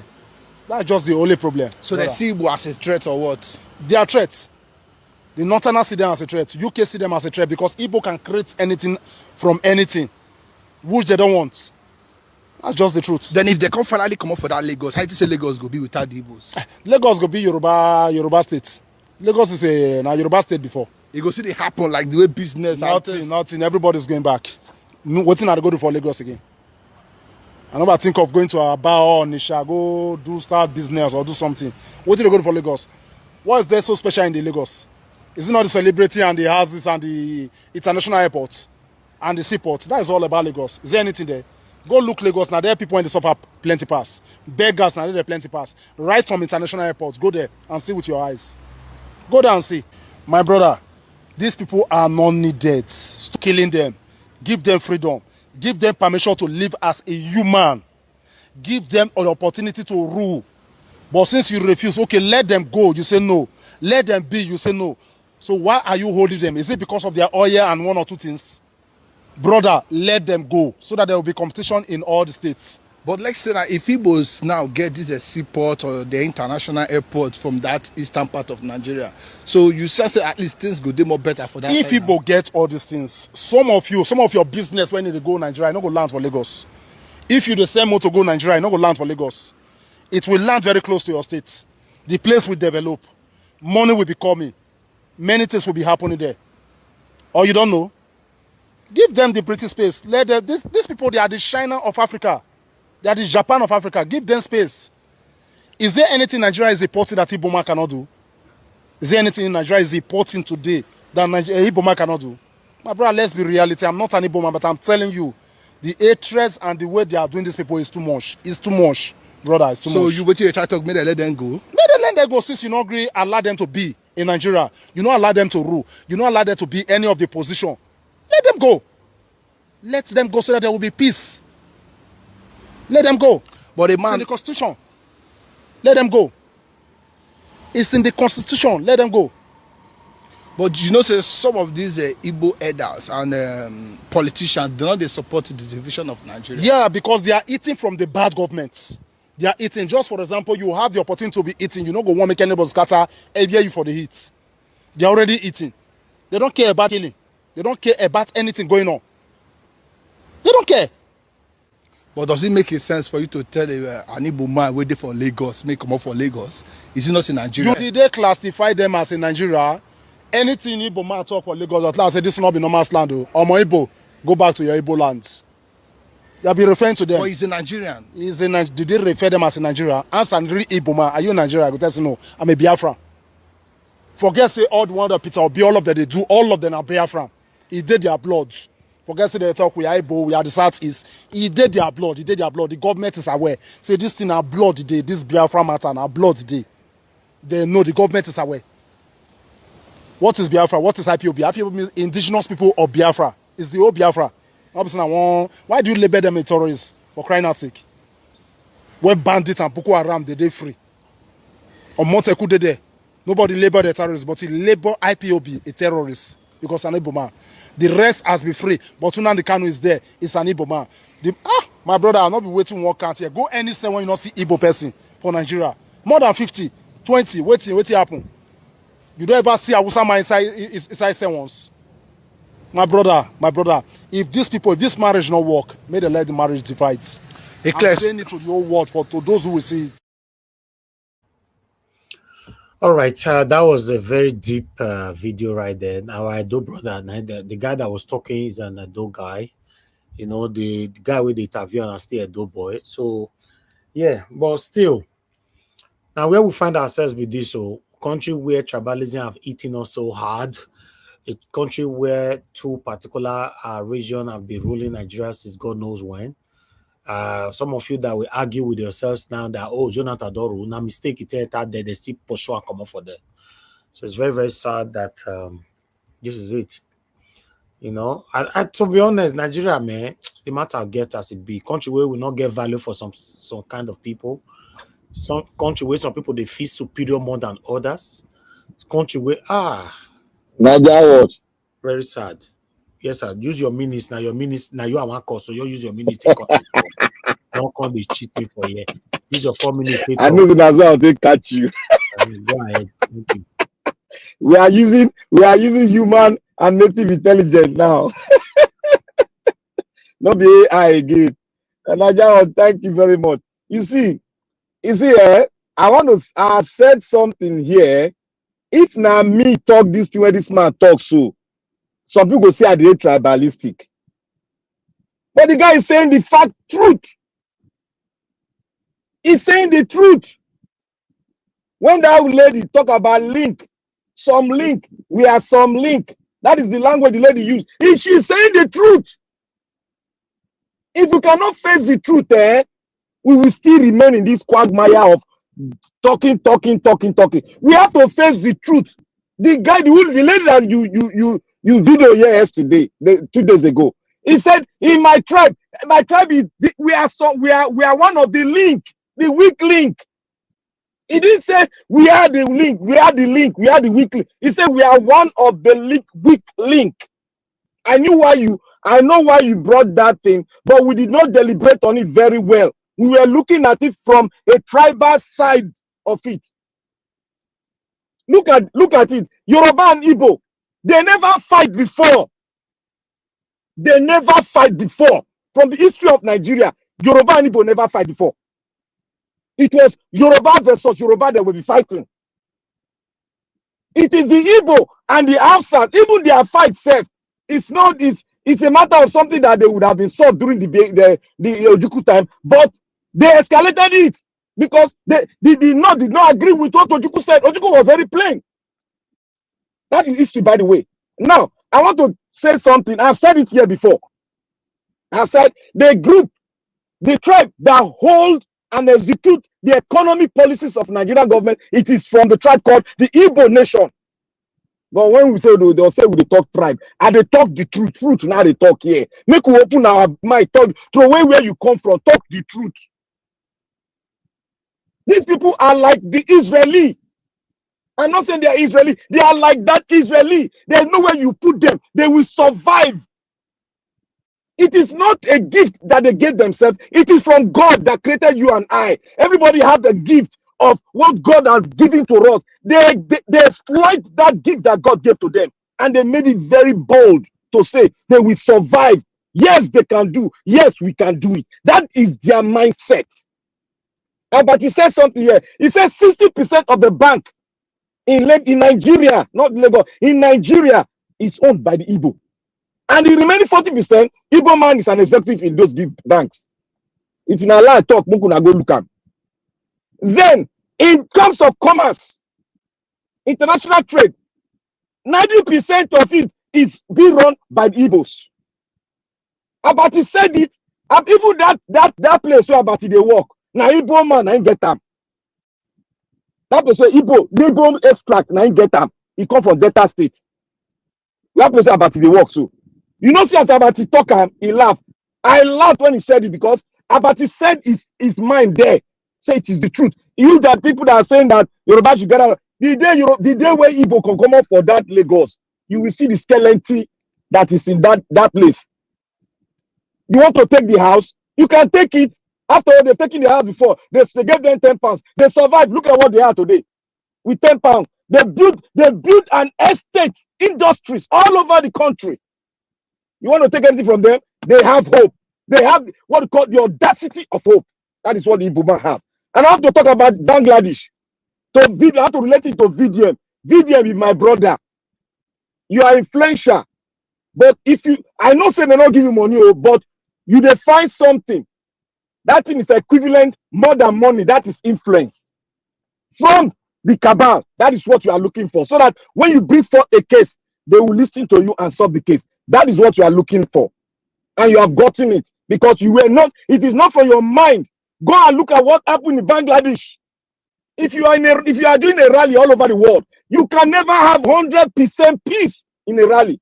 Nigeria, my people, do you think you can get this freedom free? Do you think you can take power from these people free without no fight? And Nigeria, let me conclude here. We should we should throw away tribalism. We should just open our heart to say the truth. Don't look at people's statement. Read it. Find what he's saying. Don't just picture tribalism. Anytime somebody talk about your tribe, you say tribalism. No. Let us be very factual and let us be true. Don't said one thing here. He said something is going to happen in Nigeria soon. And I stand on that word. Something is going to happen in Nigeria soon. God bless you. And I want to say, every Nigerian citizen, don't listen to VDM. Continue fighting. Bangladesh, the president of Bangladesh took over power just 2 years ago, and the people are driving him out. She's now in England. So what are we talking about? You know what you know how many people that were buying Bangladesh because they want to save their country for the future generation. We are sitting down here. VDM is saying, don't go.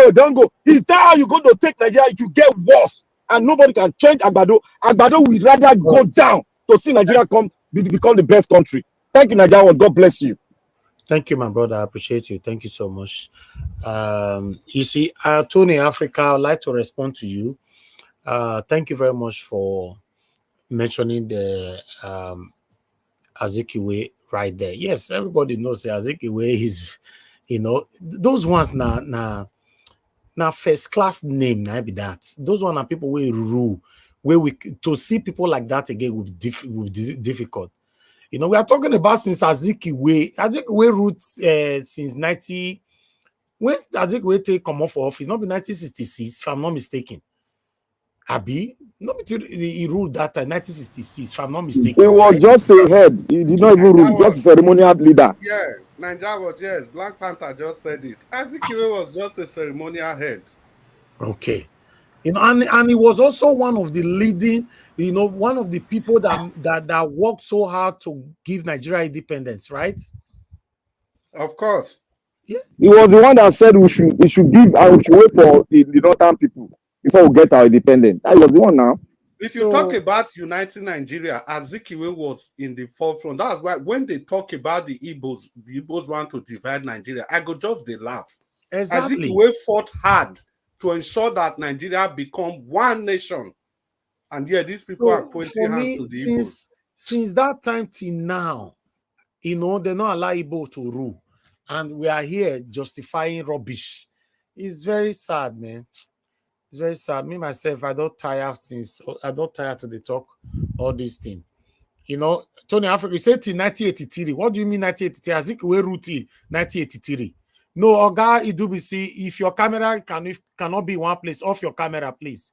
I don't like camera moving left or right if on screen. Thank you, sir. Sorry, sir. As if away the office in 1983. What are you talking about? Can somebody correct me there? Tony Africa not know history. 1960. 1960, when we got independent. Yeah, up to the first. Left office in 1966. That's after the first coup. Yeah. Yes, after the first coup, yeah, you are right. So where do you get your 1980 something from Tony Africa? Anyway, Augustine. Watch, sorry. You see, this situation is very frustrating. You know why it's frustrating? It is because people are trying to hide history away from the people.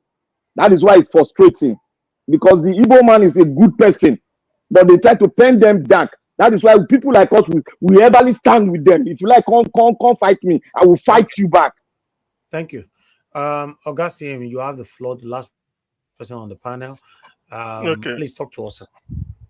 Thank you, Niger Watch. I think I have to change what I needed to even say. So just for the sake of people listening to us, and then here we educate people the little we can. Tony Africa, your problem is you can't distinguish between what is real and what is unreal, what is facts and what is not facts. Between 1960, when Nigeria got independent, to 1966, we practiced parliamentary system of government. I don't know whether you understand the meaning. Under parliamentary, the power resides with the prime minister. The president is a ceremonial head. It's not executive. So the real power to pass budget, to appoint minister, to do anything, to sign contract, whether they are awarding contract to tie any road or whatever. I know maybe you are not educated to understand it, but I will just educate you. The power resides with the prime minister. Zeke was just a ceremonial head. As a matter of fact, between 1960 to 63, Zeke was just like somebody, the Queen of England, the saint, say, please be looking after, just be representing me. I don't know. Where is this coming from? Just be representing me. So when Nigeria became a republic, 1963, Zeke assumed the role of a president. Between 60 to 63, he was governor general. No power, just a ceremonial. To receive head of state at the airport. If there's a banquet, he will make a speech. The real power to appoint minister, to sack minister, to approve budget, to sign anything belongs to the prime minister. So effectively, if you must know, I recommended a book here called The Harold Smith Story. Go and buy it and read. Your problem is you are so illiterate. You don't know anything and you like to be making noise. So to that extent, the power that 6 years before 1966 was the Tafawa Balewa is in charge, the North. The first time an Igbo man became in charge was when Ironsi, as a result of the coup, stayed for 6 months, January 66 to May to July 66. That was when Ironsi was in charge. So 6 months, write it down. The next time an Igbo man came close, because the next time an Igbo man ever came close was during the Shagari, where you normally say Shagari Ekwueme. Ekwueme is vice. Oshibajo and Buhari, who has the power? Is it not Buhari? Does Oshibajo wield any power? Atiku and Obasanjo, who wielded the power? Was it not Obasanjo? Your own is that you are so dumb and daft that every time you continue to advertise your ignorance. So the closest, let me even put vice president.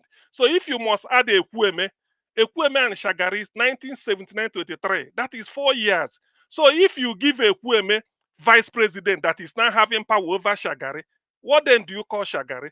Okay, because of what you said, let me even appropriate that Ekwueme had that 4 years. That makes 4 years, 6 months plus Ironsi. That is the only thing. I'm not spilling like this. It's because you are illiterate. What I'm telling you is the truth. All of us know that under executive presidency, Shagari has the power, not Ekwueme. Obasanjo had the power, not Atiku. Buhari had the power, not Yaradua. Yaradua had the power, not Jonathan, when they were doing, unless when Jonathan entered, he had the power ahead of Namadi Sambo. Your problem is you are too daft and you remain in Germany. You don't even, I don't know whether you went through primary school. That's why you mislead people. So if you are talking, Igbo man has been in charge, what they call power, only 6 months, Ironsi. The other one, nothing. We have never been. But yet you continue to make so much noise. Every time this man do it because they cooperate. Buhari and Oshibajo was there for 8 years. Obasanjo and Atiku was there for 8 years. Shoneko was there. Shoneko also was a head of state in his own right. What of Obasanjo and the Yaradua for 3 years as military head of state? If you must count that, obviously you will say a bit Ukiwa and Babangida 1 year. So does that make anything? Why I'm so, you see, I feel ashamed for you. Is that when you say this, people will say, what is this guy talking about? So you don't know the difference between parliamentary system and the executive system. Isa Azikiwe made it possible for Shagari to be president at this. It's calling Nyamiri. The person that made Shagari president, Shagari went through the court to 3rd of 19. That is what Zik was in NPP. Shagari was in NPN. So how can Zik made it possible for Shagari? Zik even came 3rd. Awolowo was 2nd. That was Awolowo that challenged Shagari, who they declared. This guy is so an illiterate. He just coming here to make noise. Don't call me Inyamiri. Inyamiri is a derogatory name. If I know where you come, you don't even know anything. You just come here to advertise your illiteracy. Very daft. You don't. So if they ask you who has handled power in Nigeria, we just jump Igbo man. What did Igbo man do? Ekwueme was vice, just like Oshibajo was vice. Can Oshibajo influence Buhari when Buhari was doing all those things? What are you talking about? Did Atiku influence Obasanjo? Was it not Obasanjo that was in charge? Was it not the person that took the glory? So today, everything that happens, you go and blame Shetima when Tinubu is in charge. Please try if you like, because you are in Germany. I understand that in Germany, the school there is free from kindergarten to university. Try and register at the nearest kindergarten or primary school and take it from there. You are becoming a disgrace to people listening to Niger Watch. Every time you come here and write Ekwueme Shagari, Zik. What Zik doesn't handle power. Zik, if you must know, Zik is the only African nationalist who fought for independence as the leader and never assumed power. Nyerere assumed power in Tanzania. Nkrumah assumed power in Ghana. Kenneth Kaunda assumed power in Zambia. And so many others like that. Mandela tried for South Africa. Later, he was the first black president. What are you talking about? How can this guy just come here and be sort of, and be sort of belittling a hallowed place like Niger Watch, where people come here to even educate people. People listen to us. People listen to, and you come here talking Shagari, Igbo man, Shagari, Ekweme, Zeke, so the chance. For how much? You are an illiterate. You are in Germany. You didn't even go to school. What certificate have you got from Germany? Or you just went there to go and maybe befriending Oyibo woman? All right. What certificate have you got? I mean, this guy is just becoming. Let me ask a question. Thank you. Tony Africa mentioned a name called Nyamiri. Please, can somebody tell me what's the meaning of Nyamiri? Nyamiri means Nyamiri. Nyamiri means give me water. That is the only thing Igbo man will ask you. Probably that's why. So that is. But is it an offensive word? No. Just like some people, when they want to describe, instead of them to say Igbos, they say Nyamiri. Nyamiri means. Let me tell you, Mr. CN, let me tell you the meaning of sorry, let me add. Okay, well, I want to add something to that. Hold on. Let me tell him the meaning. The local meaning. Let me tell you the local meaning. See, it's like when you call a nigger. They call the Igbo Inyamiri people. Inyamiri. So that's what I'm saying. It's offensive. Is that an offensive word? It's offensive in such a way. Niger Watch. Let's look at the etymology. Dr. CM, wait. Let's look at the etymology. That word Nyamiri is not really offensive. It's Nyemumiri. Nyemumiri, because it was not pronounced well. That is why it's now called Nyamiri. No, but he said Nyamiri at CM. So I want to know, is there offensive? Nyamiri is what we pronounce it. But the repronunciation from Igbo is Nyemumiri. No, we're not talking about the repronunciation, please, sir. Is it an offensive word? Yeah, they use it as an offensive word. Niger Watch, they use it as an offensive word. Yes. It's derogatory. It's very derogatory and offensive. See, Niger Watch is just like Aboki. If you call an Hausa man Aboki simply means my friend. My friend. But yes, that's what it means. But you and I know that if you say Aboki, it's a way of telling somebody, for example, now, if somebody they do like say no get sense, so they worry this Aboki self. But ordinarily, it simply means my friend in Hausa language. Yes, you are right. See? Yes, but they use it in an offensive way. So now what you guys are saying that Nyamiri is like a racial discrimination or what? Yes, it's like yes. Even if it means give me water, it's derogatory.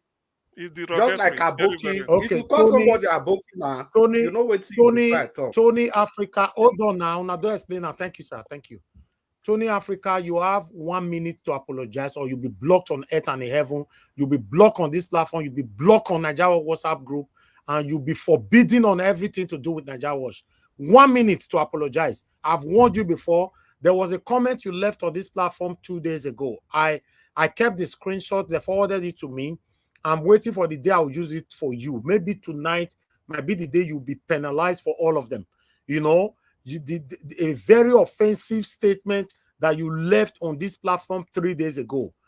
I have it because I know many of you are liars. When they ask you, what do you do? You say, I didn't do anything. So because of you guys that are liars, we are not keeping evidences for you. In case you lie, we forward it to you. It's just like somebody who posts a link on our platform. When you remove them, they'll come back to lie. I didn't do anything, they just removed me. So what we do, we forward you your offense. So 1 minute, and your minute is already. If I let me put it on.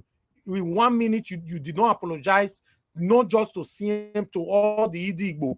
You are going to be blocked on earth and in heaven because too much of everything is bad. Your 1 minute is counting right now. I only just put in right now. He's counting. I put it on the screen. What kind of rubbish is that? If you want to practice any rubbish, practice in your house, not here. Not I apologize. You apologize to CM and the Igbo. You said what? What did you say, sir? I was drawing your attention to his comment. No, I was just drawing your attention to his comment. But you have corrected him. No. He must apologize to Oga CM and the Igbo. Do it now. I've told you guys before, if you want to practice any racism, any tribalism, go and do it in your house. Not on this platform. I don't care who you are. Not on my platform. You guys can never drag me to where you want to drag me to. The best that you can do, you get yourself out of this platform by yourself. If not, you'll be thrown out. Anybody. I don't care who you are. If you are part of the people that have been super chatting me before and you want to bring the ethics, things that you know that I'm forbidding on this platform, you go to hell with your super chat. Nanja, can I make a comment, please, if you can permit me? No wonder. They say he goes to one man went to the mortuary. No wonder. That's what I'm reading here. Anyway, well. Can I make a comment, please? Okay, go ahead. I'm waiting for his apology. He only said I apologize. You apologize to Dr. CM and you apologize to the Idigbo. That's what I'm waiting for. And you have 30 seconds with this. I'm not here to wait for your ego. Once I click on that button, you are forbidden. To be honest, you are forbidden. 15 seconds to go.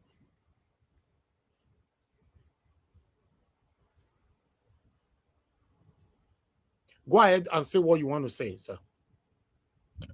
Okay, it's just to remind us of the shared humanity we all have. It is sad to see some of us who are supposed to be enlightened, have traveled far and wide, have mixed up very well across various ethnic groups, both in Nigeria and outside. And yet we come to a platform like this and begin to make comments that suggest you can't even hide it. We know. Hold on, sir. You will continue. Tony, you are banned on earth and in heaven from this platform for you to ignore my order. Then you are not needed here. I've banned you and I'm going to remove you from the group as well. I'll block you everywhere. I want to listen, let me pass this message. I want to let many of you to know. Anybody who believes that you're Alpha and Omega, or I don't know how they call you guys, who believe that people cannot progress or do well in life without you, I want to let you know that in case you are looking for some of your satanic people that have done it in the past, go ask them questions. Say, what was the result? Yes, you are already be forbidden on this platform, and immediately in the next few minutes, you are going to be removed from the platform on Nigeria WhatsApp group and everything. Then many of you listening to me now will learn in terms of prospective statement like that. Nigeria is destroyed today because of these continuous practices of tribalism, practices of ethnicism, practices of satanism that you guys are doing. Look where we are today. Many of you are useless in abroad. Many of you are useless in abroad. You are only just wearing the garment, say, I did abroad. If they carry camera, I can't see you properly where they live for abroad. You are useless. Go ahead, sir, Mr. Paul. Please round up. Thank you. So thank you. I just want to urge us again to be nice to each other. We know the problem we are facing in our country, and like you said, Mr. This is part of the problem we have. Some of us cannot rise above this our feeling of bias towards other ethnic groups, and it's not what we know that is true. It's what we've had, what have been told to us in the so-called oral narration. And some of us refuse to do research to know all these things. So that is part of the problem. So we should be enlightening, because many people watch these things across the world. We should be the face of the new Nigeria, enlighten ourselves so we can become, that's how we'll be one. We have married across tribes and ethnic groups. There's no ethnic group in this country that has not intermarried with another ethnic group. You can hardly find one. So these things, we should stop it. All these biases, it won't help us. And this is what our wicked rulers or rulers in our country capitalize on to further divide us. And we should find a way to neutralize these things and not coming on platforms like this, just that is even beyond Nigeria, to make this kind of comments. So I pray they will stop it. That even Nyame thing is when I see this service in the north, I asked some of my northern colleagues. They said it was when some people came to the north earlier from the east and they couldn't speak the language. They said, give me water. That was just it. and people turned it into all those things. So whenever somebody uses that kind of word or another one from another tribe in that way is derogatory. So I thank you for what you have done, Mr. Nanjawosh. I don't intend that the man should be taken off your platform, but you've done the right thing. Let it serve as a caution for everybody. Thank you so much. Thank you, sir. I would like to reiterate on this platform. I respect everybody and I want to be respected back. If you notice, I call everybody Sas, Madam, and I want to be. There was this woman that used to be on our platform before. I call her Madam, Madam, Madam, and she always called me Evis, Evis, Evis, Evis, like saying that she bore me until she was thrown out from this platform. Because I'll give you long room. I like if I take a decision, others can take, they can judge my decision, say, Elvis, in fact, you were too patient. Yes. That's why I tell you to do my things. This is how my mother taught me, my father taught me, this is how I live my life. I don't just take decision on time. And if you know the rules of this platform and you still come here and want to do otherwise or play smartness, I will deal with you. That's it. If na super chat they give me before and you think say okay because of the super chat, many people will don't give me super chat for this platform before. Many of them got carried away and start misbehaving like a lunatic. When I know the way I take throw them out of here. For you to know that I will respect you if now 1 naira you give me and you follow the rules, respect me back. But you are giving me 1 million naira or giving me 5,000 pounds every day and you are breaking the rules of my platform, you'll be thrown out. Simple as ABCD. If you now see what he Tony leave for a lady, which I don't want to destroy that one's memory, leaving a submission here just 3 days ago here. What Tony was writing about this lady concerning where she came from and everything. And I didn't notice until after the broadcast, a screenshot was sent to me. How long are you going to continue this rubbish? Look where we are today in Nigeria, for Christ's sake. Exactly. And we are still not learning. Nobody wants to learn.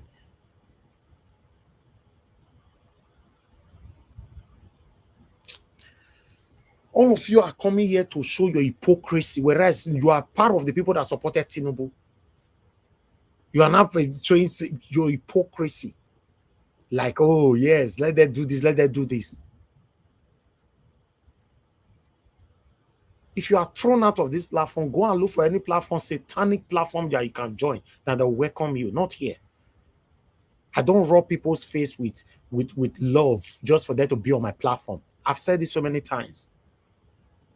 I don't have anything to hide. I show my character. If I diverse, I'll show him. If it comes to worse, I apologize if I go out of lane. Rather than I'll come here with a mask, deceiving the people. I don't feel one now. If you know you don't like any tribe, practice some in your house. If you get wife, maybe you and your wife, they swim inside the tribalism in your house, not here. If you get husband, swim inside in your house. Thank you, everybody. I appreciate every one of you. I'll give every one of you on the panel just 30 minutes to talk with yourself. Then I'll round up 30 minutes instead of pressing the button. Thank you. Okay. Please, can you allow me? Let me quickly go first for 2 minutes. Then every other person, please, 2 minutes, just to make an appeal. Thank you. For those listening to us, I know the tension is now, particularly all this Igbophobia going on, to my Igbo brothers especially. What is happening in Lagos, or the narrative? Remember, there's a man called Pa Ayo Adebanjo. He's Yoruba. Ijebu for that matter. Remember, there's a man called Dele Farotimi. He's also Yoruba. Remember, there's a man called Akioshuntoku. There's Jimmy Agbaje. Here we have Give Us a Mandate. We have Jonathan Kingsley. There are a lot of them. Even Olumide. You see, this is purely an agenda of Tinubu, Oluoma, and Bayo Ononoga. Don't take it beyond them. There is Rose Vival, who wanted to be governor. So when you look at this, just like Black Panther said, in the past, Ndi Igbo has always lived in Lagos. No problem. Not even No, not even in fact, not even push me, I push you with the Yoruba. It hasn't happened. Why Tinubu is bringing it as a divisive? Because Tinubu has held Yoruba to ransom. So his people are revolting against him. That's why he lost Lagos. And then what he wants to do is to pin it on Ndibu. He's alone in this game. I believe so. Forget about all these people coming. So please, when we want to do stuff, when we want to react, we be measured. I know what I'm saying, and I'm saying it with every sense of authority and conviction. If Paya Adebanjo is still in his 70s or 60s, he would have risen up because he's an old man now. Who knows in the state of health he is. So such a nice person, there are many of them. He wants so many souls. We know exactly what is happening. So please, just calm down. If it is the wish of God that one day we will leave, definitely nothing will stop us. Ndibo will leave. It doesn't mean we can still visit each other. Southern Cameroon, Southwest Cameroon was formerly part of Nigeria. They left, but they still come to University of Calabar to study. They make up one of the foreign student population there. So this is life. But let nobody push you for you to suddenly hate your neighbor because of rhetoric. Not all Yorubas are interested in all this Tinubu gamble. I can tell anybody that not all of them, in fact, a great majority don't support him. They are really, he's holding them to ransom. So please, let just be measured, because I know exactly what I said. I know how some people reacted last year, particularly on this platform. I can't forget it. When I remember what Give Us a Mandate said, I feel, in fact, goose pimple run over my body. But that is life. So please, to my Igbo brothers, forget. This is purely Tinubu affair, and he will fail. Definitely he will fail. There is Davido to look forward to enjoying his life. Look at your Adeleke family. The mother is Igbo. The wife of governor of Osun State is Igbo. Davido is Igbo. Who knows where the children will marry from? So this is life. We are not that. We are not what Tinubu and the Olomo is painting us to be. We never took anything, any part of Yoruba land. It is the Fulani that took Yoruba land and put an emir at a lorry. Ndi Igbo never try such things. We come, we live there, we go. It's as simple as that. Thank you very much. So I don't know who takes over. Either Black Panther, Jonathan, who again? So that before the time goes. I know I didn't. Okay, let me take is it there? Okay. Can I take 3 minutes? Go ahead. Okay. I just want to thank the likes of Mr. Jonathan, Give Us a Mandate, and all the Yoruba brothers that are in this channel. I just want to note to every one of them, all of us, we are brothers. All of us, the bad heads in every one of us has joined hand in either taking from the purse of the federation in one way or the other. Those of us that have done those kind of things are the weakest link that we need to block and take control of their mindset and nurture them the way of being your brother's keeper. Now, every one of us in Nigeria, whatever tribe you come from, we all have a gift. We need to exercise where we have a gift. That is why you see in America, you see people from all the nations of the world with great gift. They come together and make a formidable union. That is what we should be thinking about. That is what should be our mindset. That is the way forward. That is how we can be once again the big brother Africa. The brother that giveth. Once upon a time we were giving and we were fighting for our brothers in South Africa. Despite all that they are doing to us. But one thing we should know, when you keep doing good, don't say because one of them has hurt you. Don't stop, but continue to do good to your brothers and sisters, every one of them that surrounds you. That is the way forward. When Patrick Mulumba and all the Africanists were preaching one Africa, this was the mindset that they had. Open borders, love one another, be your brother's keeper, and so that we can form a formidable black race and have Africa as a united state. That is what we should be thinking. That should be what should be our mindset. That is what we should focus on. Let not all focus on the ones that are weakest link among us. But one thing I know, and I want to say this from my heart, Nigeria is getting there and we'll get it.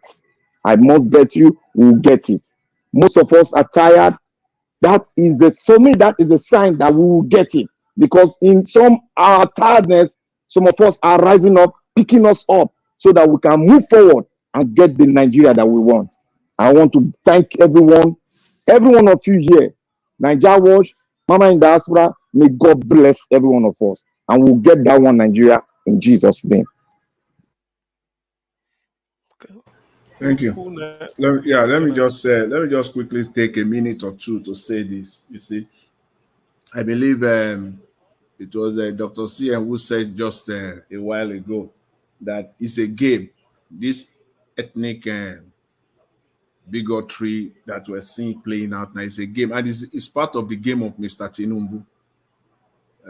And he's so desperate. You see, when a Yoruba man, I said earlier today, when a Yoruba man said the die is cast, which means that the Yoruba man will say Oti Dojo and Sen, which means that it is what it will. Somebody also said it will fight like a pig. It means that you will do whatever it takes.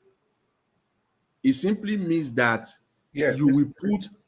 Mr. Jonathan, it was me. He said that to a traditional ruler. The same day he said the die is cast. So when a Yoruba man said that, it simply means that, see, integrity is now, he has put integrity outside the window. He has thrown it outside the window. Any morals, anything that has to do with moral is all out. It is now to fight debt, to achieve the objective. That's what it means. The die is cast. And he meant it to the letter. And that's what we're seeing playing now. This ethnic bigotry is part of the game for him. And it is only because, if not, even yesterday in his speech, he still talked about ethnic bigotry and that it will have no place in Nigerian space. If he meant it, if it is not part of his game, what is Bayo Ononuga still doing there today? You will have fired him and his likes. What's he still doing there today? That means that you have to, first of all, Tinubu is not a leader that leads by example.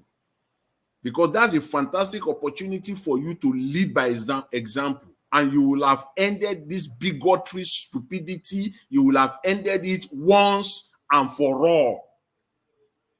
If you come out and you say this kind of, there's no way we can have someone like this as being part of the government or serving in the government, it is appropriate for you to step aside. I will accept your resignation, or you just have to go.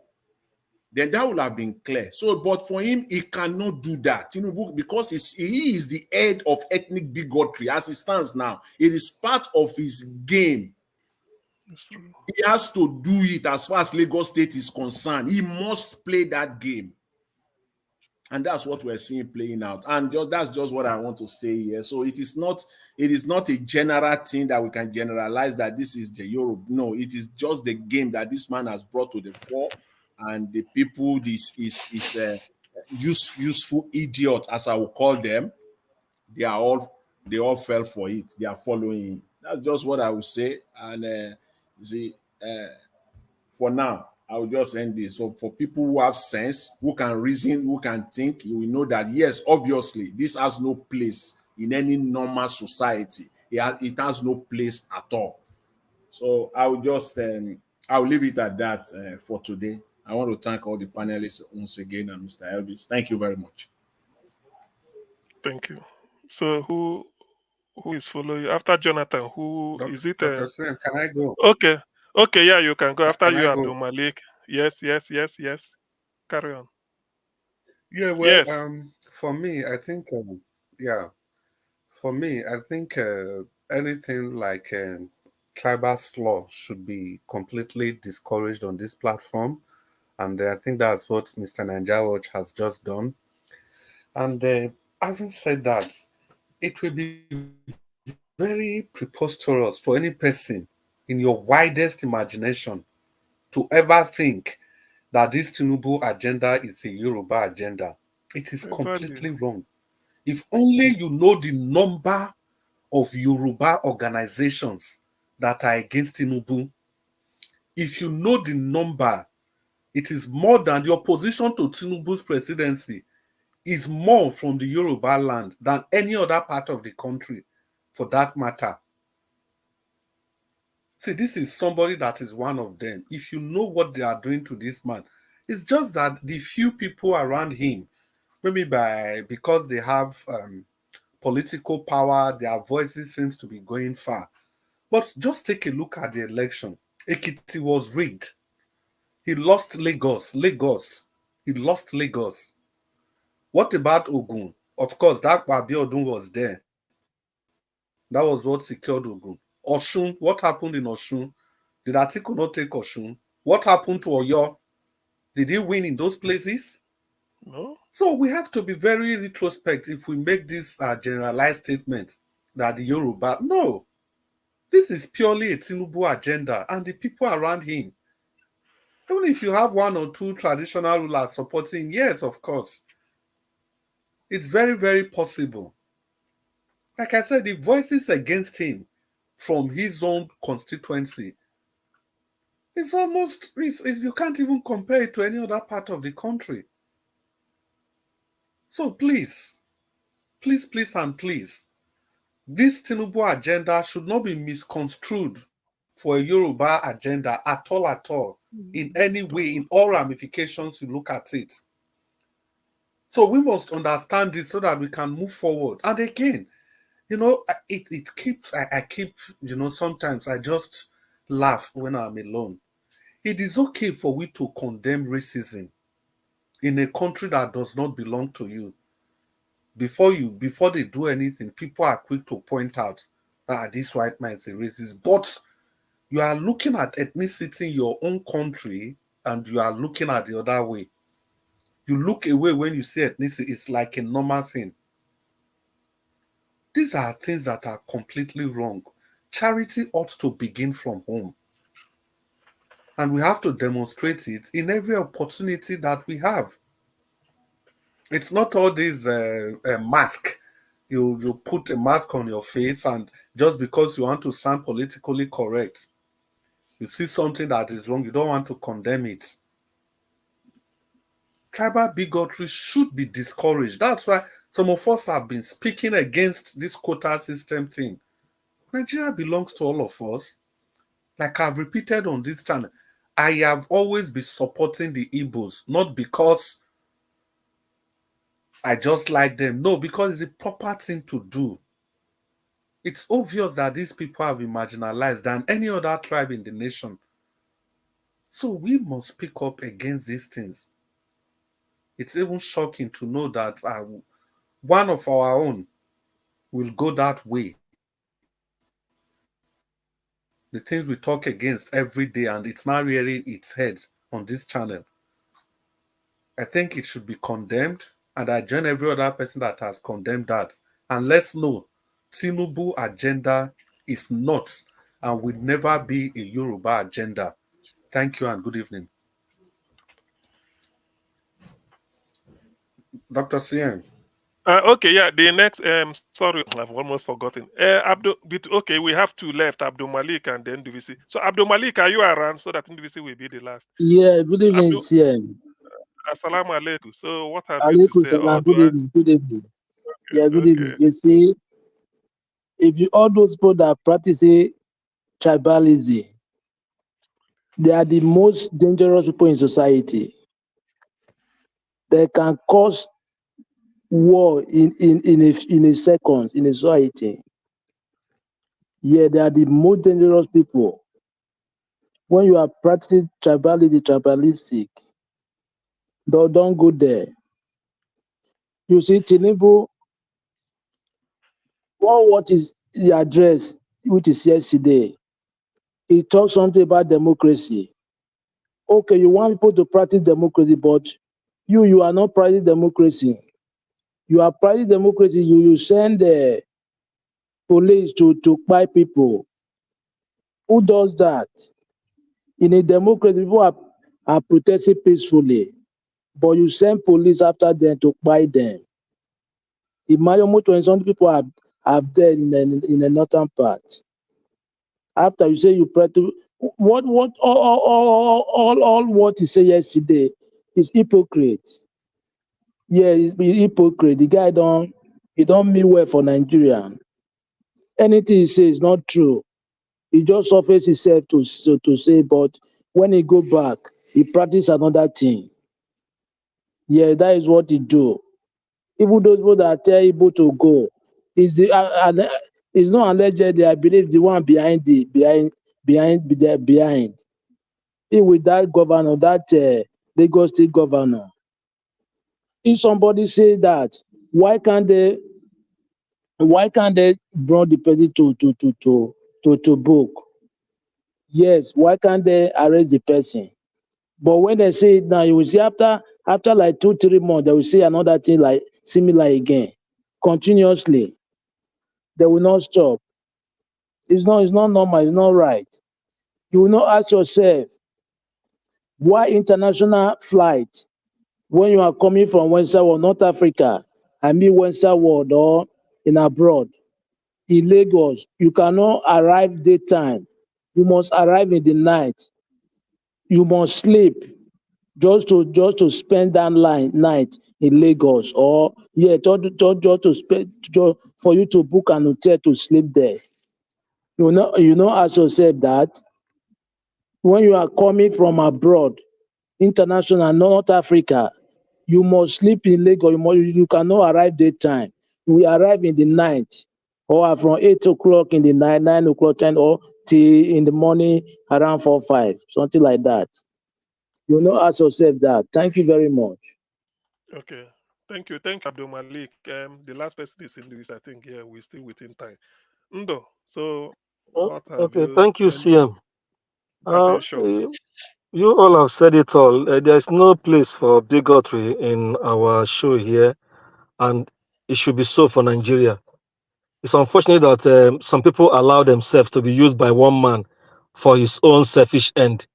And I don't know how he managed to do it, and he was able to capture Lagos the way he has done so far. And over the years, for more than 25 years, his army of bigots that I like to call Abado FC, they've increased, but unfortunately, they are still in the minority. Some of us who were born and brought up in Lagos, we know that majority of Yorubas, they are nice people. These people are just people who have been sold some lies over time, and they know that these things are lies, but because it works for them, and they want to continue that way. But I don't think it will sell this time. Those people who came to that Twitter handle and said what they said, that Igbos should leave Lagos and Yoruba land by whatever time, they are only joking. They know it will not work. And if the governor will not take action against them, I hope that he knows that he's doing the wrong thing. And I hope that majority of Yorubas who are nice people, I've lived with some of them. Some of them are my very close friends from childhood. I know they will not support that. I know the last thing will be to use stocks and all that to get these people, but to do what they want to do. But I believe, knowing the tension in the land, it will be in the governor's best interest to stop them, even though these boys or these people work for them. I urge all Nigerians to unite. We have only one country, and we should work hard and live peacefully, and continue to let this man who is there to know that he's not doing the right thing, and if not, and he should do the right thing. If he's not willing to do the right thing, people should keep putting pressure on him to do what the people want. Our country has so much resources, and it should be for all. But all it's trying to do now, it will not work. It will end in futility at the end of the day. Thank you. Okay, thank you very much. Well, Niger Watch, that is always your that is always your style, so I'm used to it. So Murphy, you are the last person. Murphy Ray, hello, Sorry, hello. it is give us a man this forever. Sorry, Oh, I didn't get to so change the name. so you don't these people say have you they do 419? Which one you say you go to change your name? Sorry about that. Well, I mean, I just let me try, and then the show is still on. Thank you very much, sir. Well, I think another thing that brought me in is what Mr. Jonathan said about useful idiots. I mean, that word was very profound, Mr. Jonathan. I mean, and that's what Tinubu is. Tinubu will take advantage of some of people's of their stupidity and then idiotism. Because I mean, the likes of Bayo Nonoga, these are men that are educated. Bajabia Mila and the likes of them, Sanwo-Olu, Dele Alake. Alake, I mean, was a journalist. These are men that are well read. But I mean, what can you say? Birds of the same feather flock together. Most of them also are criminal.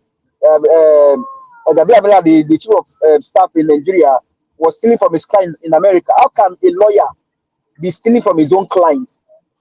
So then, in fact, there's a story, I don't know how true that is, about the former governor of Lagos State, the one that came after him, Raji Fashola, that the guy he had a video of this man when man, Tinubu he is bent on not doing anything for the country. But I think Nigerians are the ones that will fight this fight, and the fight is actually is a good cause.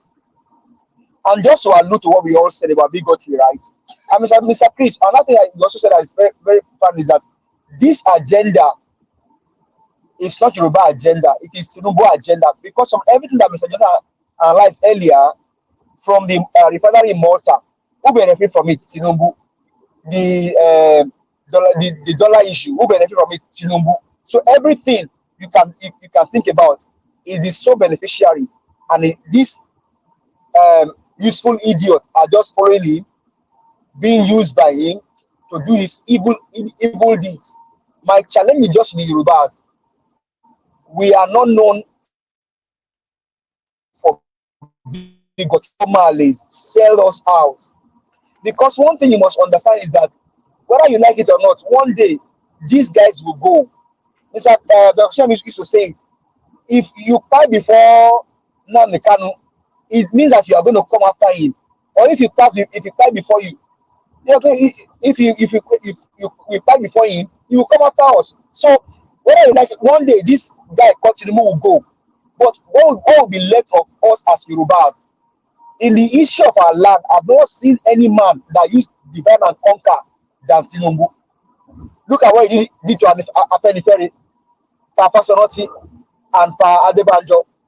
Those elderly men, Tinubu divided Afenifere. Now, Yoruba Nation, it was also Tinubu's agenda. So, Yorubas, open your eyes and let's be wise. We are educated across Nigeria, both Hausas, Igbos, and Yorubas. Let's be wise. This guy is just there for himself and his family. He does not have anything to do for Nigerians. He does not have anything to do for Nigerians. I mean, I live with Hausas, I live with Igbos. We eat from the same pot. The same pot in Orodu, in Alabia. We eat from the same pot in Alabiagba with Hausas, in Orodu with Igbos, and different dialects. Okay. And so don't let this evil man divide us. Let's fight this cause. Tinubu had to just have, I don't know what to say again, because this guy has done more evil than any politician in Nigeria. And like I used to say, for every trouble they created, Peter Greg will be as a solution for it. For everything that we are going through today, Peter will be said, is it too hard for you? Just out of humility, Even take Okay. it that let's go and copy. Let's go and copy his manifesto and begin to implement it. It's not too hard, but pride and arrogancy. So Nigerians, thank you very much. I appreciate the time. Okay. Thank you very much. Well, you still give us a mandate. Forget about waiting day. So thank you very much. Give us a mandate. I think we've from the land of the king called the UK is midnight exactly. So Niger Watch. I think Thank you. we give you back your thing. You know Thank this you, sir. so okay. Thank Thank you. you. Thank you. Thank you, Thank you everybody. I very much. appreciate you, Augustine, for Thank you. managing that 30 minutes. God bless you, sir. Thank you, everybody that came into the platform today.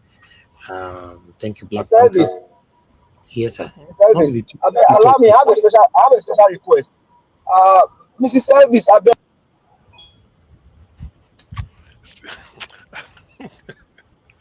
please. Just For Mr. Elvis, I beg, Mrs. Elvis, very much. thank you. Somebody Thank you said very much, my okay. brother. Thank you very much, Augustine, once more. Black Panther, thank you. Mr. Jonathan, thank you, sir. Do BC, Mr. Paul, thank you. God Chris, thank you, sir. Give us a Monday, thank you. Abdul Malik, thank you. Mr. Odua, thank you. And Patricia, thank you. I appreciate every one of you that came into the panel, even those that have left already. Everyone that called into the show today, Madam Origin, Mr. Faye, Love God is my strength, and many others that called in. Thank you very much. Now God will bless you now. Appreciate every one of you, my people.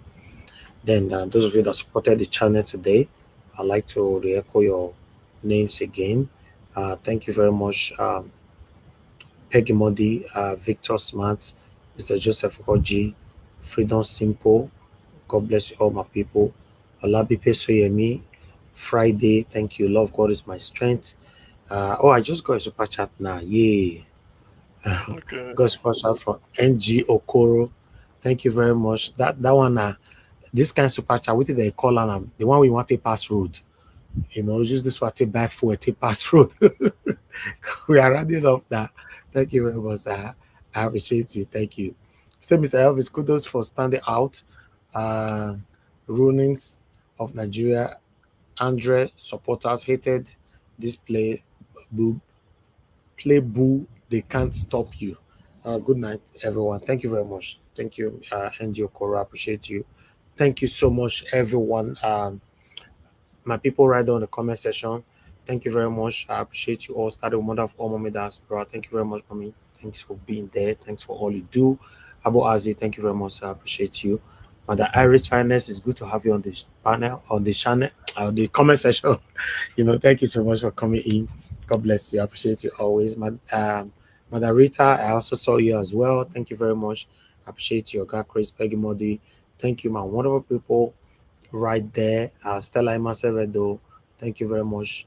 Thank you, Madam Ame Bright. Thank you very much. Thank you, everyone right there. Madam Ame Bright, you left a message. You said, Mr. Elvis, please give Tony the benefit of doubt and give him more time to apologize. By now, any of us must have noticed that he play. I quite agree that he do make some unacceptable comments.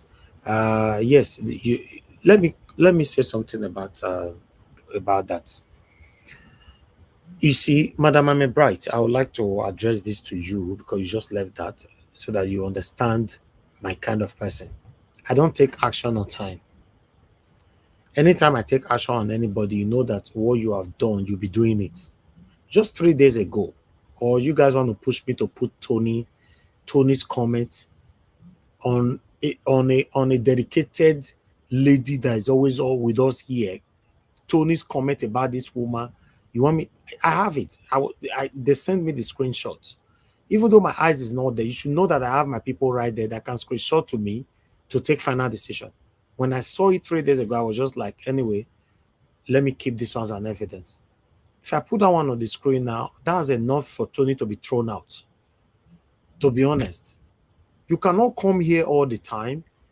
Tony Africa is the only person that come to this platform that don't greet anybody on the comments. You just jump and start typing. If you have useless attitude or nasty attitude, practice it at home. People respect you, respect people's back. I don't understand. Every single respect should be reciprocated. I've said this so many times. You cannot be destroying my platform indirectly at the same time you said you are respecting me. No, I don't like that. I've warned Tony publicly. I've warned him privately, which I don't supposed to be saying here. I've warned him severally, privately. And I've been accused so many times for the past years now that Tony have immunity on my platform. And I've been accused both on the WhatsApp group and here.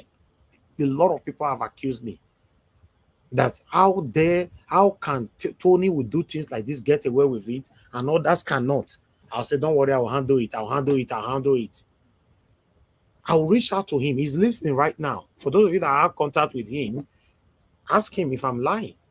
I'll reach out to him. I'll warn him. I'll tell him that, Tony, you've been with us for a while. I don't want to throw you out, and I don't like it. It's not what I'm proud of. You say, okay, so I will not do it again. I will not do it again. Please, I was like, 3 days later, Tony will come here and saw the hell out of so many women on this platform.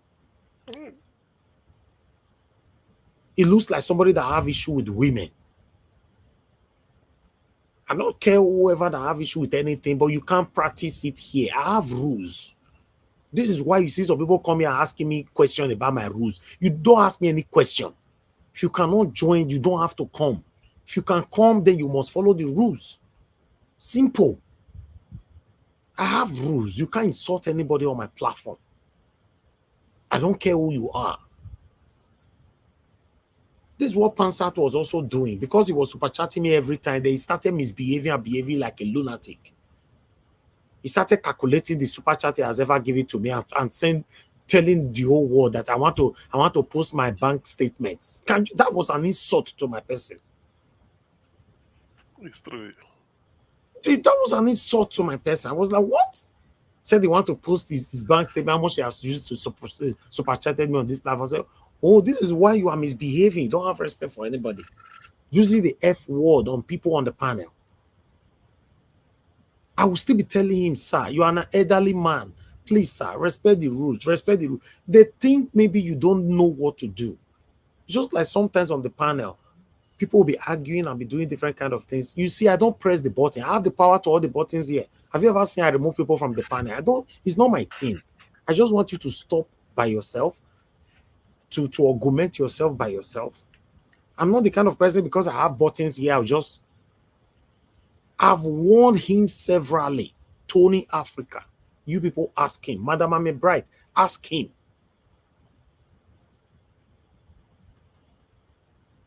Somebody, you are saying that we should give him time to apologize. I told him he should send his apology to Dr. CM and the ED Igbo. And he said, I apologize. So what other time was he looking for? Madam Ame Bright. Because we need to be honest to ourselves here. That means he heard me, right? When I said, apologize to Dr. CM and to the ED Igbo. He heard me when I talk him. Then he now write, I apologize. That means he refrained. He restrained himself, or rather, I don't know how to put it on, that I can only say I apologize. I don't want to mention any name or any ED Igbo. That was deliberate. Madam Mama Bright, you don't hear that one that time, Mama. Yeah, I mean, you don't read them that time. When some people are doing things deliberately, we should see it now. Madam Mame Bride, you're a frequent person on this platform.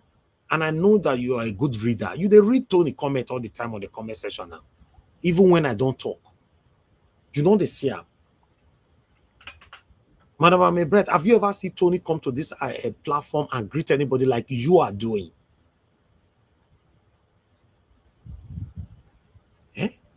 Like you do. You come here, you must greet everybody. A old woman as you are. You can give birth to so many of us on this platform. But you still greet everybody. You don't ever see say Tony greet anybody for this platform.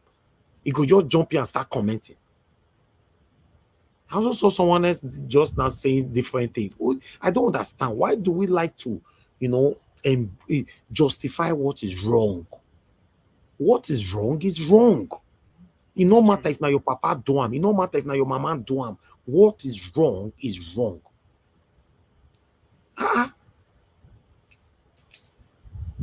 Mute yourself, oh God, Chris.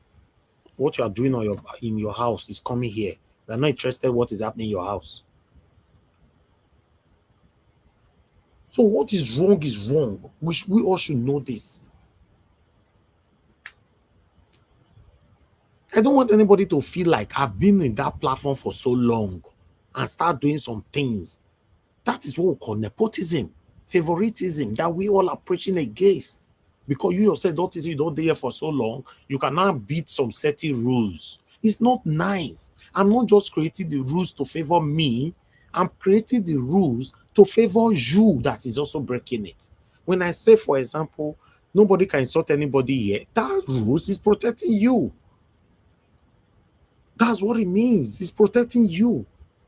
It's just like somebody insulting Tony Africa tomorrow here. I will not allow that to happen.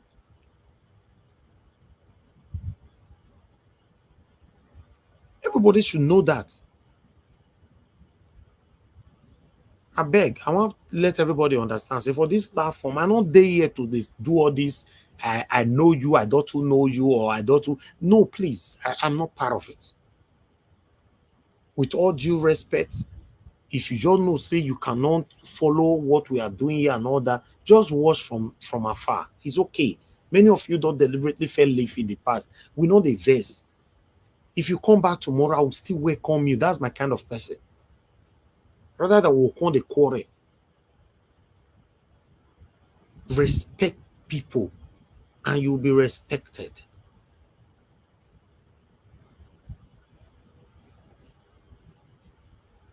Eh? This is not nice. We cannot continue like this. For me to take myself to reach out to you privately, it means that I value you. That's what it means. It means I value you. I want you to change. I want you to be a better person. I reached out, not that I sent somebody. I reached out by myself. I cautioned you. You say no, you will never do it again. Even after you made that vow or promise, you have done it more than 50 times.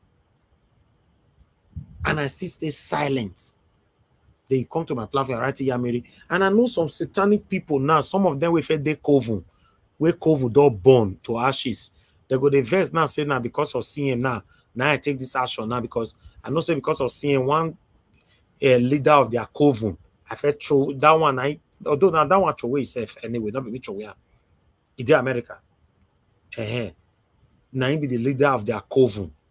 Although I never seen Tony joining any kind of coven because one thing about Tony, let me quickly say here, he's not a bad person. He's not a bad person in any way, but he's the kind of person that doesn't have respect for people. And that is what I don't like. I don't know why. Mostly the gender, female gender. I don't know why. He doesn't attack the men like that. He have issues with the women. People have been complaining about this now for a while. Sometimes people will complain to me, I know they reply anybody. I'll just pretend like I don't see their message. Not because I don't see them. Or people now started accusing me that, oh, please. You see, now everything where I talk just now, madam, my breath not respond again. You see, this is what I talk about. We should have given Tony more time to apply. And now I explain something, you not can respond again. That's what I call sentimentalism. You not can respond again. Biasness. Because, you know, I don't really want to go there. Listen, let me put this here. Anybody who knows how to remove anybody for this platform, you want to follow the person, just buy first class ticket, you follow the person. No, I'm not interested. As long as you genuinely stand for a better Nigeria, I'm good to go. I'm not interested. I've told everybody here. Anybody who knows how to talk to them privately, after what we discuss privately is not different from what we are talking about here, expose me. I will never be part of it. If I reach out to anybody that I'm telling the person, you know, to apologize or do one or two things to do it right, finish. You ask question, I answer you now. You no answer again. And these things mostly happen because nobody want. I don't want to offend this one. I don't want to offend. Maybe the Tony, they read my comment. I don't want to go write something. I go offend Tony. And or offend. We can't continue with this hypocrisy. We cannot. The hypocrisy is too much. And it's one of the things that I'm against. Eh? When it comes to bigotry, there's no contemplation at all. When you practice it on this platform, you will be removed. You cannot come here and be insulting the Yoruba people when I have wonderful consecrated Yoruba people on my platform. You can't come here and insult the Igbo people when I have wonderful consecrated Igbo people on my platform. Or come here to insult my own tribe when you know that me, myself, I'm an Edo man, a dedicated, consecrated Edo man that is doing this job that I'm doing from my heart. So any tribes, I will not allow it. If you want to practice any kind of bigotry, do it in your house or call your group of people who want to talk privately. Who want to discuss them. It's a choice to join the coven. I don't care. Many people did the coven. Some of them don't born. The space can't remain. So go join me. They still put you for inside the coven. May you still born. I am not interested. I've told you guys many. I am not interested with the capital letter. If you are part of this satanic, hypocritical personality and you are giving me super chat and you do not see a space to exhibit this, your satanism, stop giving me your super chat and get yourself out of my platform. Simple. You cannot change me. You cannot, you cannot inflict me with your satanism. Do it in your home, not here.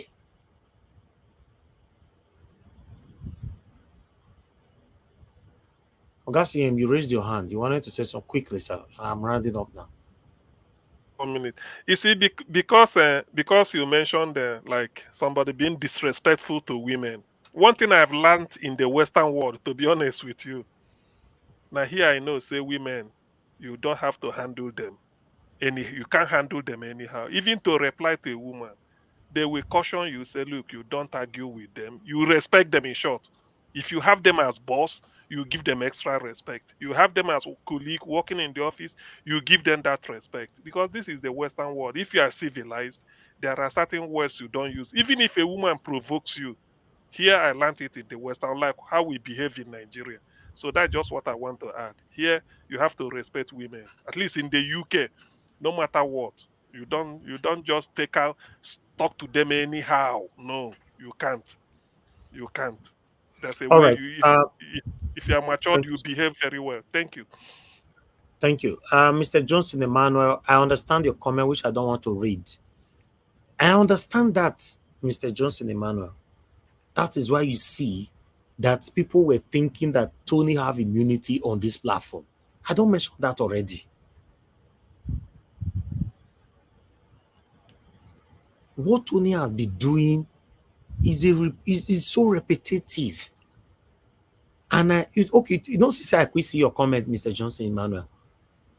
So if I quit see your comment now, that's so you supposed to say I dey read Tony comment every day. I go you end the show like that without not addressing it at all because of the word where you write so. Because I know. But are we going to continue like that? Eh? He will learn today. Tomorrow he will do the same. Do the same thing again. He knows how much I valued him. Although he has never ever disrespected me. But should I wait for him to disrespect me before I take action? That means I'm biased. I don't care about others. We can't continue like this. We cannot. Please. I don't want people to think that, oh, his platform has so much rules. It's not much. It's just few rules. Respect others, and they will respect you. Like Oga CM was disrespecting him today as well. If Tony was disrespecting Oga CM directly, without not putting any kind of tribal words on it, I don't have any issue. I been not see where Oga CM and Madam Patricia, where they fall out some days ago for a year. So what about if, for example, now Oga CM can say, let all Edo people leave Nigeria, or Madam Patricia can say, let Igbo leave Nigeria? That one, I will take it very serious. And Oga CM apologized immediately. No, I not call him privately. Now he do it by himself. Madam Patricia accepted. Eh? Thank you very much, Madam Ame Bride. God bless you, ma. This is what I was waiting for. Because you na elderly woman. You come, you greet everybody, all your children, you greet us. What is wrong if Tony greet people before jumping into conversation? Eh? It's not nice now. Am I the only one that is seeing this? What is wrong is wrong. Eh? Anybody get right to disrespect each other here, but you know, when somebody disrespect and bad, but it's not allowed. But I cannot, because of that one, sanction anybody. The best I can do, I put both of them on the backstage if he's on the panel, or caution them. But when you listen, when you can't go those bigotry and all that, I will not accept it. I don't like it. Please, let's understand this. I want everybody, I want all of us to be together here. It's not my team blocking people.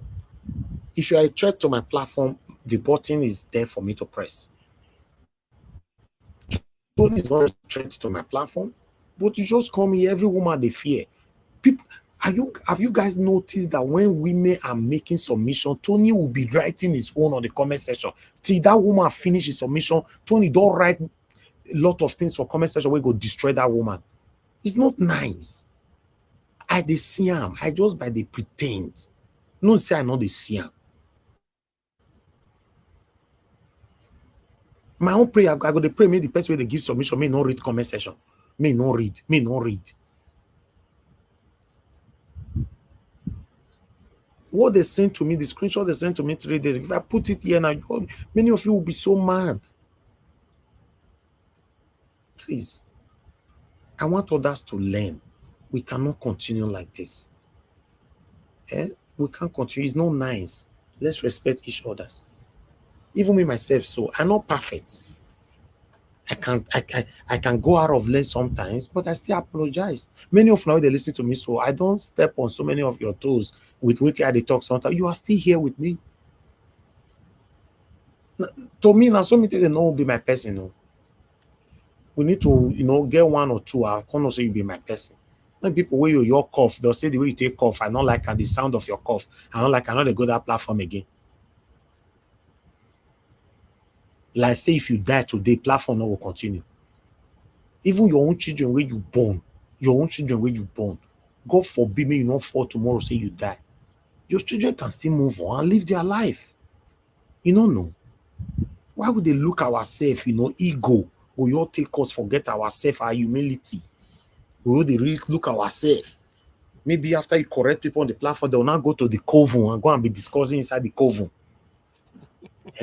Say, okay, he still do you like that. He do me as well. Now so he do me. Who cares? Inside coven one a day. You can only burn to ashes inside your coven. That's all.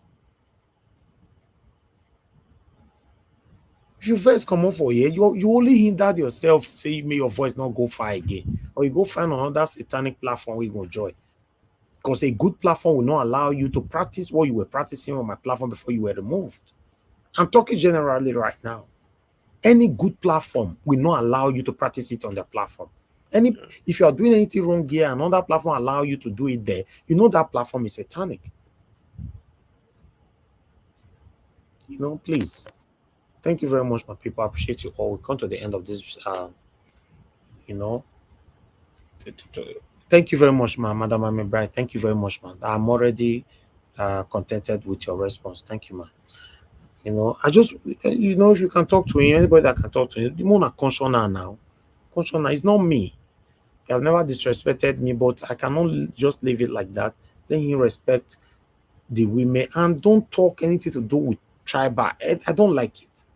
He's good in doing this thing. I know say you like Yoruba people, Parts Igbo people. Must you rub it on their face? Eh? You don't have to. Don't rub it on their face. Eh? If you like anybody, pass anybody, it's okay. That's why you were supporting Tinubu, because you're a Yoruba man. But look where we are today. Thank God that we have wonderful Yoruba people on my platform that did not look that route. Say, okay, because the Yoruba man, Tinubu be me and Yoruba, I'm going to support them. They are here and they have been here. They were here throughout the election. They are still with me. It's not nice. Please. You can't continue like this. Thank you very much, my people. I've come to the end of the broadcast. I just wanted to pass that on. Although Tony have apologized, you know, but I want him to come apologize maybe after a couple of days by himself, if he's willing. That's the only way we can ask and put a poll or ask everybody if we can forgive. To be honest, anybody can be treated this way. I want you to know it's not about Tony. I'm talking generally. In fact, in case you guys are not aware, I prefer to use that person. You see, as Mother Iris Finance just deal with me, so Mother Iris Finance have built me tele. I go prefer to use Mother Iris Finance as an example, for example, for others to learn. Say, if he touch Mother Irene, or my mama, go see if he touch his mama like this, who can be me? That is what I like. I like that. As I touch Tony today, me, I'm even happy.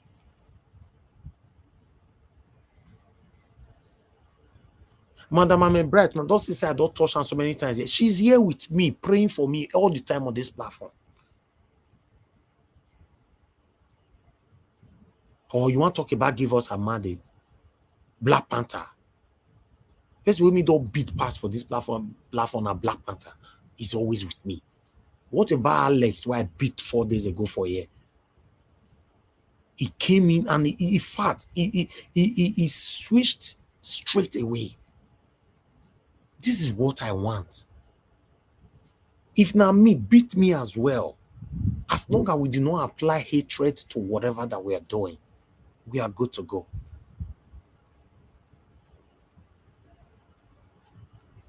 No, Mr. Toon, I'm not forcing anybody to apologize, but if he apologize, you know, how I want it, then we're good to go. Yes, you know, if anybody apologizes, it's good to go. I don't have any issue with that. The only reason why I blocked Tony today, I asked him to apologize because he did not apologize how I wanted it to be. Simple. Not because of everything he has been doing. If he apologized, I would have just let it go. Maybe this one is good that this happened so that it cannot repeat itself again. I don't like the way the comment section they beef with they broadcast for here. Go to many other platforms. You see their comment section and they insult their papa, their mama every day. We don't do that here now. Do you know the kind of prominent people that is listening to us on our platform? Hey, do you know the feedback I get? Because I don't come here to pass the feedbacks to my panelists, because I don't want to divide my house. I'm that kind of person. I don't want to. By God's grace, we figured what we take there. We still know people now. You know how many people where they talk to me, where they say, that person is also person for your platform. I missed the submission yesterday. I can't go play the video back later or after I door close. Do you know how many people that comes to my platform because of you that is on the panel? Or you think everybody here they come just because of me? You know how many people that come to the panel because of your kind of comment that you leave on the comment section? Or the kind of call that you pass in? People just want to hear your voice. Although there's one particular person, we call me for our one of our regular caller. Because these are married women. You see that voice whenever you hear they talk, he head go, you the scatter. I know the Aye, person. I know. I know I the don't. person. I did tell you. I can't I say know. I'm sorry, sir. Fear not go let me pass this thing to am. Oh, never. He say, I beg. They give her more minutes, make it talk. No, just let her they talk, they go. I'm sorry, sir. If you are listening to me, I'm not supposed to say this. That one go be it go be rigging now. It go be rigging. We not go agree. I'm not supposed to talk this one. I beg, I beg. God. He say, I beg, give her more minutes. Make you all they talk, they go. Just pretend like say you don't know when the time take pass. I said, we don't do that. I can't do that. I say, this woman, a married woman, is what he? You know, listen, regardless of whatever, there are things I don't like discussing here. Now me, the people, I they receive calls. The people where you and I know that holding those positions, sometimes they comment about those of you on the panel. Don't mention your name. Go say that man. Whenever they talk. Somebody actually told me, say, no me, let people know, say society people deserve some meanings. I say, never. I can never do that. I know I cannot. Because if I give someone like Abdul Malik more meanings, I can't go give us a mother small. Someone like give us a mother resemble person who will feel oppressed. This one we go be Black Panther. You go talk. No, give us a mother na still case in a job wahala for this platform. If na he be number one here, you know quick caller, he go talk. You see, say I will feel oppressed this one. So let me give somebody 9 minutes and go give him 7 minutes. He go call me out. I know him. Or Black Panther. How come they say Black Panther? We go pause in time. So I pause my time. Black Panther, why I go say me I quit or something? Go say I don't pause my time already. You cannot. Where they come from window sometimes. So this is it. So I want you guys to understand that it is better we treat each others fairly. I hear my name. I hope not me that they talk about oh. No, not be you, not be you. You get one. No, I just follow Tony Africa. They go like that oh. You get one movie where we watch. Yeah, where they mention your name. you know. So please, my people, let's listen, guys. It's beautiful when everybody is happy. That's why it's paining me that Nigeria is divided. You know, we are just divided. Hatred everywhere, tribalism everywhere. Why? It's not nice. Do you know that we are lovable people? Go to centers where Nigerians they work football, and then you go know, so we don't know what to be tribe again. It's true. Whenever I did Nigeria, say we go watch football for washing center. See the way if we score, see the way everybody they hug each other. Say, my brother, take another beer there, take one beer, and then you know, say we don't know what to be tribalism. You know, politicians now they divide us. They don't like us. Okay? You see, now you see Felix don't come now. Not be how they talk just now. You say I like to listen to social person more. I beg, Oga Felix, go and sleep, my friend. Never retire till they sleep. Must you mention the name of the person you like to listen to? I beg, go to bed, my friend. Please, listen, my people. Let's be nice to each other. It's very, very important. There are some things you will tell some people, they'll go home and go and be thinking. The thing will be affecting them. And it's not nice. Are you happy you cause other people's pains to go? They will use the pains to go to bed. It's not nice now. So please, unless I don't pick, I know they do our neck. I know if you do our neck. Let me they talk. So I know if you do our neck for a year. Let me they talk. Do you know that some of the people on this planet, so that they give submission? Me myself, I like cannot maybe depend on that topic. For me to press that bell, I'll come say, hey God, they go judge me. I bet make I press the bell. Although I did do some biasness, sometimes they leave 1 minute or 2 minutes for some people for a year or I just say, depend on the topic. I hope I say, man, make you the talk they go. Get one day when Mr. Oduwa they talk, they go, I do one. Even people still complain, they say, Mr. Oduwa, your topic today. God, Mr. Najawi, for you let Mr. Oduwa continue. You know, we cannot always do that. We cannot always do that. So please let everybody always treat each others fairly. It's very, very, very important. You know, and everybody that Tony Africa have offended, please, I apologize on his behalf. Let everybody please always forgive him. It's not, Tony Africa is a special man. You get why? It's now up to you to understand what I'm saying. So, see, it's calling. Mr. Tony, I want, before you say anything, listen, Mr. Tony, before you say anything, I want you to apologize to Dr. CM and apologize to the Igbo and promise that this will never ever happen again. Because one thing you must understand, I will not allow people to treat you the way you are treating people on this platform. That's one thing you must know. I will not. If for example, say, give us a mandate, for example, insult you. If you insult her back, I will not ban you. But don't go that extent and start talking to the whole race. It's wrong. You understand? So go ahead. Say I'm not biased here. Give us a mandate, Black Panther, who are my brothers here. You know that I even attacked them today also. You know that really, it's just for Nigeria to be better. So me and the taking software when people they call me on it, but I don't worry. Already it was when August here was just I mean, it's a Niger company with me. If I'm better, anyway, say I'm a lover of people now. Before I left Nigeria, my two girlfriends are Igbo, Henrietta, and then also and Chidima. So please I love mute yourself. And the job they are good. So please, I apologize to Igbo people. Okay, but Augustine have to also okay, Augustine. Where that that I don't hate you. Well, you know that already. That your brother here, the contact to be and and a group picking. So all this one we don't need.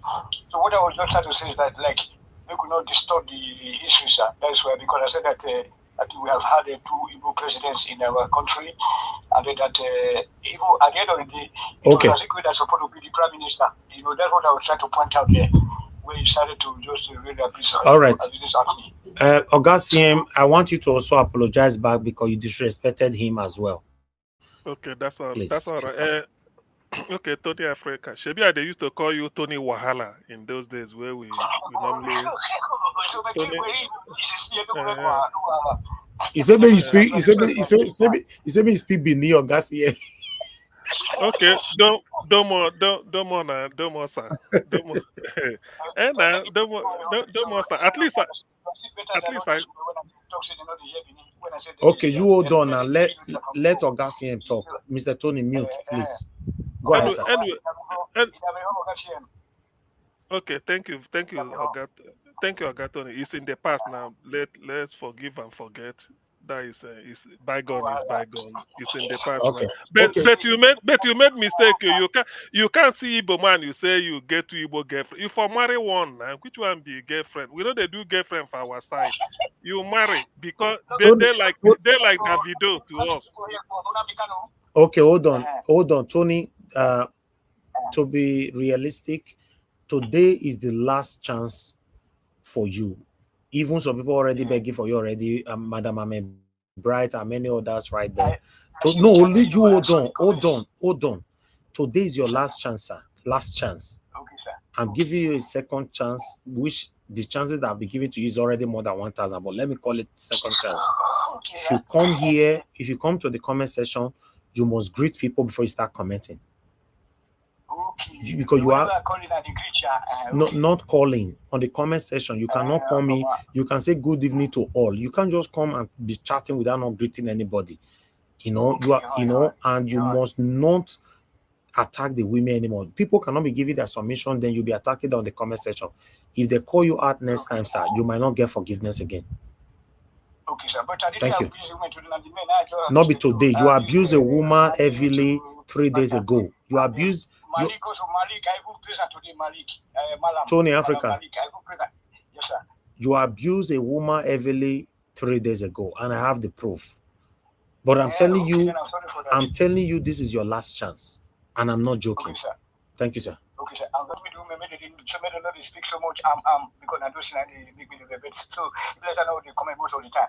because those armed, they irritate me. I want Then Africa you to, just you know, use something to take cover your ear, may not hear waiting at the talk. All right. Like the way when Ola speak to them, I know she are very sweet, you know. Okay, woman, thank you. I don't tell you already, Tony. You must. Wait, Okay, thank you. Good night. All right, guys. Thank you very much, everyone. I appreciate every one of you. I just wanted to make peace, you know, but at least everybody is listening and everybody can see. What did they happen? I not call anybody now. Nobody call you, sir. I hear my name. Nobody call you. Go and sleep, my friend. You know. All right. You know. Thank you very much, everybody. I appreciate every one of you. I think we should end the show right now. Have a good night. I'll see you guys again. By the way, before I go press this, my end broadcast. Protest still day, so we go see day 6 tomorrow. So I don't even know. Nigeria was protest today. Well, It continues now. It's just that tomorrow come first now. For Kaduna and Kano. So let's see. You know, it enter another level now with different they declared coffee in Kaduna and Kano, but the protest is still on. Because those guys up north, if they agree to do something, then they do it to the end. Anyway, let's see how it goes. If there's protest tomorrow, obviously we'll be coming out every morning. I came out this morning as well. So if there's protest, I'll carry you guys along tomorrow morning. But if not, I'll see you guys at 6 p.m. You know, as usual. You know, so it's not easy. I'm doing a back-to-back job now because of all these things. It's not easy, but still, I appreciate you all. We don't cross 6 hours, almost 7 hours. Wow, today long go. Okay, good night, my people. I appreciate every one of you. Thank you very much, Mr. Johnson Emmanuel. Thank you for coming in. Thank you, Madam Harris Finance, Madam Ahmed Bride. Thank you, Abu Azi. Thank you, Kerry Bay. Thank you. I appreciate every one of you. Felix, thank you very much. Peggy Modi, UC Andrew, Oga Chris, and many others right there. Thank you very much. My mom, thank you very much, mommy. Okay, my mom was the one that asked Tony to call. He said, Tony, call in, I apologize now. You know, Tony, you are even lucky. Say, and mama say, make we give you that second chance. So hopefully we will remain as one family. You know, it's very, very important. You know, thank you very much, my people. Ogatun, thank you, sir. I appreciate you. Ogatun, not tolerate rubbish. Ogatun, you be army. Yeah, I don't understand. You be soldier before. Yes. Okay, now soldier before. Yeah, yes, he was. Yes, now. Hey, now I know because that man, you know, the soldier. You know, now officer, now ex-officer MB. Senior one for that matter. Yeah, the first time he introduced himself, saying the soldier. I can't even remember. If they say there, I mean, there's any if he don't pass governor, in short, that day, now military matter with they talk. Now the guy just verse enter. He verse enter, come talk, saying the military, come clarify some points. Certain things. That was the first day we enjoyed us. I beg, Ogatun will sponsor you. Maybe when I go contest for Nigeria, Mona help us because we need people who go rescue us now. We don't want to join politics, so the best I can do. Now me, all they do right now. Mona go join politics. Mona help us. Thank you very much, my people. Yeah. Now God will bless you now. So let's continue from where we stop tomorrow morning. In case now America you might not be able to follow. Although some of our people they follow up in the morning for America. I don't know how they do them, but if you can, always look out for us. If there's a protest, I'll carry you guys along.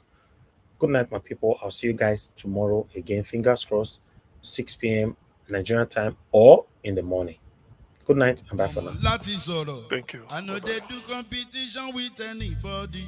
If I offend you, forgive me. Show me love. Go there, biza. Kama bara walo ninu ife kan akanbi. I know they do competition with anybody. If I offend you, forgive me. show me love, oh. I go show you love, oh. But I know they do competition with anybody.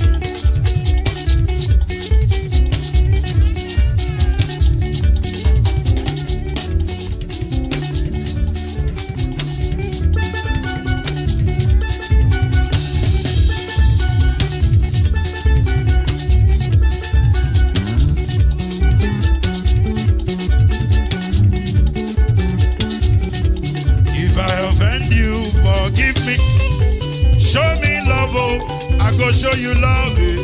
Kama bara wa lo nínú ìfẹ́ kan. I know they do competition with anybody. If I offend you, forgive me. Show me love, oh. I go show you love, oh. Kama bara wa lo nínú ìfẹ́ kan.